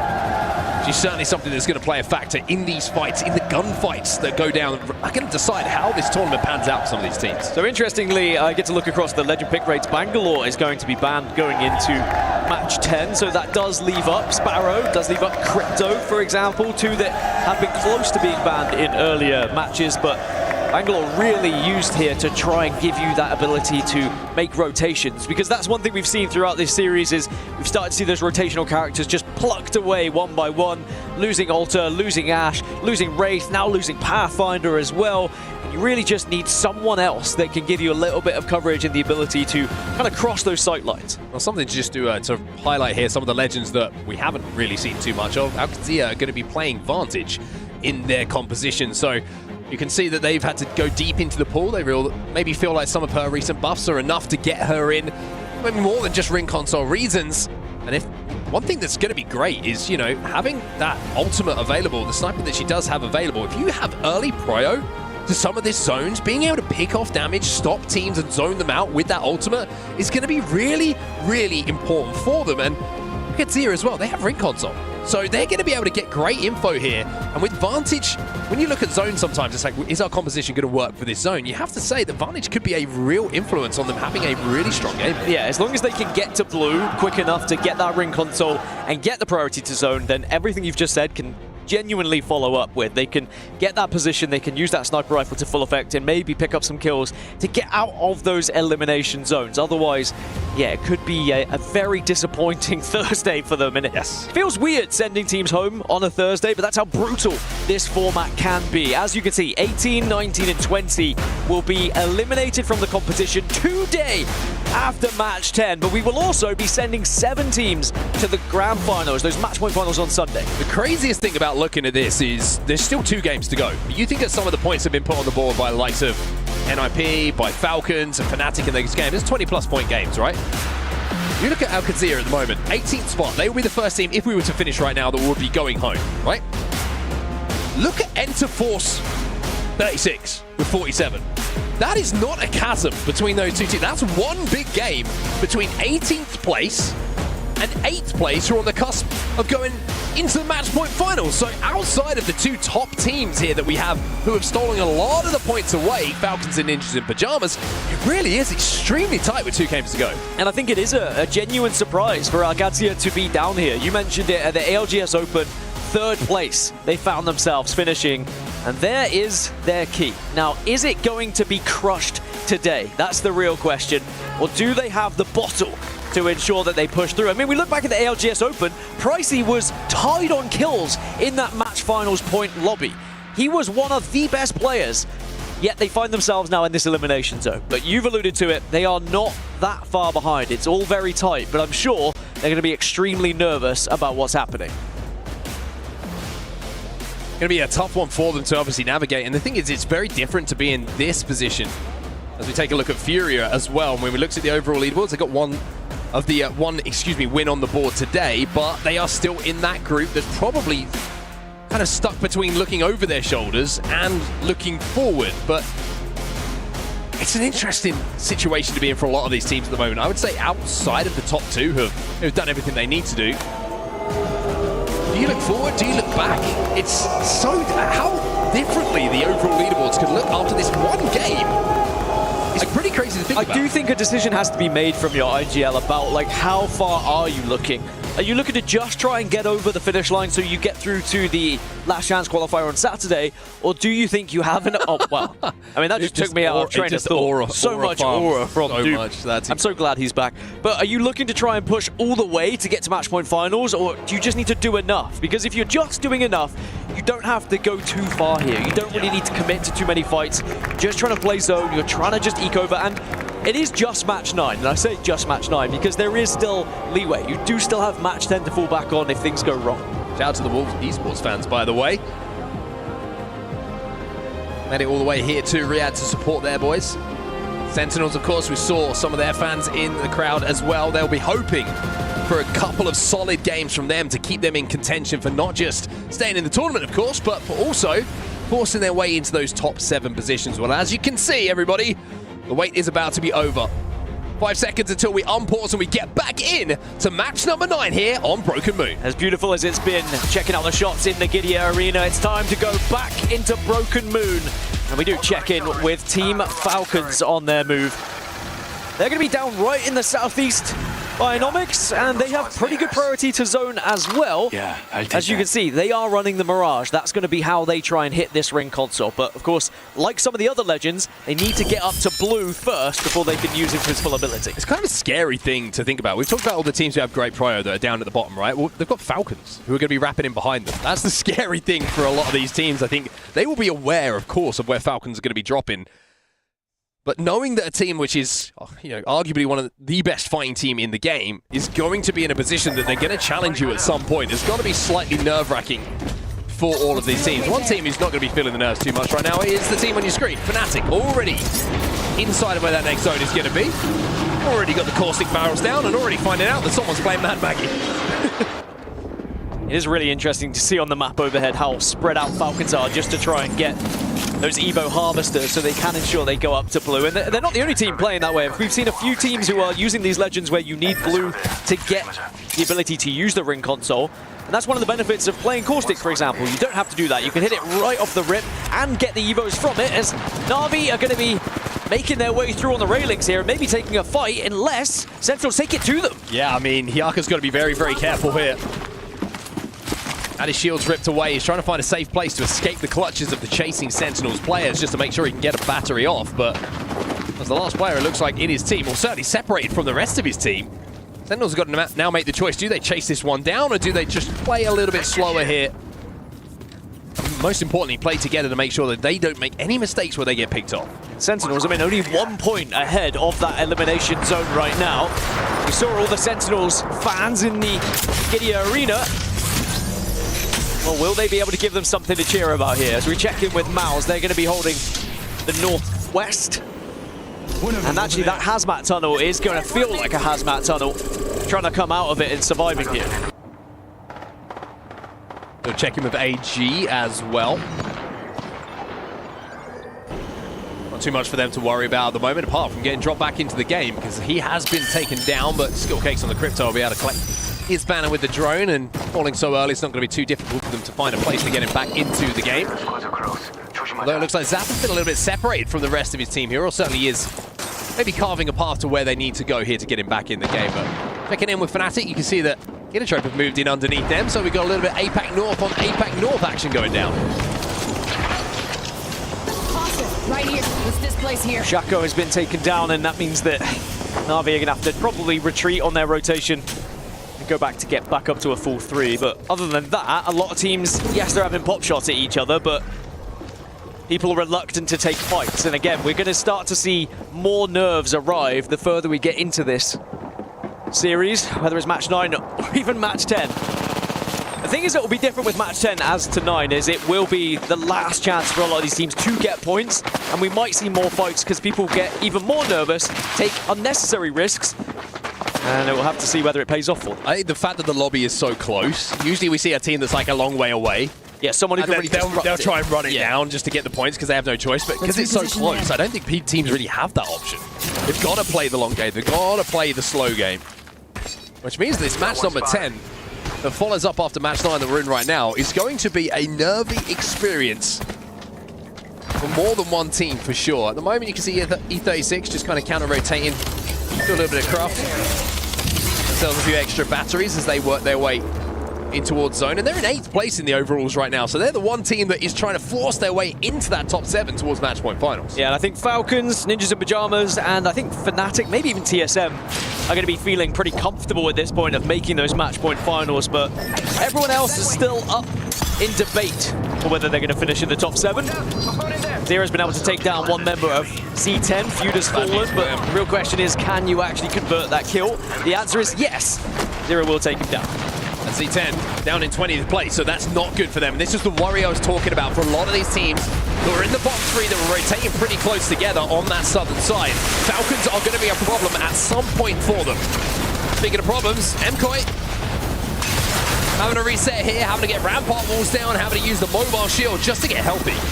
This doesn't look fun.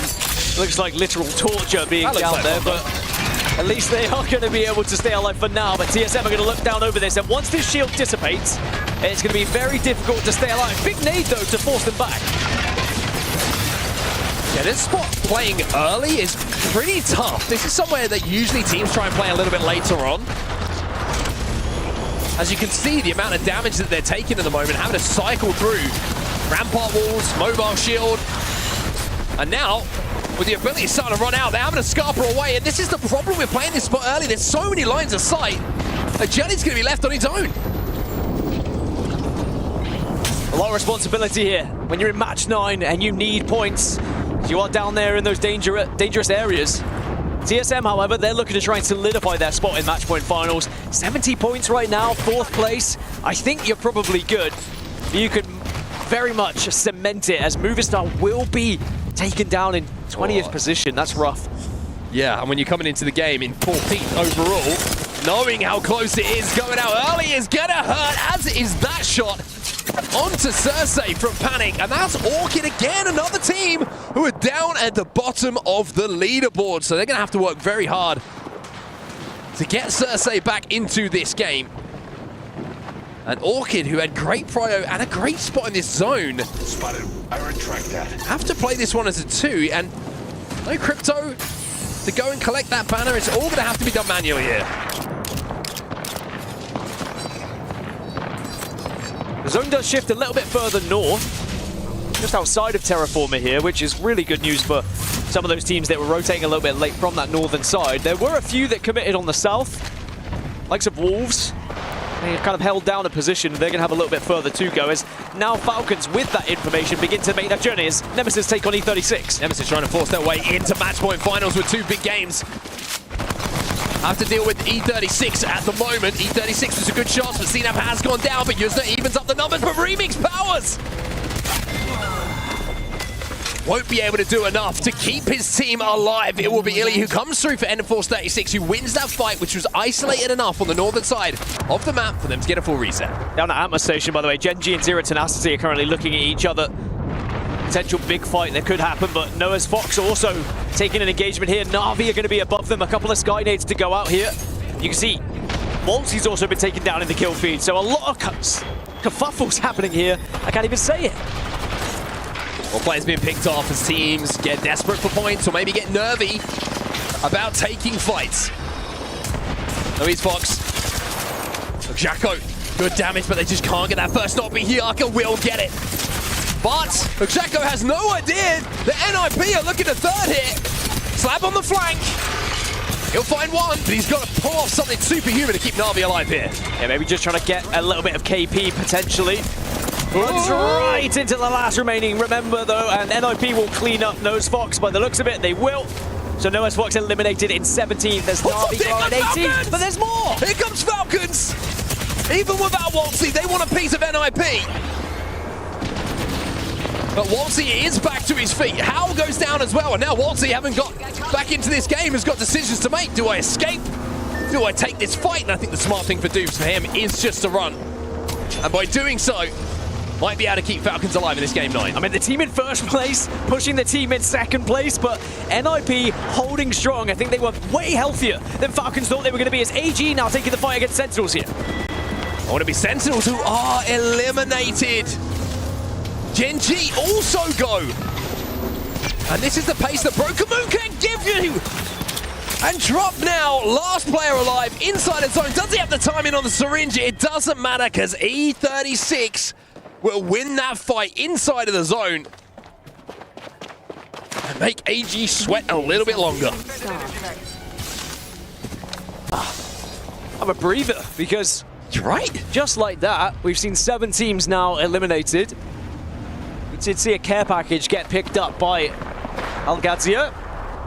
So we were saying it was, you know, doom and gloom. They needed to have a game here. Well, they're into the top 13 so far, so they've got at least one placement point. There's 1 point out of the elimination zone, though, so the real question is, can they go further than that? With a care package, I mean, maybe, just maybe, can give them all the goodness that they need. Is Furia just trying to keep Madness alive here. And there is Bangalore coming into full effect. But remember, she'll be banned.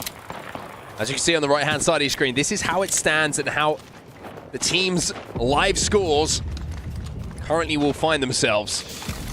Zero Tenacity. Out of the lobby. Sentinels out of the lobby. Qadsiah still in the lobby, though, and have moved out of that bottom three. Remember, bottom three will be eliminated from the tournament at the end of pool play today. Never mind. Now, Falcons looked like they were down and out, but Waltzy was able to escape, and Waltzy is getting the rest of the team back up here. My question would be, is anyone going to be looking over it to potentially take them out when they land? Edward Gaming are right next to where Falcons are just exiting this dropship, but checking with our Qadsiah, there is a lot of pressure on their shoulders here. Nicely popping this battery at the moment. Maggie Drill's going down. Qadsiah trying to stay alive here. And they're actually going to decide to hit a risky evac, but they're not taking to the skies here. They just jump into the other side of this wall, where they can then look out at the position of Wolves Esports. By the way, Z10's still alive actually in this game. I thought they'd been eliminated, but one player did manage to escape, keep themselves in this game. Now Qadsiah might be thinking, can we survive? Ult goes down. The Stinger bot is trying to hold out Wolves here, but so much damage is being done by both teams to each other. The Z10 have actually managed to get back in this game. The respawn comes in. The respawn for Falcons, though, not as effective. They will be eliminated. So many teams here on this southern side as ALGS go down, as do Zero Tenacity. Two teams who are down in the danger zone. 10 squads now remain. Team Orchid looking over Wolves here, and they kind of want to push. They do have the ability to. They have Mad Maggie. They also got Cersei back into the game. Remember, they were a duo when he went down a little bit earlier on. So Orchid back up to 3, commanding a good position to where this zone is going to be going. But they've got to deal with Wolves here. They want to clear their backs before they think about moving forward. And you can see why they're hesitant to push in, because, oh no, Luxford goes down from elsewhere. I was going to say, there are teams in the area, but now Rambo and Cersei have to go and try and help Luxford here, make sure he's getting back up. Kinotrope Gaming have been eliminated in the meantime, so they will be the next team to fall out of the lobby as we're into single digits now. 9 squads remaining. And Wolves have just been playing the survival game at the moment. Dipping and diving and dodging and doing everything they can around the geometry of Terraformer. I've seen a few teams be eliminated while they have just been surviving. The riot drill goes in, which is going to pick away at Fnatic and not only get a little bit of damage down, but also gives them the indication of where Fnatic find themselves. By the way, no one is in the next zone. And no one is in the final zone. It's certainly going to be a dicey one. I think Team Orchid, the only one who are hovering around that area right now. You can see it on your screens in the top left. Everyone's kind of in the surrounding areas. There's going to be plenty of fights as this zone closes. There's some big, important decisions to be made by some of these AG.ALs who are having to enter now. MouZ trying to force their way through Furia. Edward Gaming going to be trying to hold out anyone arriving from the southeast. You've still got NIP arriving from the northeast as well. Noct has just gone down. Team Orchid going to overlook, potentially, Wolves' position. But you can see the nerves and the decisions that are being made by Team Orchid right now. They know they're going to have to move. It isn't too far. They will be safe inside the next zone, but they want to make sure that nobody gets the jump on them. Furia, though, 15th place overall at the moment. Having to survive and will be safe to do so, but can they stick the res? Is anyone going to look down on this? MouZ is the closest team to them, and they're going to stick the res onto Noct. I think Enter 436 are looking at MouZ, so Furia able to just avoid all of that gunfire, get back up, and it looks like Noct is going to have a chance to fully heal here as a care package is going to be looted by Dupe as well, so TSM in a really good spot on that eastern side. Just NIP their biggest worry at the moment, but Furia back on their feet and back with a chance. Remember, Furia were down in those bottom places, but are going to look to try and saw their way up the leaderboard, now into 15th in the overalls. Keon shaking his hands, getting a little bit of blood flowing here. He's rocking backwards and forwards. If you needed an indication of the nerves and the pressure these players are under on this main stage right now, just Keon's body language tells you everything that you need to know. MouZ look pretty relaxed. And Aku, who for me in the EMEA Pro League was certainly a standout when it came to a player on controller who was hitting those big R9 sprays when it really mattered. But playing at home is a different ball game altogether to playing here on that main stage. Noob does get a knock with that Peacekeeper that I presume he found in the care package as NIP are on the receiving end, and NIP will be wiped. And that is a fantastic set of kills for TSM because NIP have not been an easy squad to take down. This area.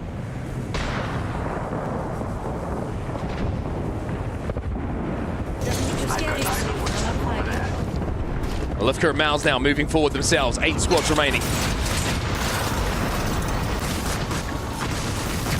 So we're going to have a little bit of a pause here as we're going to take care of one of our players on the stage right now. We'll just make sure that everything's okay with them. But in the meantime, Dan, you're looking at our final teams that are alive in this lobby. You look at the overall standings. My goodness, man. My goodness, how this lobby could change, how that bottom 3 could look, how the top 7 could look after this game is done.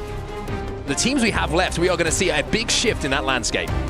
A big shift indeed. I mean, just through this game alone, we're seeing teams kind of bounce up and down when it comes to the points that they'll be able to achieve, not just through placement, but every kill seems to be changing how these live leaderboards are looking. TSM are vibing. Well, Panic's vibing. Just the one. He gets the look. Yeah. From Dupe's just like, guys, come on. Focus, lock in. And for good reason. You have to try and stay locked here. TSM in a really good position. And if they can continue to fight as they just did against NIP, maybe TSM can put even more points on the board here. Maybe they can even find a victory. Right now they're in 4th place. They are just short of Fnatic, who are in 3rd. And as I've alluded to, I think all the top 4 are going to be going to match point finals by this point. You can see it on your screens there. Falcons, they've got up to 100, NIP 95, and Fnatic and TSM on 76. We'll be seeing them Sunday. I'm 99.9% sure of that. I have to say that just in case anything crazy happens. You never know in this game, yeah. We've seen so many things we didn't expect to see in the ALGS that it's always good to cover your back. But then around the top 7 area, Kinotrope currently hold it, but Nemesis so close. But bear in mind, Nemesis already been eliminated from this game.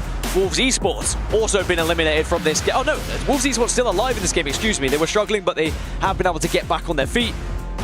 And then MouZ chasing as well, still alive in this game to try and catch up Kinotrope and take over the top 7. Well, now from the happy stories to the potential sadness stories, which is going to be those bottom 3, and this is how it stands right now. Sentinels, Edward Gaming, and Zero Tenacity, the teams as it stands. Remember, this game is still ongoing, who would be eliminated from the tournament, but Edward Gaming are still alive in this lobby. Zero Tenacity are not, and Sentinels are not as well. And I think as importantly, Qadsiah Esports also alongside Movistar not. So this could be a huge jump up actually in the overall standings here. But Edward Gaming, should they be able to convert into enough points, a couple more placements, a couple more kills, they can jump up those leaderboards. Maybe a good chance for Furia, who are just about still alive. We saw them struggling as well. They can maybe create a little bit of a gap between themselves and the bottom elimination zone teams in that bottom 3. There are some interesting legends that are still alive in this final circle, or leading into the final circle as well. We've got 3 caustics that are still going to be in play, and just imagine that caustic gas is going to play a huge factor. Of course, we know plenty of Bangalore's. We still have Cryptos available. Sparrow is going to be involved as well with that ultimate, and we do see Rampart and a couple of Valkyries. Interesting. So I wonder if maybe that Skyward Dive could potentially change things going into this final circle. Well, we're at the mid-season playoffs right now, but of course we've got a lot more action to come in the ALGS this year, and I think the biggest announcement that everyone was very excited to hear, we are going back to Sapporo, Japan for the championships this year. The ALGS champions will be back in APAC North.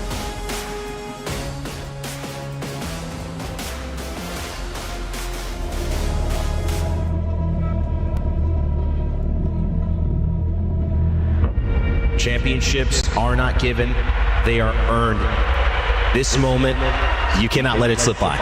It's moments like this that you spend years waiting for, sometimes lifetimes.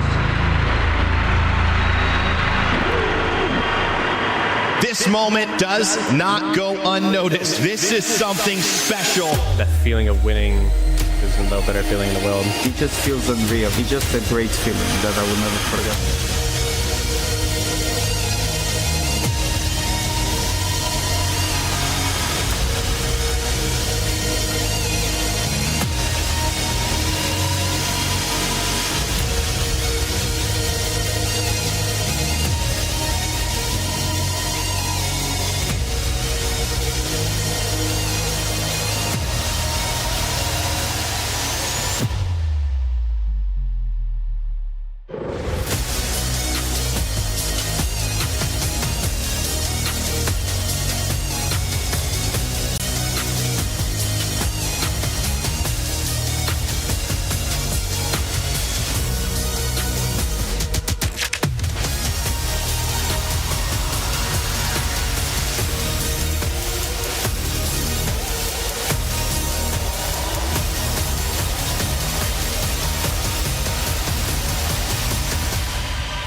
I'm excited, Dan. I gotta say, Sapporo last year for Champs was a special experience, and everyone who was there in attendance, whether they were watching around the world at home as well, probably could feel through their screens if they weren't there how much of a special occasion that was. And to be there for the next 2 years, back there, of course, at the start of next year for the event itself, I'm going to say one of my favorite events of all time. It was a special, special moment for me personally. I think everyone who was there certainly enjoyed it as well. I mean, truly blessed. It's hard to really describe what it was like, the atmosphere in that stadium, unless you were there. 20,000+ people, and I'm sure it'll be even more going into these next 2 years as well. It is quite the spectacle, and as you said, it was a mind-blowing moment and truly an honor to be a part of it, and I cannot wait to go back. But the real question is, who's going to be there? Because remember, the mid-season playoffs play a very valuable part on who will be going to Sapporo, Japan. Those ALGS points are certainly going to count for these players and these teams, and a good performance here is going to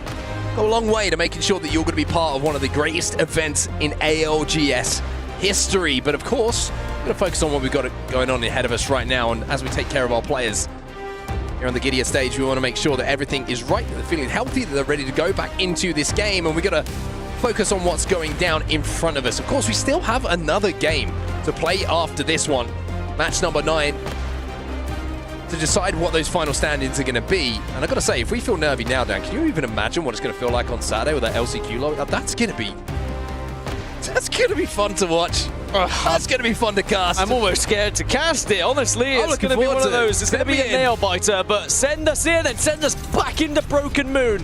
8 squads now remain. MouZ have just got knocked, or at least one of them has, as this is now going to get down and dirty going into the final circle. Remember, coming into this game, we were talking about Orchid being one of the teams who was really in danger of being eliminated should they not find a big game. Well, maybe this is their big game. NM4's 36 have been eliminated. We're down to 7. Final zone starts to close here, Dan. All these teams are going to be forced in. It's going to be moving up to the likes of TSM, by the way, as we are going to see now MouZ taking that fight against Fnatic. And MouZ have lost 1, but Fnatic also losing 2 on the other side. Keon is down, knocked, he's trying to survive. Does have that turbocharged Devo in the pockets, which you can bring out at any point to deal max damage. Interesting to see if Furia are able to loot themselves a little box here and maybe able to find a way to get Keon back into this game. Instead, it's going to be a passing of the torch. And by torch, I mean heals and batteries. Stingerbolt goes in here. And 0-0. He might not have much left, but Orchid are helping him out in this situation. The shot's coming in from far. Take down 2 members of Wolves. MouZ holding on. Furia, though, are going to look to try and take that chance by the looks of things, wrapping round behind. Fnatic get eliminated, and now Furia continue on their journey, but 0-0. Has nothing to lose here. Goes for the res, isn't going to matter. MouZ eliminated. Furia take advantage just as a 2 here. 2v2 as well here. Donut avoids the shots coming in from Madness, looking a little bit shaky in that situation, but now he starts to connect. Edward Gaming eliminated in the meantime. Furia and Madness starting to come to life here. And now TSM looking to get involved as Team Orchid will be eliminated. 3 squads, and one of them's a solo from Wolves. TSM, though, they've got the most members, but Furia are holding a good amount of space here and have a lot to work with. TSM managed to get, once again, a double res in the last few minutes as well. They were down to a solo, but managed to stick a respawn beacon, get both players back into the game. To become a 3 in this situation, how many times have we seen that from TSM so far today? TSM trying to hunt down the last member of Wolves, and they will find it, but will that lead Furia to attack here?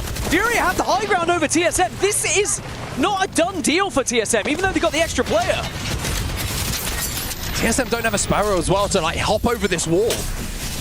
But Furia are going to climb, and they do have a Sparrow. Panic's up on height though and absolutely shreds.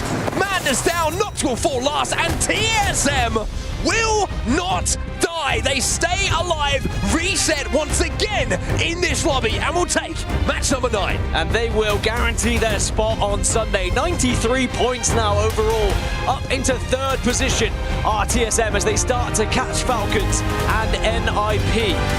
Interesting final circle there, and slightly worried what actually happened there for Fury. I feel like maybe he tried to get on top of the wall and not dive over. I don't know. Either way, TSM were happy about it. I think he just wasn't expecting Panic to be in this position that he was, which was essentially just LOSing him as soon as he poked up above that wall. Was able to get the damage down, a little bit of help from a teammate.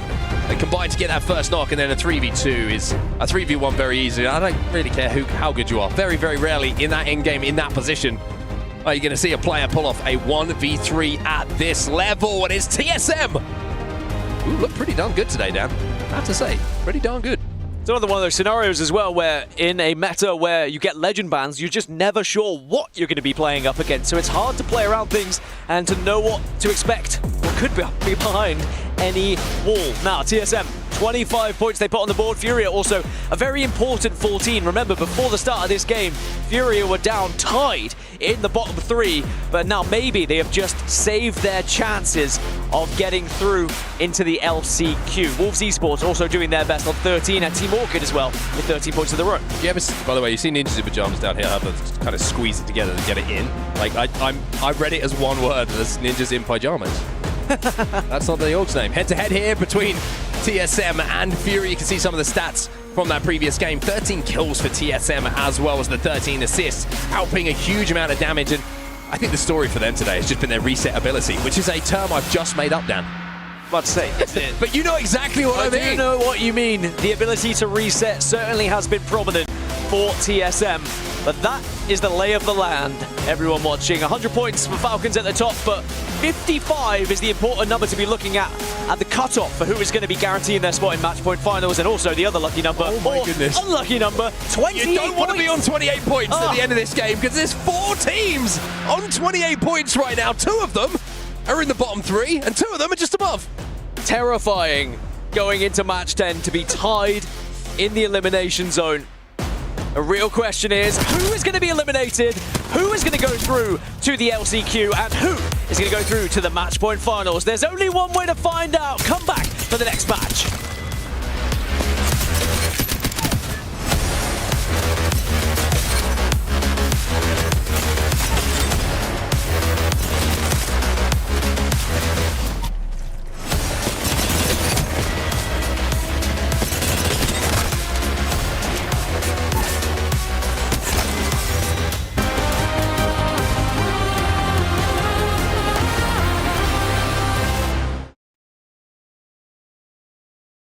The human body was built to move, not trapped at a desk in one singular posture for 12 hours a day. It's time your chair evolved. This is Secret Lab Titan Evo. Ergonomically engineered for you, gamers, hybrid workers, artists, backing your every move.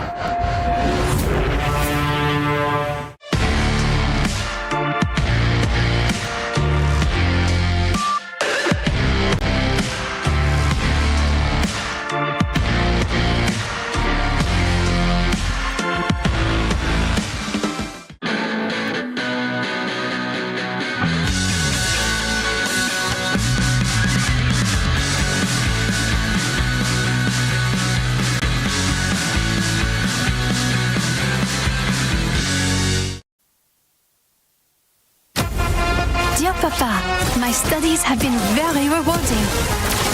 They have introduced a new game to practice our skills. No abilities, no healing, just you against another. Electric.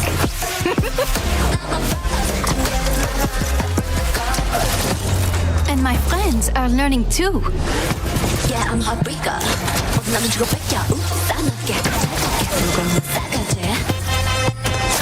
Now we know where you fit in the food chain. But you know me, Papa. I take my education seriously. Let me loco. Even the extracurriculars. Miss you lots.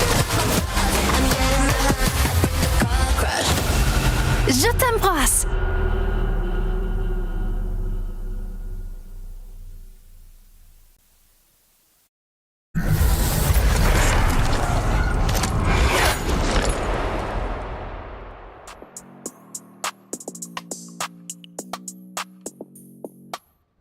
All right, our day has almost come to an end. We've got 9 games played. One more to go to close it out here at our ALGS Midseason Playoff here at EWC 2025. And just after that, we'll have our opening ceremony for all of the Esports World Cup. A little guy named Post Malone, up-and-coming artist. Check him out. I heard he's got potential, guys. Welcome back to the desk. I'm your host, Rain Day, alongside Jayhawk, Snipe Down, and Glitter Explosion. Lauren, I'll start with you this time around. This is obviously, a testament to the teams that have been performing well. Yes, Falcons got off to that strong start, but teams that have done well in the split that we were like, will this continue? Especially TSM have kept up that pace and are really separating themselves from the pack clearly now. Yeah, and I think we're seeing a lot of really early on consistency out of those squads. Sometimes it's a little bit testy in what is considered the group stage of some of our lands, as things tend to be a little bit more chaotic, but a lot of these teams are just settled in already and looking so good. Yeah, I mean, Jay, are you surprised by any of the numbers that we're seeing on the top of this leaderboard? The top, no. The bottom, yes. I mean, seeing Furia all the way down there and then Qadsiah as well. These are teams that we were not expecting to be down at the bottom. Another team that was a little bit buried on the leaderboard, NAVI here in this Game 7. They needed a game to have their sort of ascension moment to compete with the giants of this lobby, being Falcons and NIP. And in this Game 7, they get a great start. They're landing at Cedo Station and it pulls to Jurassic. So a very simple macro game. One of the first spots available, they can take it. They're able to hold the height ultimately when we get towards this late game. As you can see here, just raining down fire on all the teams from below, picking up so much KP. And also notably, with all the bands we're seeing, they were playing Rampart, and that Sheila was in fact singing. They got a good early push here onto Dexter and Gen.G, and then from that point, they already knew that MKOI was a duo, and so it was an easy win. And Noezz Vincere obviously showing the passion. You can tell they know there's a little chip on their shoulder to try to recreate the memories in Sapporo, which we'll be going back to as well. But Game 2, talk to me. Now, I'm excited to talk about this one. We're mentioning squads coming out of these other regions. Fnatic here in this one specifically. And this was fun because Fnatic landing over at Troid and had absolutely zero zone information. So they decide to hang out in their area. And this ends up paying off in dividends for Fnatic. You can see a bunch of these other teams going through, getting these fights down on the board. You've got Falcons up here on the screen. But another team that's doing those fights was the Fnatic. They were waiting for all those squads coming through the wall area, getting lots of KP on the board. Able to wait long enough so that they can rotate a little bit later on towards the north side of that wall. And in the end, this is what set them up here for success. And that combined with the PK in the hands of Libelace just was absolute destruction. No one could come anywhere near the Fnatic squad, and they were able to use that height at the end to clean it up. Rocking a Mirage as well. Second game I think we've seen won by a team playing Mirage today, at least that I paid attention to. Could have even been more. Fnatic happy with that one in Game 8. And of course, Game 9, which we just saw tonight. Yeah, I think one of my favorite things about this game was a couple different things. At the end of the game, we had Furia as a duo, and they were putting a lot of pressure on the map, which was exciting for me to see because it allowed them to get that second place. They cleaned up a couple kills, but the real story is TSM and their consistency here. They were able to control the middle of Terraformer almost the entire game, and what they do, and one thing I'm very impressed with, is their comms. We've heard it before, dupes, passion, all that, but they don't let the hectic comms sometimes influence their decision-making on the map. They're able to play extremely patient. They're able to hold that height. They know that's their power tower position, and they get picks around the map and then move up when they need to. And I think that's one thing that does separate the top teams from a lot of these other teams is you start to hear some panic and some comms, and you feel like you have to overhelp and overextend yourself sometimes. And we just see how well TSM takes these fights. A lot of times, no one's even going down. They're just getting these clean picks, and Furia was forced to make a play there at the end.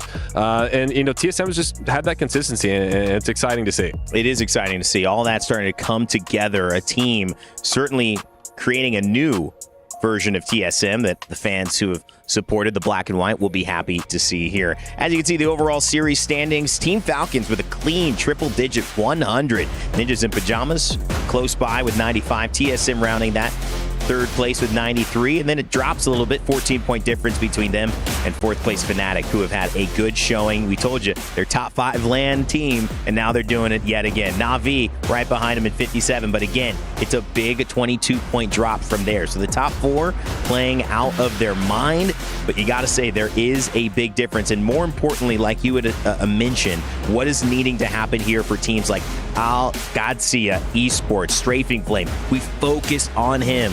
Now he is in, if it ended now, a position to be out of the tournament in day 1. That would be very, very surprising for everyone watching Apex. Absolutely. And at this point, they're pretty unlikely to get into that top 7, so you're just trying to survive. You're not worried about any potential cutoffs. You're not even worrying about winning the game. It's what can I do to just get in front of the 1 or 2 teams that are only a few points away. It's not impossible. No. That cutoff is not going to be majorly high. Those teams are right next to you, so you're just trying to keep track. It's kind of like match point. We're keeping track of the match point teams. And instead, you're just trying to keep track of the teams that are right near you on those standings so that you don't fall. For those teams down in the bottom, it's going to be a really exciting, intense match coming up for Game 10. But for the coach of a team sitting pretty right now, of course, that's Ninjas in Pyjamas and Raven. They should be feeling good. We have Lace standing by with them. Thank you so much, guys. I do have Raven, the coach of Ninjas in Pyjamas, and of course this team is having an absolute stellar performance so far. I don't know if you know this, Raven, but tied with Falcons for points from Game 8 at 51, and I think your team has the most damage, beating over 8K, probably very close to 10 at the moment. Now, obviously, we want to sort of have a chat about your coaching style. What kind of philosophy do you take when you coach your team? Are you kind of like hands-on, or do you just sit back and like let the AG.AL do the work? I'm generally a hands-on type of coach. You know, I love getting in there and influencing, but I have 3 extremely talented players, so I do get to sit back a little bit. I've been really here mostly to give them like direction and structure and discipline and make sure that we're like sticking to our play style and not drifting from it. But otherwise, yeah, you'll find me talking even in scrims and practice. I do like to actively coach.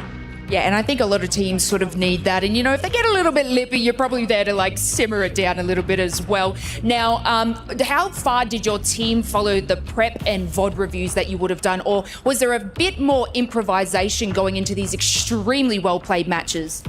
There's always going to be an element of improvisation because it's a battle royale and there's so many variables, but honestly, we've been sticking to our playstyle throughout this entire series. Some of the zones, we've played them the exact same way we've played them in practice and scrims, down to a T, so today is just like quintessential Ninjas in Pyjamas, honestly. Yeah, and it's honestly, we're seeing that through the screen. Now, obviously, you guys are in 2nd place at the moment, so of course you're going through to that match point format. What's next on the checklist? Like, what are we going to do right after these set of matches? Right, well, we really want to come for that first seed. However, this last game might be a little inty from a few teams. You know, there's teams that are at the bottom that want to shoot up the leaderboard, and there's also teams that, yeah, need a lot of points, and then there are some teams that really need to make sure they don't die. They're just in the qual range, but we do expect there to be a lot of fighting. So we're going to play a smooth early game, not die, let everyone else fight. We'll come into 3P. Yeah, and then get that extra KP right at the end there. Raven, absolute pleasure chatting to you, and beautiful words. And of course, Ninjas in Pyjamas doing a great job. But look, we've got one more game to go, so we're going to throw it back to you guys at the casting desk. Thank you so much, Lace. Always good to hear from the coaches. Good day for Raven and Ninjas in Pyjamas, of course, but they want to take that first seed. You heard it from Raven's mouth. Wanted to take that one away from Falcons, which will, of course, be a nice little boost for them when it comes to POI draft a little bit later in the tournament. Yeah, a big boost indeed. They have really switched it on when it comes to this event. I think there was a lot of worry about, how they might perform, a few ups and downs leading up to it, but I think everything can be put behind them now, and they can start to look forward. One thing just to highlight, it's a couple of people I just saw online, just don't worry about Keon. He's good. He's going to be playing this next game. He'll be nice and healthy, ready to get back, help Furia to qualify. Hopefully, they will hope for that match point finals, but now we really are into the pressure game. This is the pressure game. Match number 10, the final one of the day here for Pool Play and Group A. This is where the final leaderboards will be final. We will be sending 3 teams home. We will be sending 7 teams through to match point finals. Everyone else in between will be going to the LCQ on Saturday. And it is going to be Broken Moon to follow up here on match 10. So anyone who has been struggling on this map, well, bad news for you. But there are a few who have been succeeding when it comes to Broken Moon, especially on those scrims. I mean, actually, surprisingly, Falcons were, or unsurprisingly, Falcons have been one of the best teams when it comes to performing on Broken Moon. But they've already got their job done. They're already #1. But after hearing Raven's words, maybe they want to just make sure that they stay #1 to hold that first seed going into match point finals. Well, the difference in points they'll have to overcome to overtake Falcons is 5 in this game. So if they get 5 more points than Falcons currently have, they will be that #1 seed. Potentially. Of course, we've still got Group B to come tomorrow. It's a good point total, though. Going into that POI draft and into that match point finals. But who is going to join them, going directly through? Who is going to the LCQ on Saturday? And who will be going home? Well, match number 10 is almost ready to go here. Broken Moon is going to decide it all. Can't wait, because I'm gassed. We're also in a situation where we've had 9 legends banned as well. So these compositions are going to look very different from how they did all the way back at match 1. We might see some similar compositions across the board, as we often do once we get into match 10. A lot of people come into agreement of which are the best 3 legends to play, and I'm very excited to see what everyone's going to be going for here. Here we go then. The Crusher waits for 3 teams keys as well, who will be going home after this match is done. TSM, the winners, the survivors, the will not die attitude on display for everybody at home and here in the Giddy Arena. Once again, in that previous match number 9, they got the win, and they now find themselves in the 3rd place spot in the overall standings. Just to give you an idea on these legend selections, you can see, of course, TSM's competition of Newcastle, and we've got Rampart as well featuring for them, but most people have gone for Sparrow. We've got 11 Sparrows, Mad Maggie, 11 of those as well, 7 Valkyries, including the one on TSM. 7 Ramparts, 7 Caustics, 7 Cryptos, before we go to 5 Newcastles, 4 Mirages, and 1 Vantage. So not too many legends featuring. Sometimes when we get to match 10, there can be a great, vast difference, but across the board, pretty similar compositions here. I stopped listening after you said 7 so many times. I zoned out, but it gives a good indication of how much of a spread there is when it comes to the legend composition and different legends that are going to be available and can have an influence on how this game goes. Now, we went down to Terraformer in Game 9. Well, this time we are going up north, and it looks like we're going towards Alpha Base, and that is good news for NAVI. But fantastic news for NAVI. But maybe that's all they need, just a good zone to secure their spot in match point final, because at the moment they are in 5th position. As you can see on your screen right now, the numbers to the left of each logo is going to be where they currently reside in those overall leaderboards. Bad news if you're a Z10 fan, 20th position right now, but they are only 4 points behind Movistar, who are on 28. And there are a lot of teams on 28 points right now. Yeah, it's going to be pretty dicey, and we will, of course, keep you updated as best as we can on how those leaderboards are looking as we get further into this game. Well, that's where we're going to be going. You can see all gamers there making their way towards Alpha Base already. NAVI are going to be very, very happy to see that. A little bit of RNG going their way. Also going to have a ring console, and also they're all going to have a somewhat of a setup. For Zero Tenacity, they will have to earn their place in this tournament. They are dropping right down near cultivation at the moment. They're going to have to move all the way across the map, through quarantine zone, all the way through stasis array, the core potentially, before they even get a look at where this endgame could be going. The scary thing is, there's a world where Zero Tenacity win 2 fights, put 6 points on the board, find themselves on 30 points, and still make it into the LCQ if they see the teams around them all drop early. Entirely possible. That is how tight it is. The same could be said here for Sentinels on 28 points. The same could be said for ALGS Year as well. All these squads are going to be biting their nails off hoping that maybe the game's going to go their way.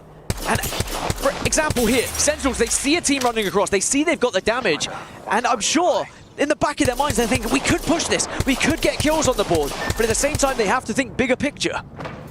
Yeah, some really tough decisions to be made and pressure situations. And decisions are going to have to be made by a lot of these teams. Nemesis was the team who was taking a lot of that fire from the scout of Sentinels. And they've managed to find a little spot here to play for now, or certainly just get healthy. 9th place for them overall. And they'll be looking upwards. They want to get into that top 7. They want to go directly into match point. There's so much on the line for all of these teams. Even when, like we mentioned, you look at the top of the table, Ninjas in Pyjamas, who have great access to this zone, landed over at Breaker Wharf. They want to oust Falcons, who are at the top of the leaderboards after this game is done. And Falcons are over by Bionomics dropping, so they have a huge rotate to make as well. I'm really worried for the teams around the top 7 as well. I mean, we keep talking about the elimination zone, but it's equally as tight around 5 through 9. NAVI, Enterforce 36, Wolves Esports, Kinotrope Gaming, and Team Nemesis are all within 7 points of each other. That could flip-flop very quickly throughout just a few placement differences and kills. Checking with Furia, 41 points as well. It's not out of the realms of possibility that they could get into the top 7 with a victory here in match 10. You heard it from Raven. He was expecting this to be a little bit of an inty game. Listen to how silent it is. Now, this is Furia sat at the core at the moment, and don't get me wrong, this isn't where the end game is going to be. Knowing that Nemesis are close by, not a lot of fire being exchanged between the two teams. We'll take a look at where the zone is going to be going, though, over towards Alpha Base. And you can see a lot of teams starting to find little cubbies to play. This is a nerve-wracking position for Edward Gaming. A team that's currently in one of these bottom 3 places. Oh, no. Have tried to build a base. But sadly, there's a Mad Maggie on the other side, and Team Orchid trying to capitalize on the initial damage. Yeah, they've had to leave that spot as well, just due to Legend composition, right? They weren't expecting a Mad Maggie to be inside that building. If there's not a Mad Maggie inside that building, this spot's probably a lot more comfortable for them, but that is what Legend bans do. That is how composition can affect how you have to play, and Qadsiah pops another riot drill through the wall, and certainly heats them up. If not, puts them to a nice medium rare. Yeah, this one they're able to avoid, which is surprising considering they had eyes on them through this window. I mean, this reminds me of 5 seconds, by the way. This is like what's happening. This is like Duel of the Fates of Star Wars Episode 1, and there's literally Obi-Wan watching Qui-Gon and Darth Maul right now taking a fight. Yeah, I kind of feel for them. This is tough for Edward Gaming.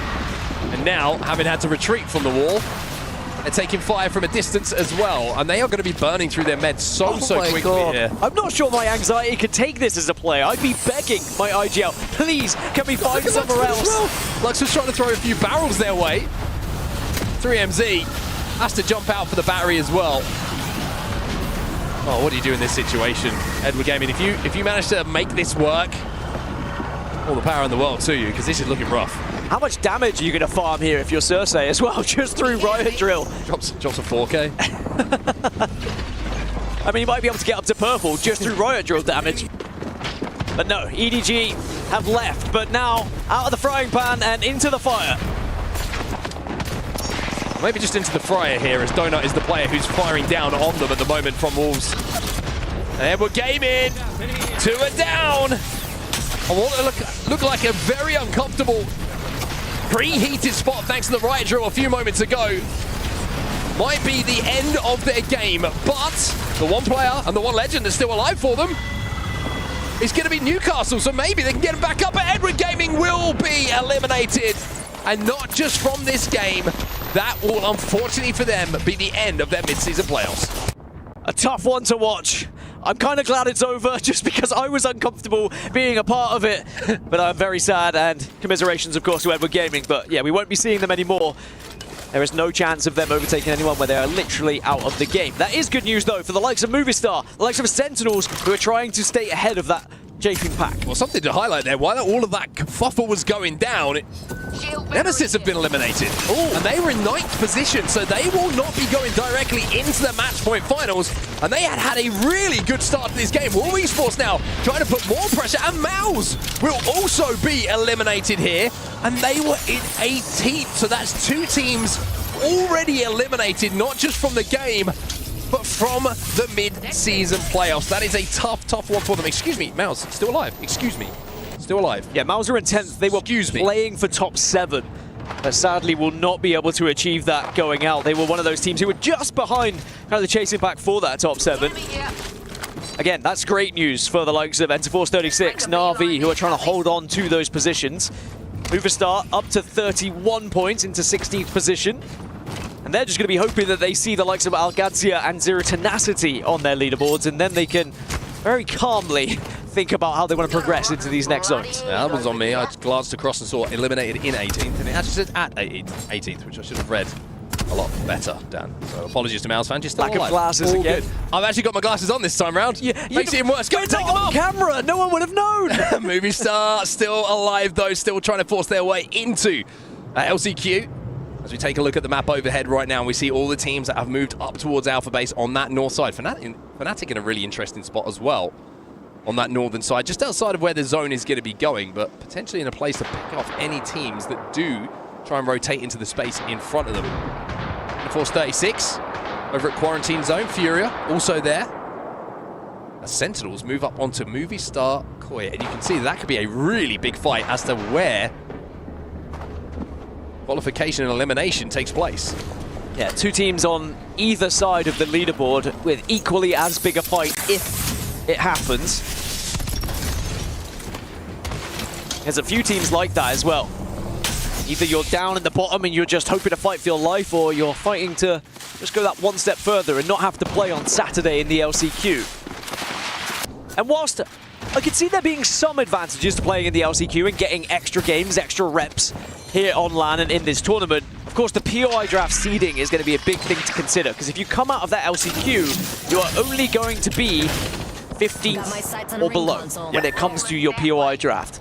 There will be 14 teams ahead of you. We should maneuver that area.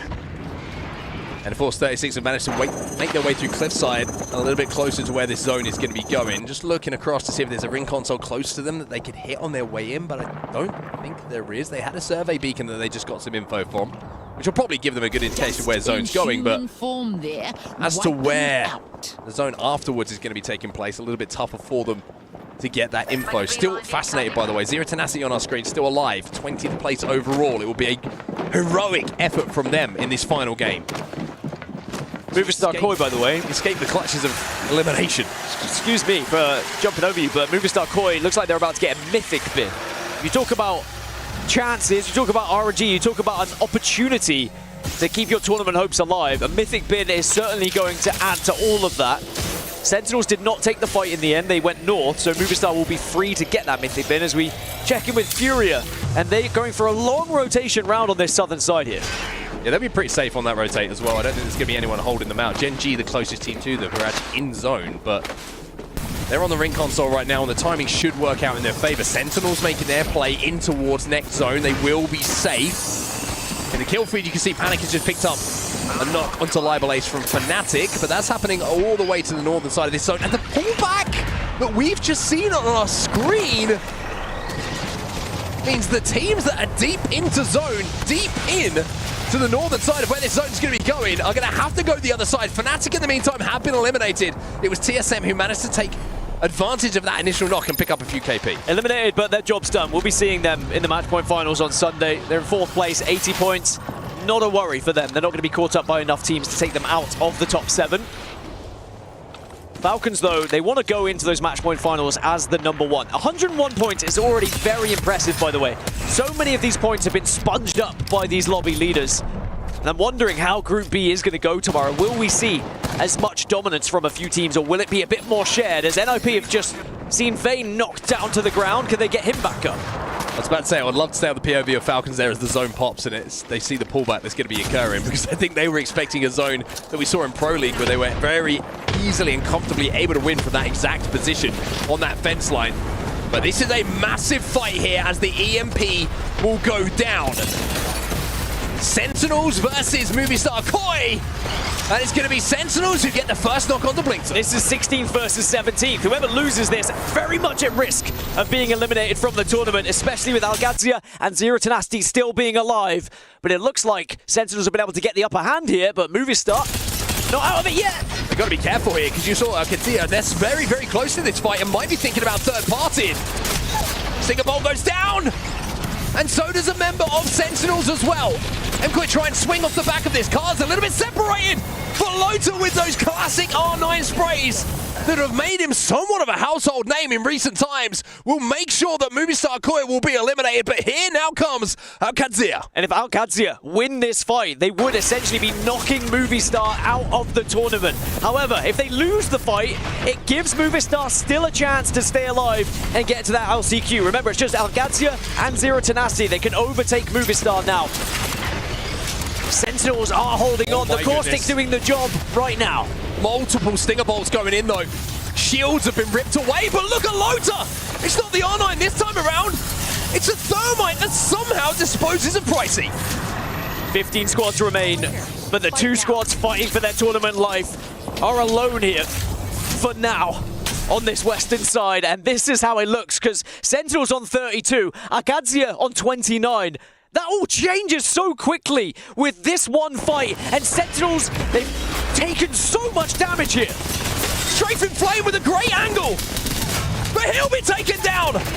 Pricey now, the first player to go down initially, now has the chance to clutch.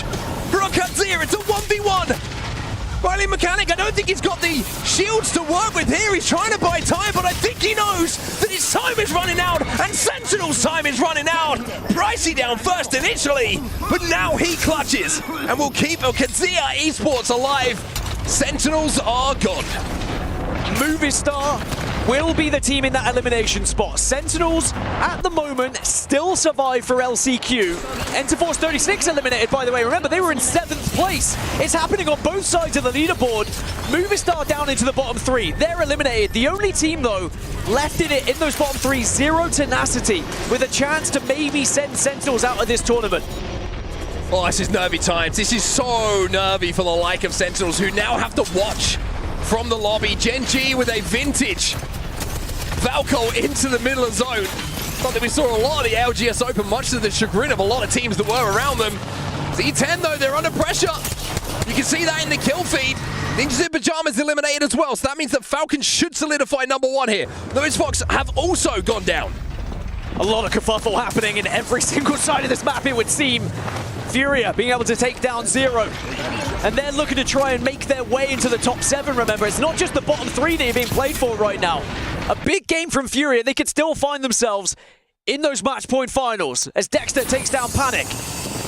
Zero Tenacity down to a 2, 27 points. They are 5 points behind Sentinels. But look at the position that they have in zone, but that Maggie Riot drill again causing so many problems to so many teams, and Player K takes to the skies.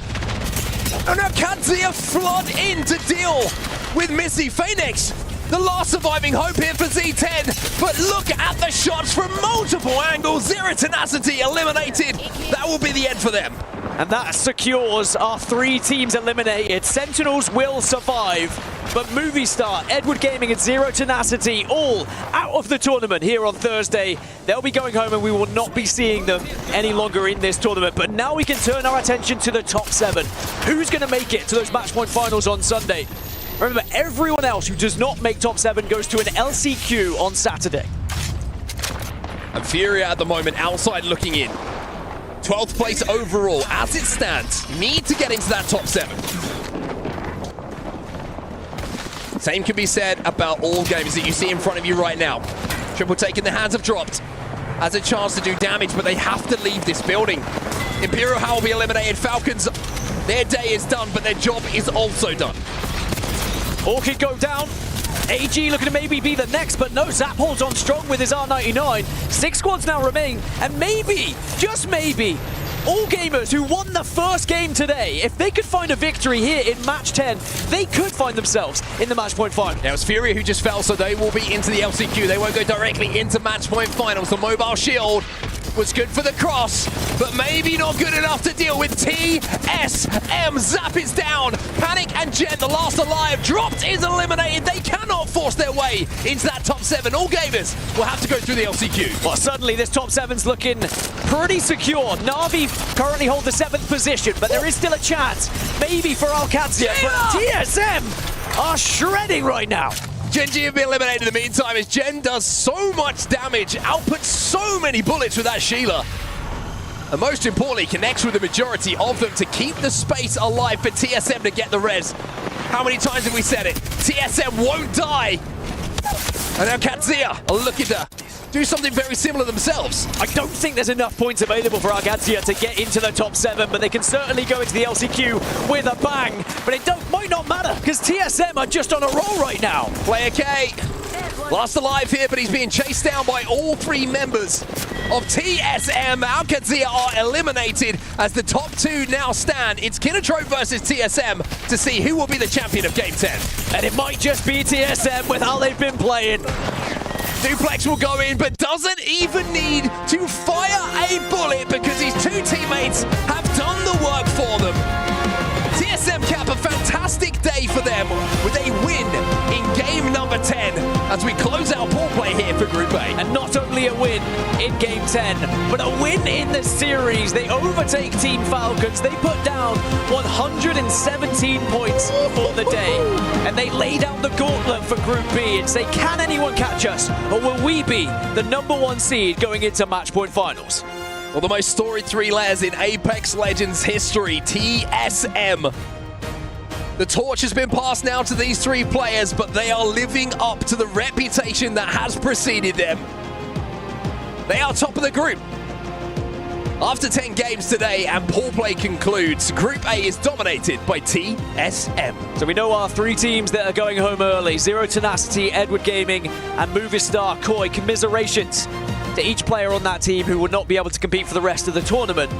Those who were from 8 to 17 will go into an LCQ, and of course we will give you all of those results right about now. This was match 10 results, and you can see how hard TSM worked to take first place away from Team Falcons. 24 points on the board, but we have to give respect to Qadsiah, who were down in the bottom 3 when we came in match 8, but now they find themselves in that LCQ, and especially from that performance there.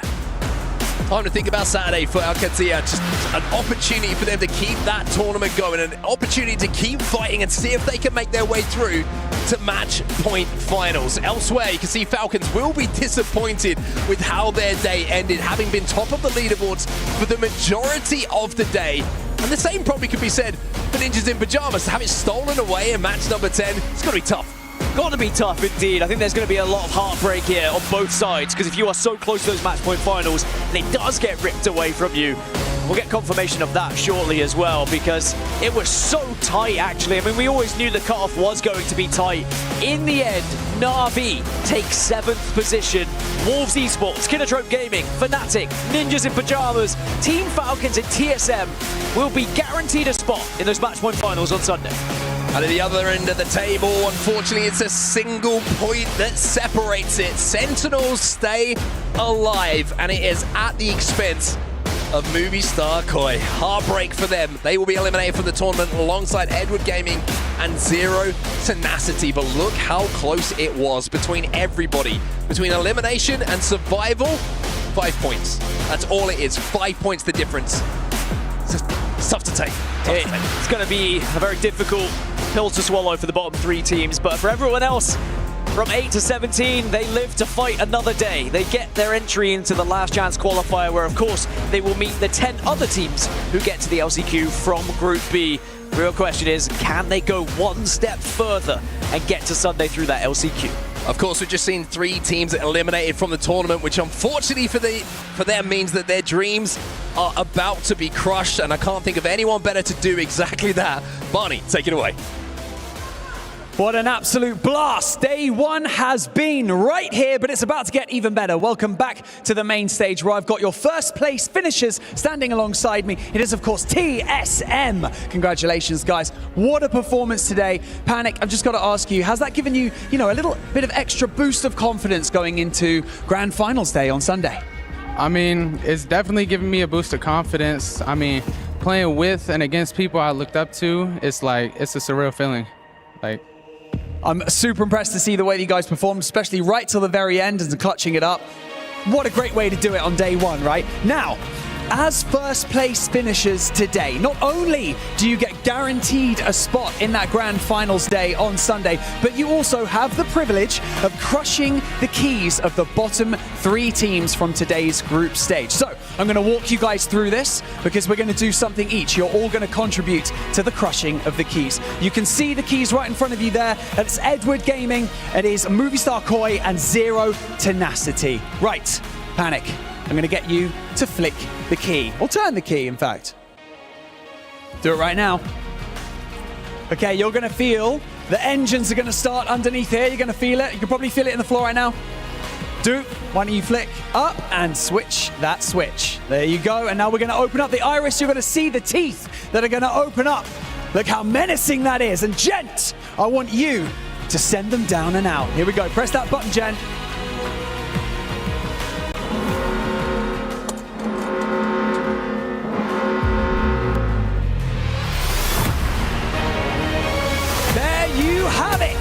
A dramatic way to end a dramatic day. 3 teams have been eliminated.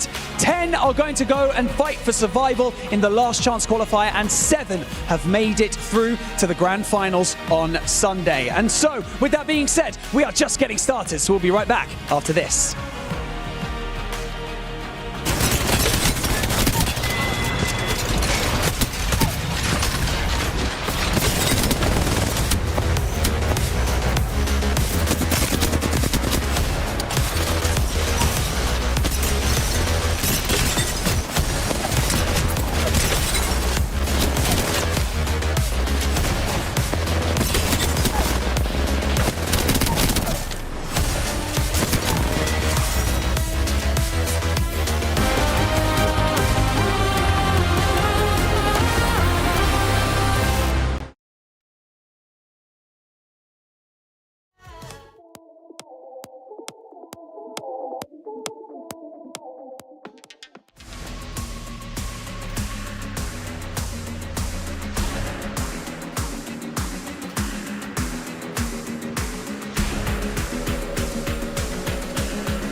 Seventeen teams have moved on in our mid-season playoff. 3, unfortunately, Movistar Koi, Edward Gaming, and Zero Tenacity have gone home with their keys crushed forever in our epic crusher here on stage. Welcome back to the studio as we react to the moment that we just saw. Lost 3 teams here, guys.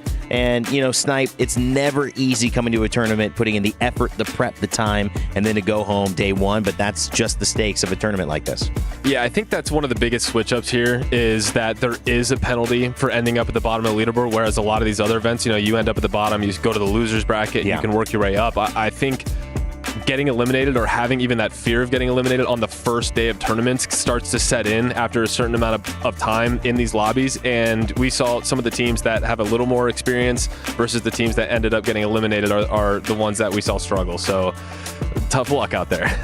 Lauren, I mean, it was really, a story on both sides. Yes, we saw teams almost make it out. Sentinels barely were able to nudge themselves. ALGS were able to get a big game in game 10 to just make it. They were one of the favorites, one of the ones on my power rankings. Maybe I got to adjust that. Who knows? But TSM certainly kept it with expectations and rose above. They're looking like truly a team that now is I don't know. I mean, you got to say they're living up to an org that's had an incredible reputation.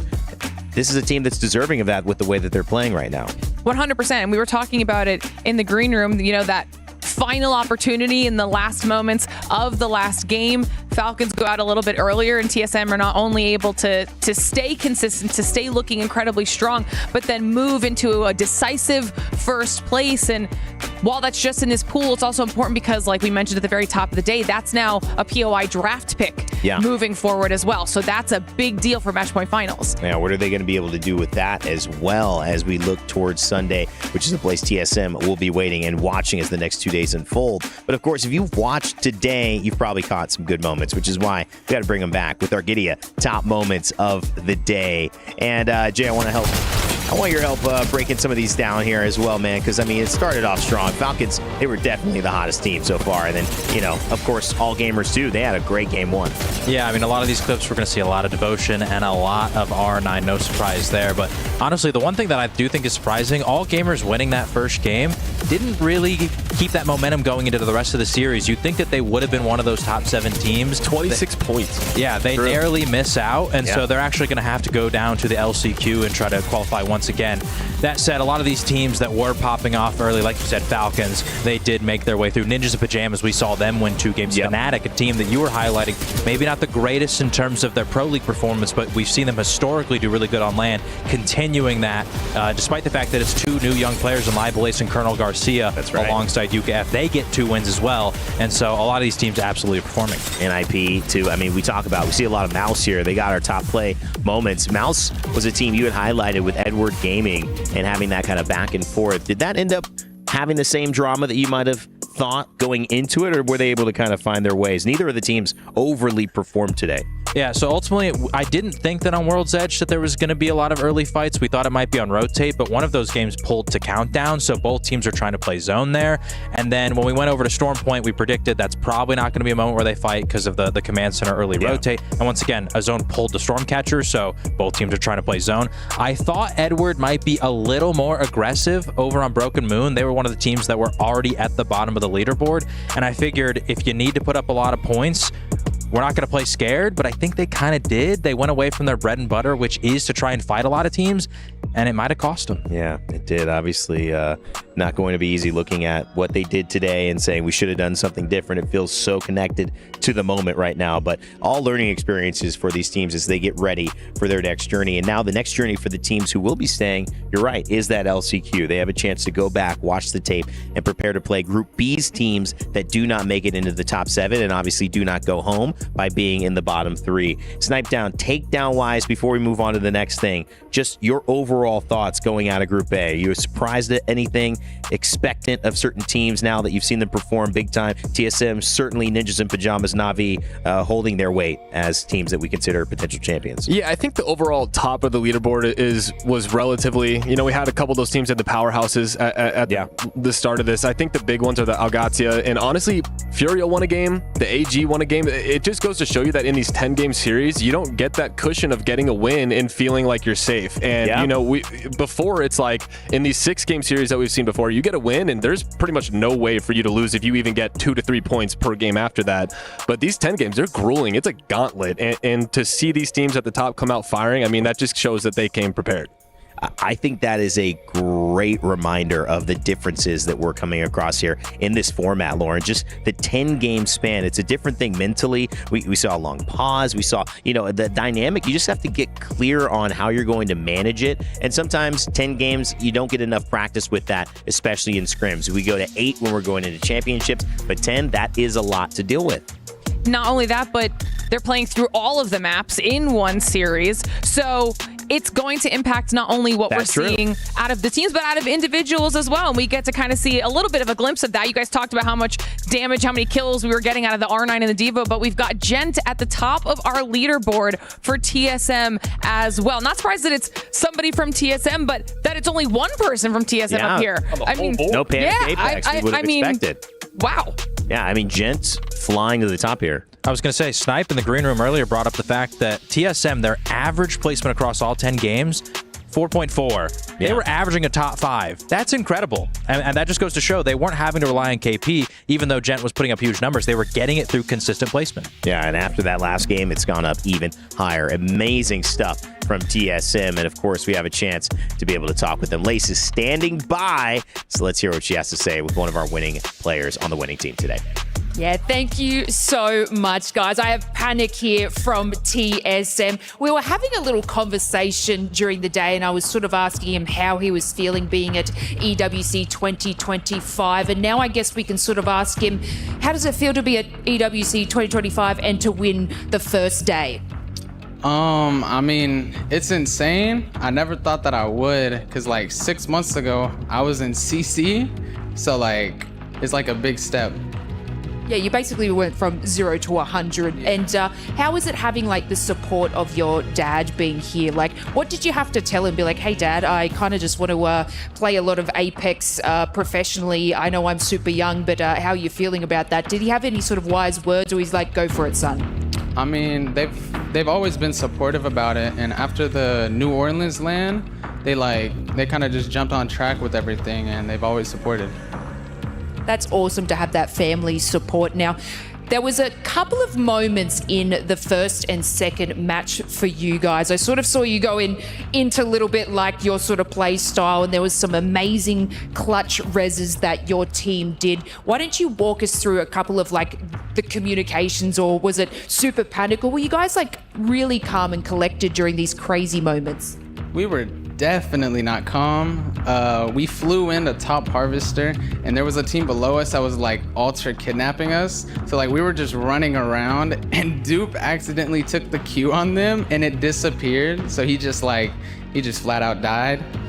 But then somehow we got the reset that game, and I think we got like 6th that game.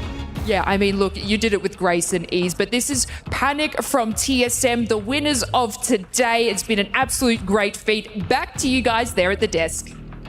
Thank you so much, Lace. Panic, Apex, one of the rising stars, especially in terms of metrics here. He's one of our top performing players. Would have thought we'd see him on the kill leaderboard, but that was Gent who stole the show today. So great to hear from Panic and his experience with Duke taking that altar portal. You'll get him next time, buddy. We know you will.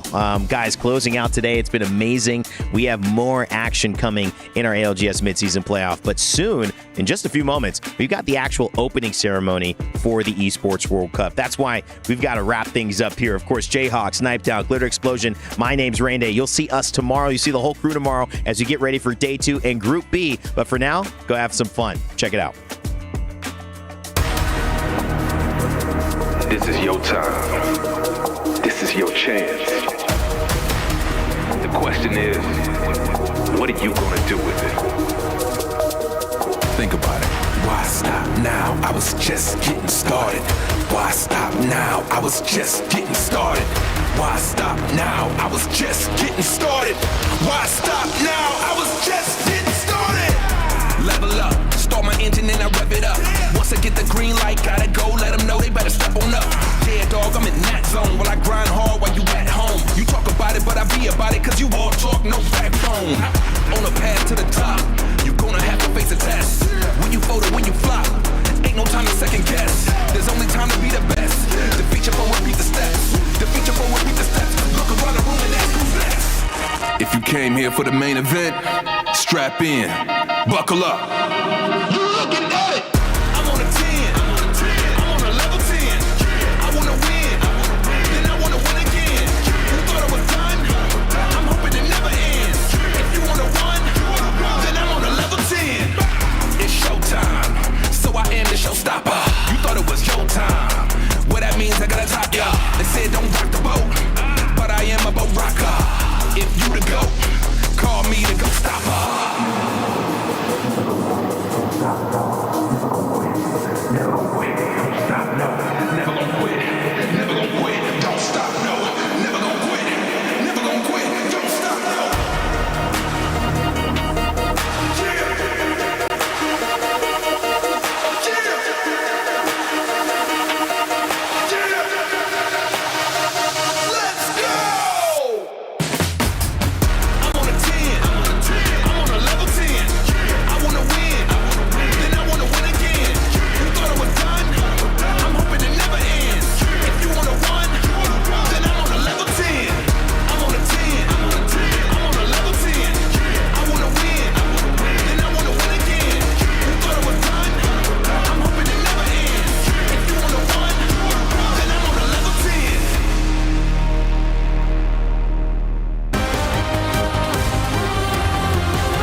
at least attempted to do.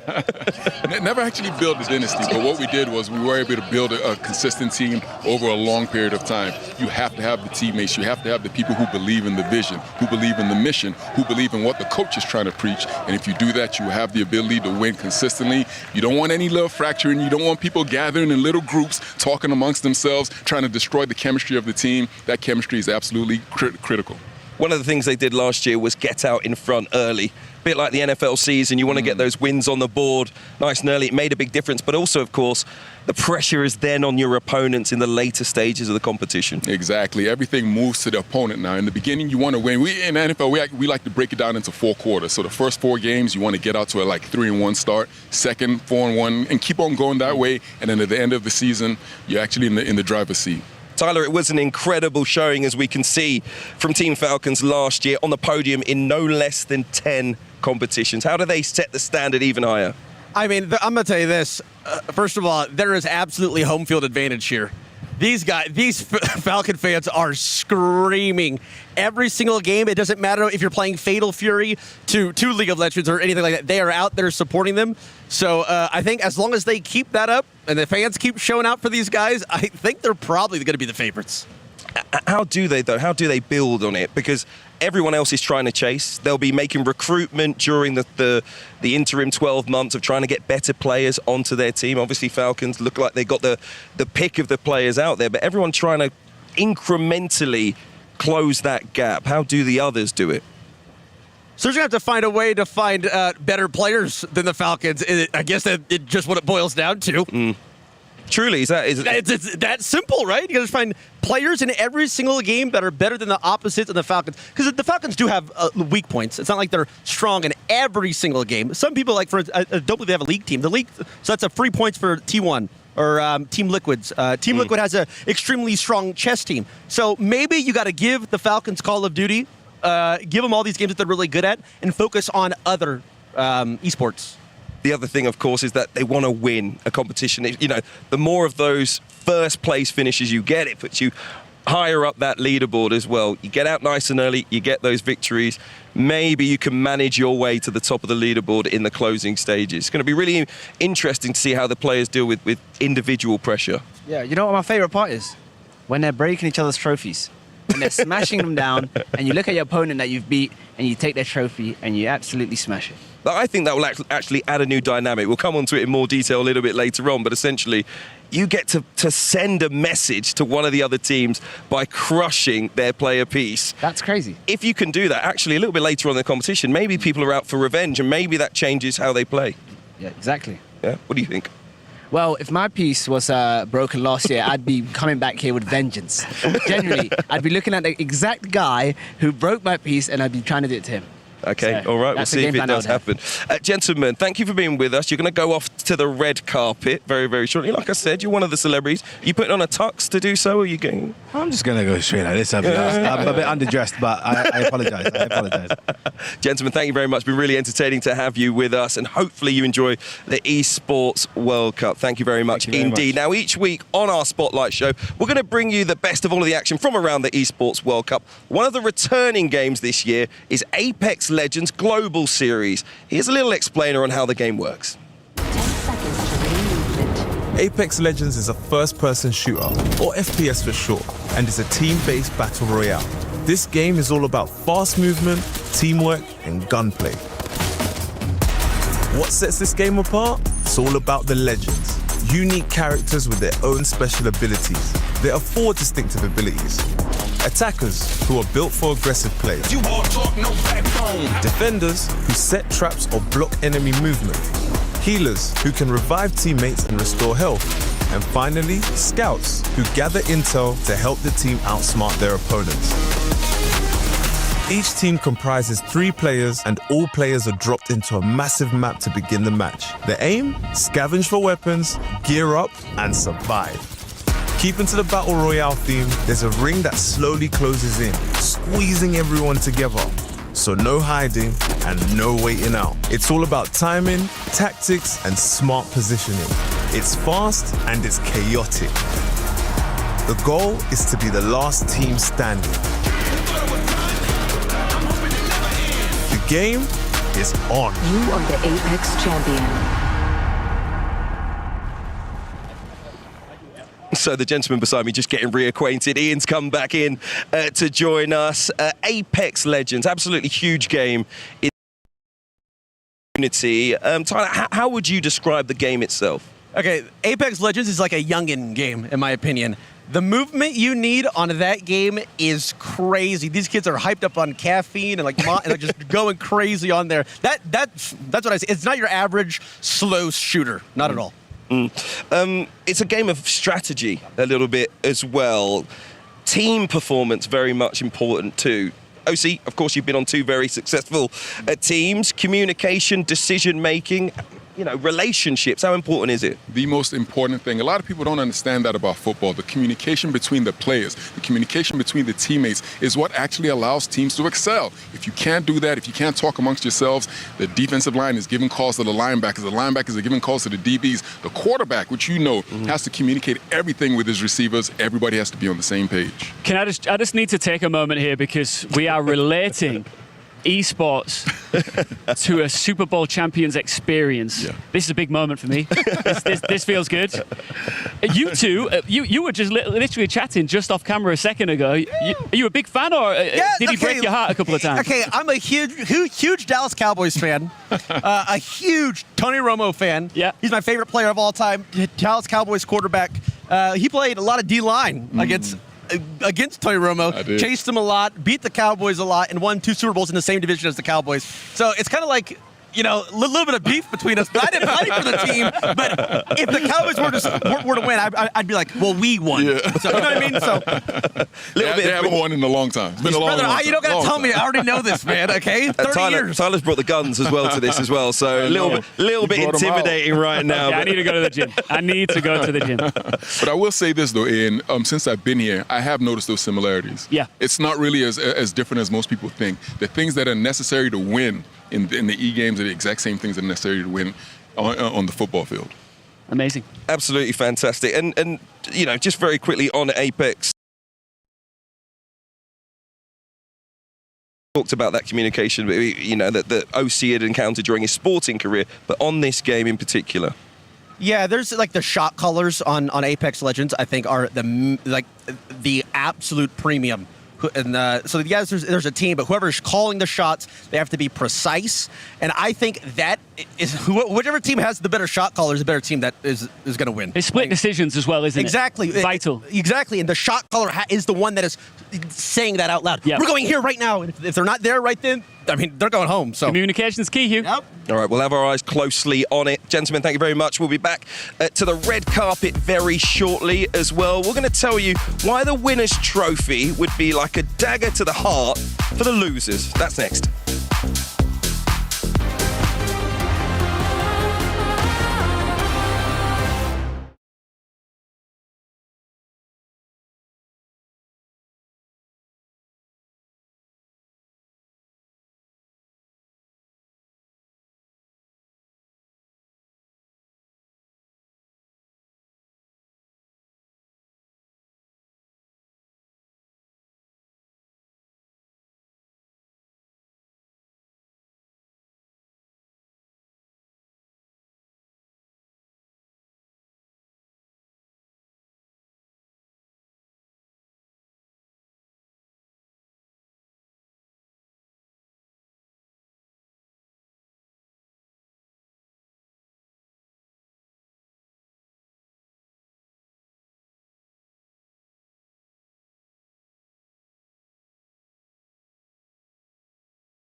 Welcome back to EWC Spotlight here in Riyadh. We are rapidly approaching the opening ceremony for this year's Esports World Cup. Now, following that, the crowd here in Saudi will be treated to a special live performance from Post Malone, a man with no less than 18 Grammy Award nominations.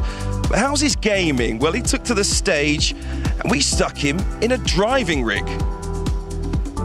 Take a look at this. Ian, what do you make of it? Is he any good? You know what? We're all gamers at heart, right? I think everybody at some point has got stuck into a video game. It looks like he's playing Apex here, actually. Yeah. And I did hear that he's pretty good at this, and you can see with his headphones on, he's locked in, and as Tyler was saying, you can see he looks like a strong communicator there.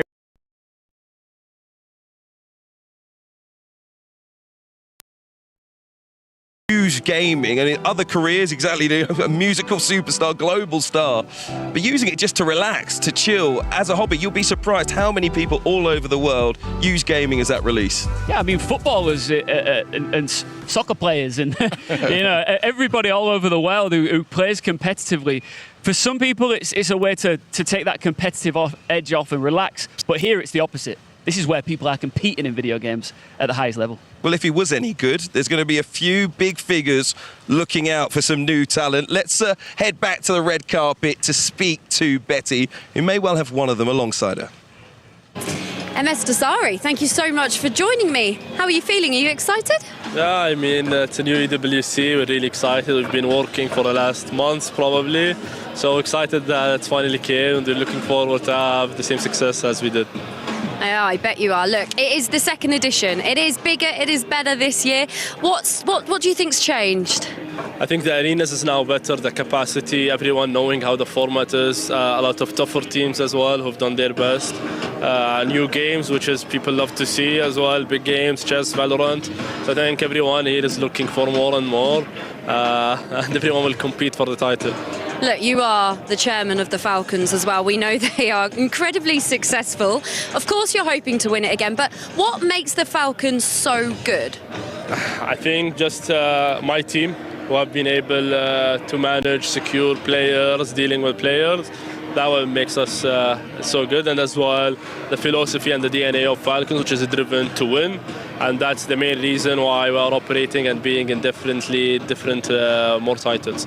In terms of sort of the mentality in esports and gaming, how important is that? Because you're going into these arenas and it's so intense, isn't it?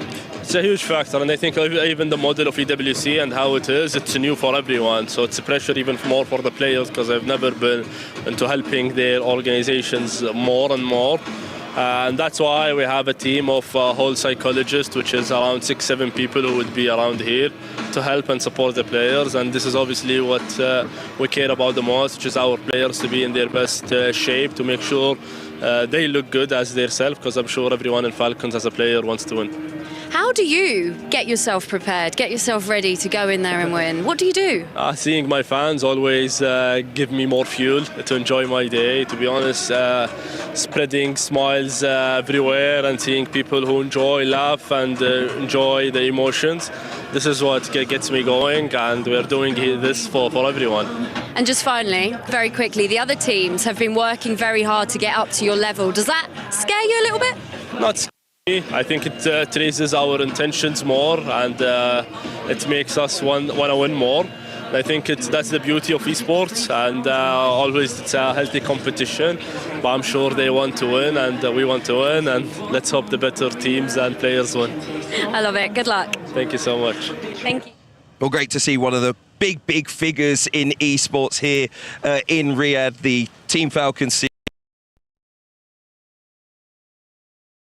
Psychologist for his players. That's why I love to call these guys athletes, because so much goes into making them successful. Yeah, it's just amazing to hear about everything that they need to do, the training, the psychology, all the games that they have to play to get themselves prepared for that upper echelon of play. It really is the exact same thing that we had to do, and I think to be able to operate at the highest level, you have to do those things.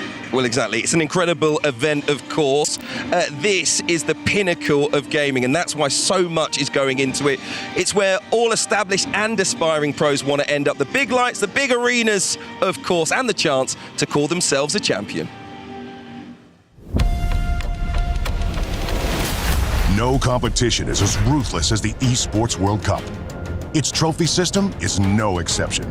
The Club Championship Trophy, awarded to the one club that rose above the rest and reigned supreme across all EWC games.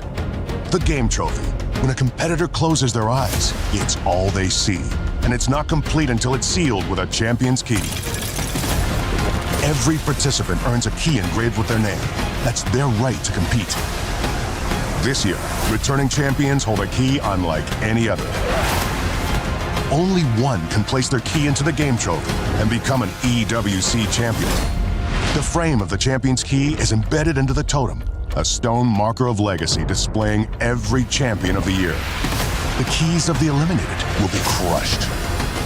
The champions select 3 broken keys as a personal token, a reminder of who they have humbled. Beneath the totem, a resin block holds the remaining keys, a graveyard of fallen contenders. Will your dreams be broken or your name carved in gold and stone? At EWC, nothing is granted, everything is earned. Well, we touched on it a little bit earlier on, didn't we? But it is one of the new changes for 2025, which so many people are hyped up about.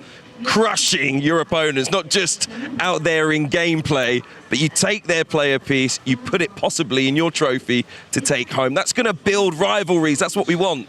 Well, it was an element last year as well, but there is a difference this time around, and it's more about the crushing itself. So I've been working on the Valorant stage up until today, and I've already seen, I think, 3-4 keys crushed right in front of me, like a couple of feet away, right? And it's such a, it's almost a beautiful, brutal element that I'm really enjoying. So the winning team get to take the team's key that they just knocked out of the tournament, destroyed their dreams, they put their key under a hydraulic compression machine that not only contorts it, like last year it was like a bend in the key. This year, it actually shatters it into different pieces. It's like just scatters all over the floor.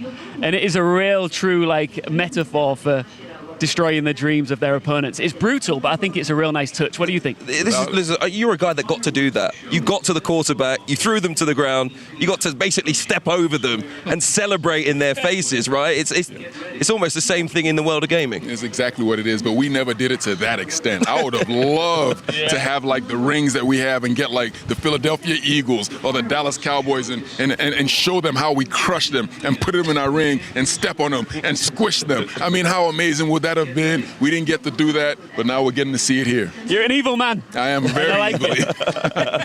It's one of the great dynamics here, isn't it? And like I say, building those rivalries is going to be really, really important moving forward. But I guess it's the element of the team as well. You don't just take that player piece. The team get to go up, add their name to the totem, get to leave their mark on this competition forever. You've witnessed those moments of joy. What is it like? Oh, it's almost like securing a legacy, isn't it? Or the start of one, because that totem is there for the following year for the participants to see as they make their way into each arena. So you know who you want to knock off that top pedestal. Because if you're going to win this year, trust me, next year you'll have a big target on your back. That's for sure. It's the same in the Super Bowl, right? And what I find so amazing, honestly, is the fact that on the level that we played at and the level that we are, these guys here are on the exact same level. And so the way some people would look up to athletes, we athletes would look up to them. It's really amazing to see. You still got those Super Bowl rings? Get them out, show them off? I don't have them on me, but I do have them. Yeah? I'll bring them next time. You never just go out to the club flexing? Interesting thing. You know Deion Sanders? Deion Sanders said you never see Olympic gold medalists walking around with their gold medals on. So don't walk around with your rings on. And I just took that to heart. Living in the UK, I think you can flex a Super Bowl ring now and again. Not many people have them, so there you go. Gentlemen, we'll be back with you very shortly. Up next, the wait will be over. We're going to bring you the spectacular official opening ceremony and a live performance from US superstar Post Malone.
Do you think it's going to be easy for the Falcons to hang on to it, and do you think they will? It's an impossible question. So first, it's not going to be easy to everyone, right? So many games, so many things can happen. The variance in their best games, whether it's Liquids and Vitalities and so best games, will be super decisive. Look, I don't mind who's winning. This is not my job, right? We built the platform. I only mind it's decided on the last week. Let's see if that happens. Ralph, you're a joy as always. Thank you so much. Enjoy the show. I will try. Thank you. He'll try. It's going to be absolutely fantastic. Listen, he's one of the big figures, isn't he, Ian, in esports, obviously helping to push it forward. Interesting to hear him say that he wants to compete with those traditional sports out there, grow esports alongside them. It's getting there, isn't it? I think, well, like I said earlier, we've all at some point picked up a pad and played video games, and I think it's just, despite the size and magnitude of this event, this industry is still in its infancy. You can't compare it to big sporting brands like that we've seen elsewhere that have got to the top, that have got to the cream of the crop. This is an infant, and over the years, it will grow, it will become bigger, and it will get more eyeballs on it. Absolutely. We're those that have come here to make sure there are more eyeballs on it. Loads of those people down on the red carpet as well. Let's head back to Betty Glover, see who she's got with her. Tina, welcome to the Esports World Cup. Look at this. What do you make of everything that you've seen so far? It's been absolutely incredible. I'm so excited for the performance tonight. Yeah, so you are performing tonight. Now, let's talk about your style of music, because you sort of blend the classical cello with those big cinematic sounds and metal as well. So how does that work? Yeah, well, I work predominantly in soundtracks, game soundtracks being a big one, including Call of Duty 6, which is being played here, and also in film and TV, and I play heavy metal. So it's kind of a blend of everything together, and I'm performing on the electric cello. Wow. So that's the sort of performance that we're going to be seeing tonight. Yes. And are you excited? I am excited, very excited. What has it been like, sort of making this soundtrack? It's really been an incredible process. We recorded back in Los Angeles. The orchestra was recorded at Abbey Road, of Beatles fame in England. And then to come here now to Saudi and to get to put everything together is really incredible. And what sort of energy are we expecting to see out on the stage? Crazy. I know. Yes. Crazy. So, look, you obviously like esports as well, don't you? What are you looking forward to seeing during this World Cup? Oh, I mean, we've had a bit of a tour, and to see some of the arenas and the players playing, it's just so exciting to have just this collection of all of the top gamers in the world here, all competing. It's really great. Well, thank you very much. Good luck. Thank you so much. Thank you. Great to hear from Tina Guo, who's going to be out on the stage in the opening ceremony a little bit later on, but has played a part in the official anthem as well. There's also an official song for the Esports World Cup. It's my ringtone. It's your ringtone? Is it really? No, I'm going to set it as my alarm. So every day where I'm here, I wake up right ready to go and in the mood. But it's important to have something like that, right? Formula One's got a theme. The Champions League football's got a theme. Esports needs to be recognised musically as well. Absolutely. No question about that. Yeah, I mean, like you said about the Champions League, I think we'll get to a point over the years where that theme will hit and it's on. It's game time, literally. Okay, all right, let's settle in, I think, and enjoy the entertainment as Riyadh, Saudi Arabia welcomes you to 7 weeks here. It's looking absolutely sensational right now. We got the opening ceremony coming up. What are you two looking forward to the most? I'm looking forward to the games, to be honest, not even the opening ceremony. I mean, when I think about everything that's going on, when I think about me, 6'4", 200 and something pounds, only a very few people can play what we play, but everybody can play the games out here. And so to be at the elite level, you have to be fantastic. And I'm excited to see those players. When you were playing in the Super Bowls, was there a halftime show? Yes, there was a halftime. A big hour-long halftime show. It was about 45 minutes. Did you watch it? I didn't watch it. No, I didn't pay attention. As a matter of fact, I don't even know who was playing in our halftime show. I was so focused in on the games. You know what I mean, Ian? You were locked in. I was locked in. I'm locked in on the opening ceremony. What are you expecting to see? Have you had any secrets about what we might be able to see?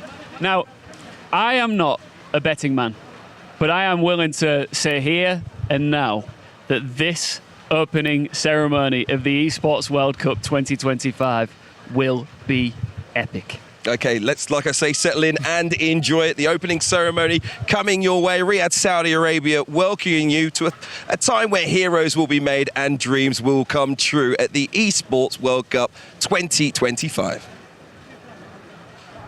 Okay, all right. It's coming up very shortly indeed. Post Malone. Let's go now. Let's go now. Right now? Right now. Let's go to it. Go. Now.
trophy, one title.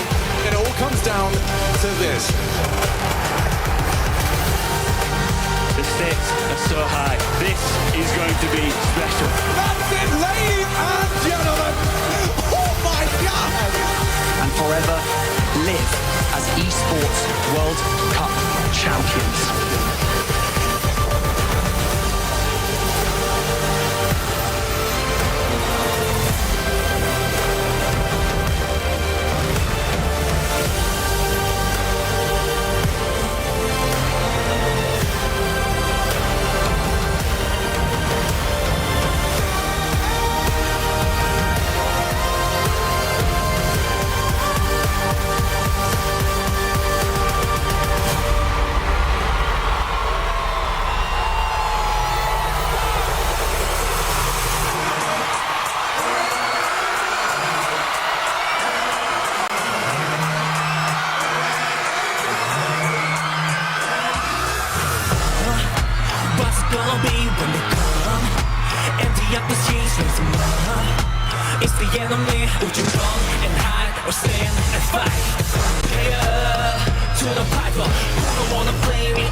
Sound you might be too tired. Can't take fight from the fighter. Can't take war from the warrior. Can't take soul from the soldier. But they train all that to beat him. And then they so dumb. If they want more, why don't we settle the score? From the trip on the stick, staring them right in the face. Battle for the page. Just ran out of ink. My fingers start to bleed. I'll be the last one standing. Beat you out again. Push me to the brink. Cold headed from his head until my fingers bleed. Outlive the enemy. Until my fingers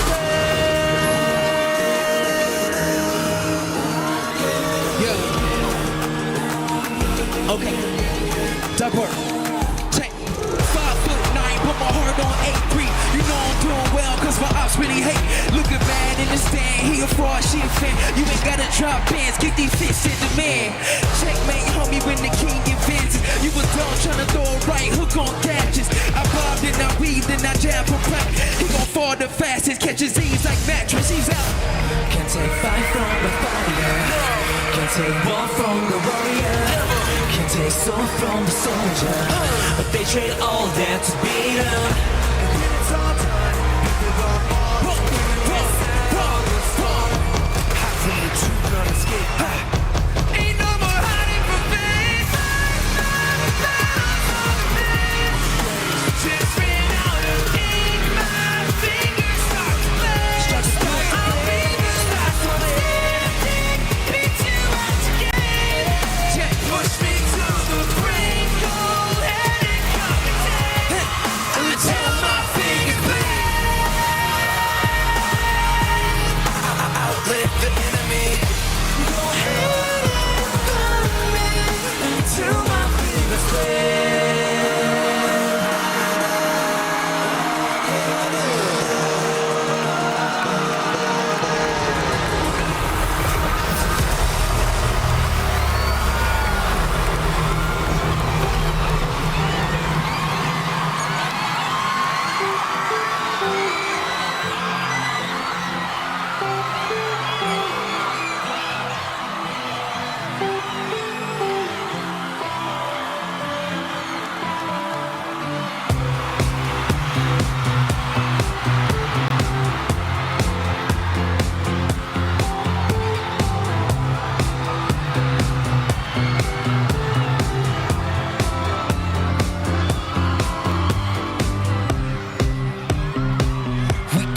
Turn around till we were upside down.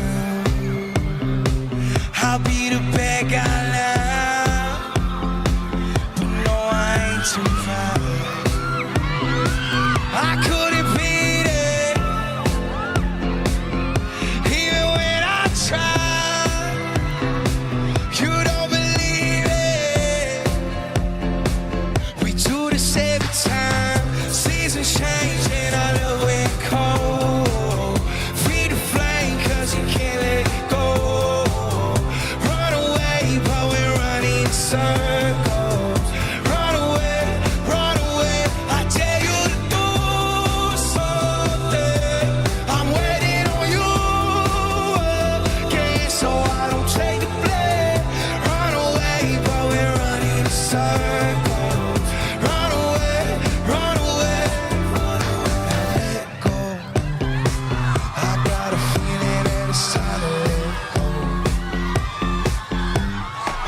So I know that this is going from the get-go.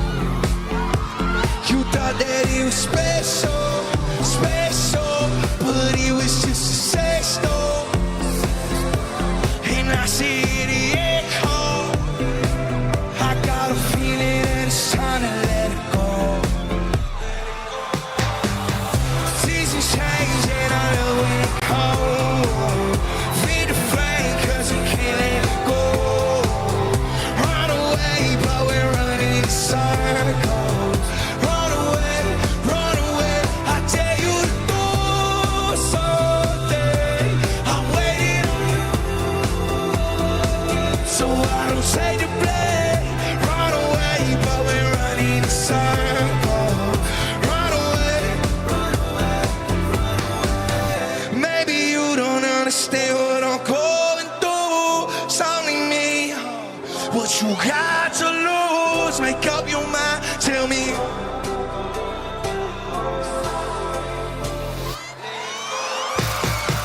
Seasons change and I love it cold. Feed the flame cause you can't let it go. Run away but we're running in circles. Run away, I dare you to do something. I'm waiting on you again so I don't say the blame. Run away but we're running in circles. Run away, run away, run away.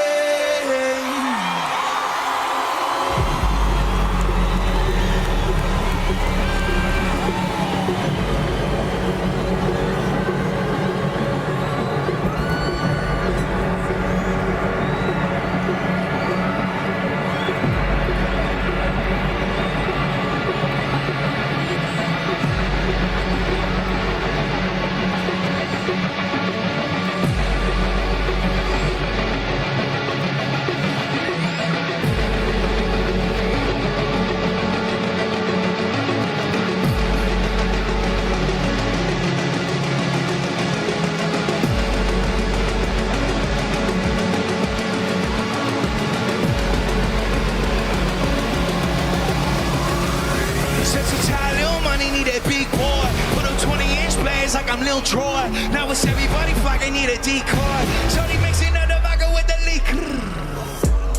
G-Wagon, G-Wagon, G-Wagon, G-Wagon on the high spots pulling up. Oh, I got a lot of toy. 720S puppy Fallout Boy. You was talking shit in the beginning.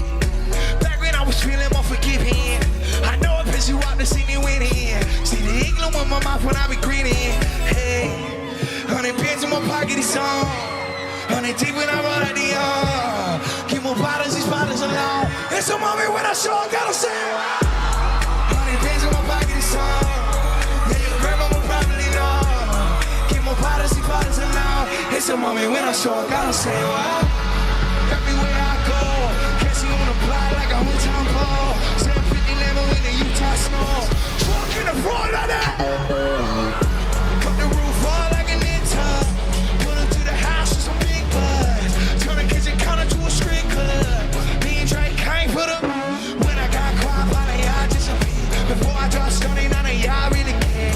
Now they always say congratulations to the kid. This is not a 40, but you say I'm a lot, but I got one now. Made another hit, cause I got one now. Always going for it, never put a fall down. Last call, Hail Mary, first got touchdown, eh? 100 pins in my pocket, it's on. 100 T when I roll at the yard. Get my bottles alone. It's a moment when I show I got them. Yeah, your grandma will probably know. Get more bottles and bottles alone. It's a moment when I show I got them. Say, oh,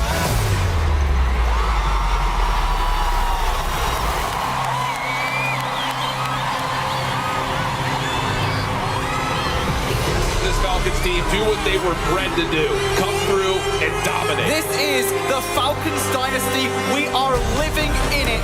They are incredible. They have made history over and over and over again. Ladies and gentlemen, make some noise for Team Falcons!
We have liftoff at the Esports World Cup 2025. Absolutely sensational. The greatest players from around the world descending on Riyadh. 25 different competitions showcasing their incredible talents after a year of fighting their way to the EWC to give themselves a chance of that $70 million prize pool and a life-changing opportunity. They want to show the rest of the globe that they are the best esports athletes on the planet. Unbelievable scenes here at Boulevard City. I don't even know what to say. That was from start to finish unforgettable, magnificent. Absolutely incredible. Amazing thing I've ever seen. The graphics, everything that happened over here. Look at the fireworks going off. Can you imagine? This is for video games. Unbelievable, Hugh.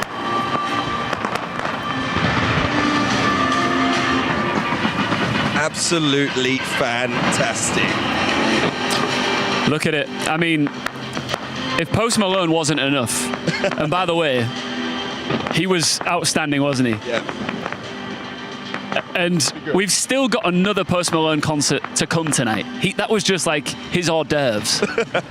And what we're witnessing now is the culmination of that initial part of the ceremony. And you know what's really cool? You had all of that incredible performance going on, but then the spotlight to close everything out was what it's all about. The players that are competing here for glory. We got thousands of fans, by the way, on the ground here in Boulevard City watching these fireworks. We've had that incredible opening ceremony, which is going to continue as well. And it's going to be a special 7 weeks, of course. You get the sense that there's going to be a real community locally and globally tuning in for this. I have never experienced anything quite like this before. The magnitude, the scale of it all. Speaking of Post Malone, I used to like him when he was a little chubbier, to be honest. Yeah. This is Post Malone, huh? I got to say, same with you as well, OC. You know what I mean? You used to like me when I was chubbier? Well, the food out here is great, so I'm sure he'll be fine at the end of it all. But yeah, you're right about the sheer magnitude. You've never seen anything like this, and it's quite poetic, really, because it's a big celebration to start things off. But not all of the teams that are involved here will get the opportunity to celebrate. Those that win will go on to be legends.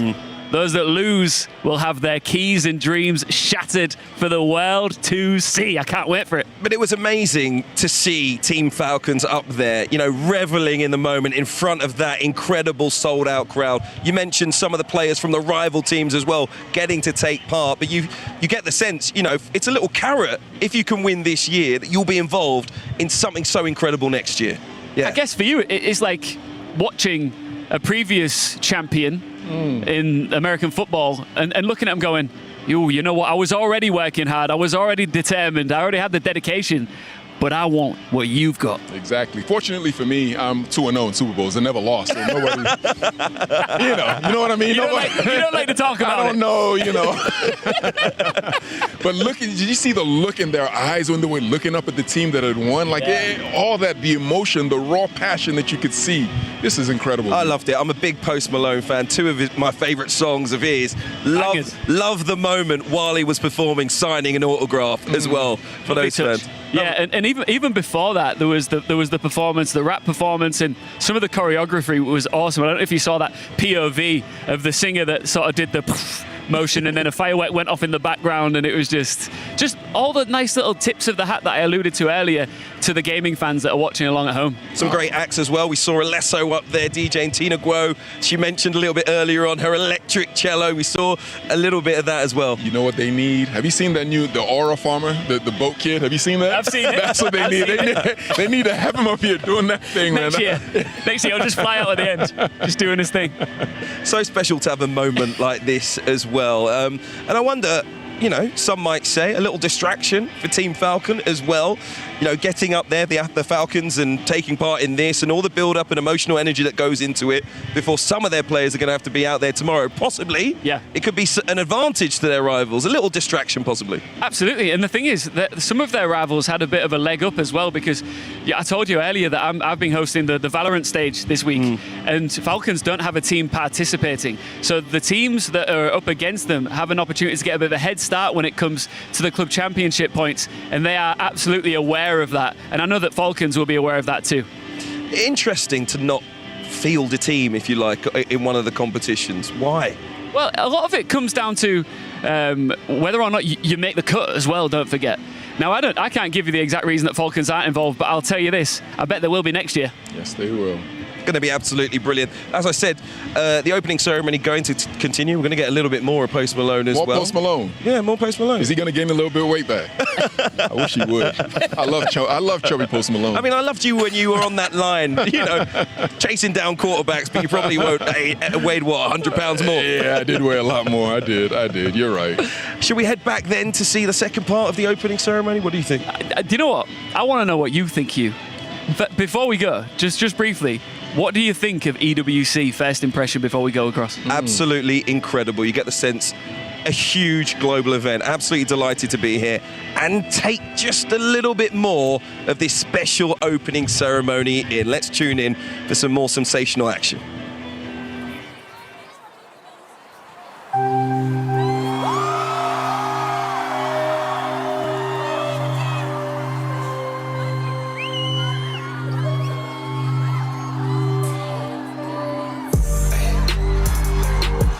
been fucking hoes and popping pills, man, I feel just like a rock star. All my brothers got their gas and they always be smoking like a rock star. Fucking with me, caught up on a Uzi and show up, man, them the shot toss. When my homies pull up on your block, they make that thing go grata-ta-ta. Hey, damn. Switch on whip, came back in black, I'm signing, saying rest in peace upon sky. Close that door, we blowing smoke, she asking light a fire like I'm on song. Act the fool on stage, probably lead the World Cup in a car. She wish that she dead, do a TV out the window at her.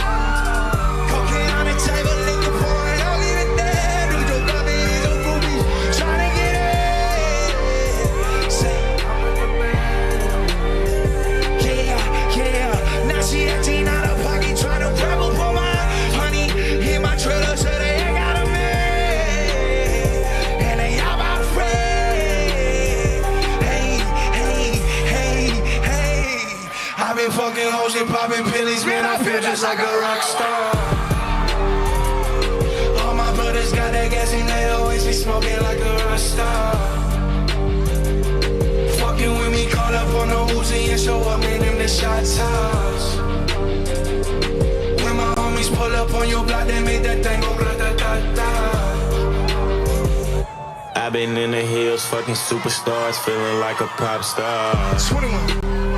Drinking Henny, bad bitches jumping in the pool and I ain't got on no bra. Hit her front or back, pulling on the track, and now she screaming out no MouZ. They like Savage, why you got a 12 car garage, but you only got 6 cars. I ain't with the cake and how you kiss that. Your wifey say I'm looking like a whole snap. Green honey's in my safe, I got old racks. LA bitches always asking where the coke at. Living like a rock star, smash out on the cop car, sweeter than a pop tart. You know you are not hard, I done made the hot chart. Remember I used to trap hard, living like a rock star. I'm living like a rock star. I've been fucking hoes and popping pills, man, I feel just like a rock star. All my brothers got that gas and they always be smoking like a rock star. Flexing with me, call up on the Uzi and show up, made them the shot toss. When my homies pull up on your block, they make that thing go grata-ta-ta.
Thank you very much, ladies and gentlemen. Thank you very, very much.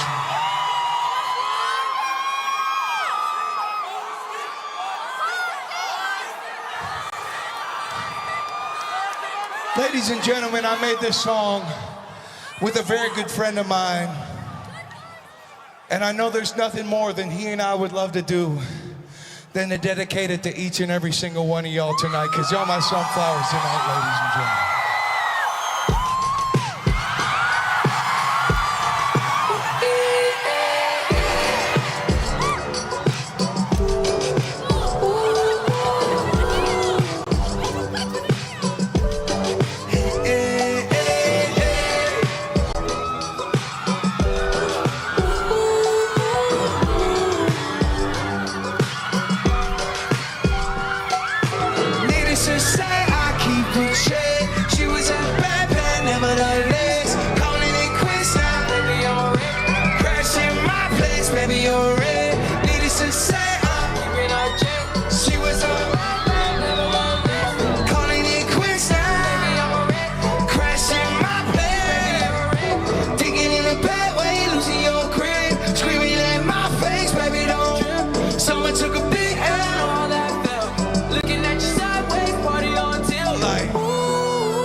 Can I play y'all one more song tonight, man? Hey, I haven't had much of an opportunity to talk this evening, but I just wanted to say, first off, thank each and every single one of y'all for coming out tonight, ladies and gentlemen. You know, I had some time, I love you too, yes ma'am. I had some time to speak to the organizers of the event and the athletes involved, and this is gonna be a really badass event. And I just wanted to say thank you for letting me be a part of it, ladies and gentlemen. It means the world to me. And there's a lot of talented people in the building. And I heard this is quite a long stretch, and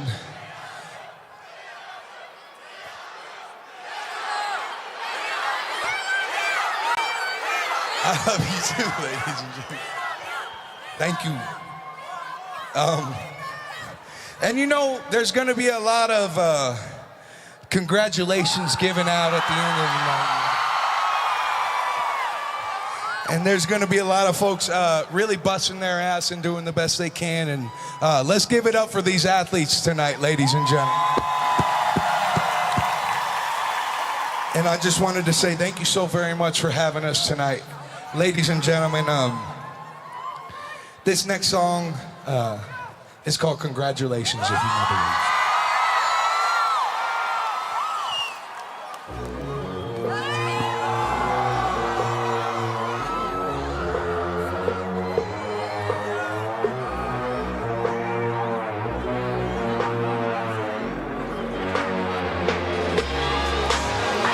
My mama called, see you on TV, said the change ever since we was. I dreamed it all, ever since I was.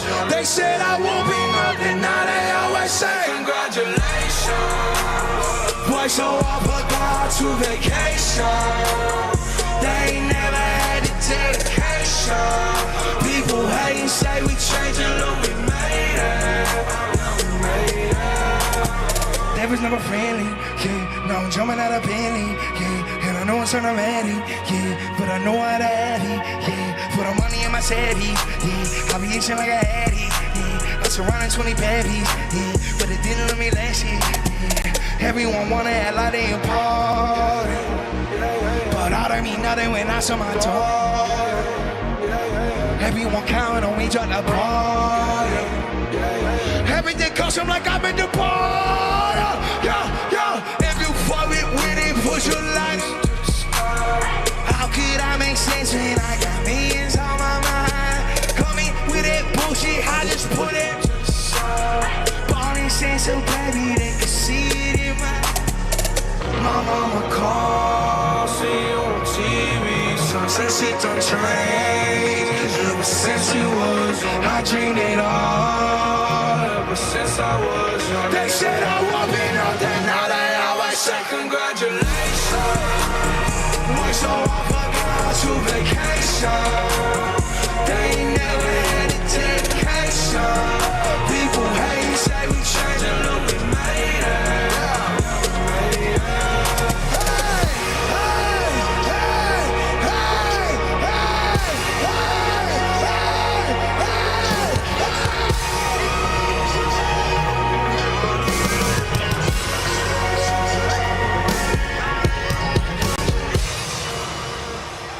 Ladies and gentlemen, thank you so very much. Have a great night. Stay out of trouble, and I love you so very much, ladies and gentlemen. Thank you very, very much. Enjoy this World Cup and have a great time. And hopefully I'll get to see y'all very, very soon. Thank you, ladies and gentlemen.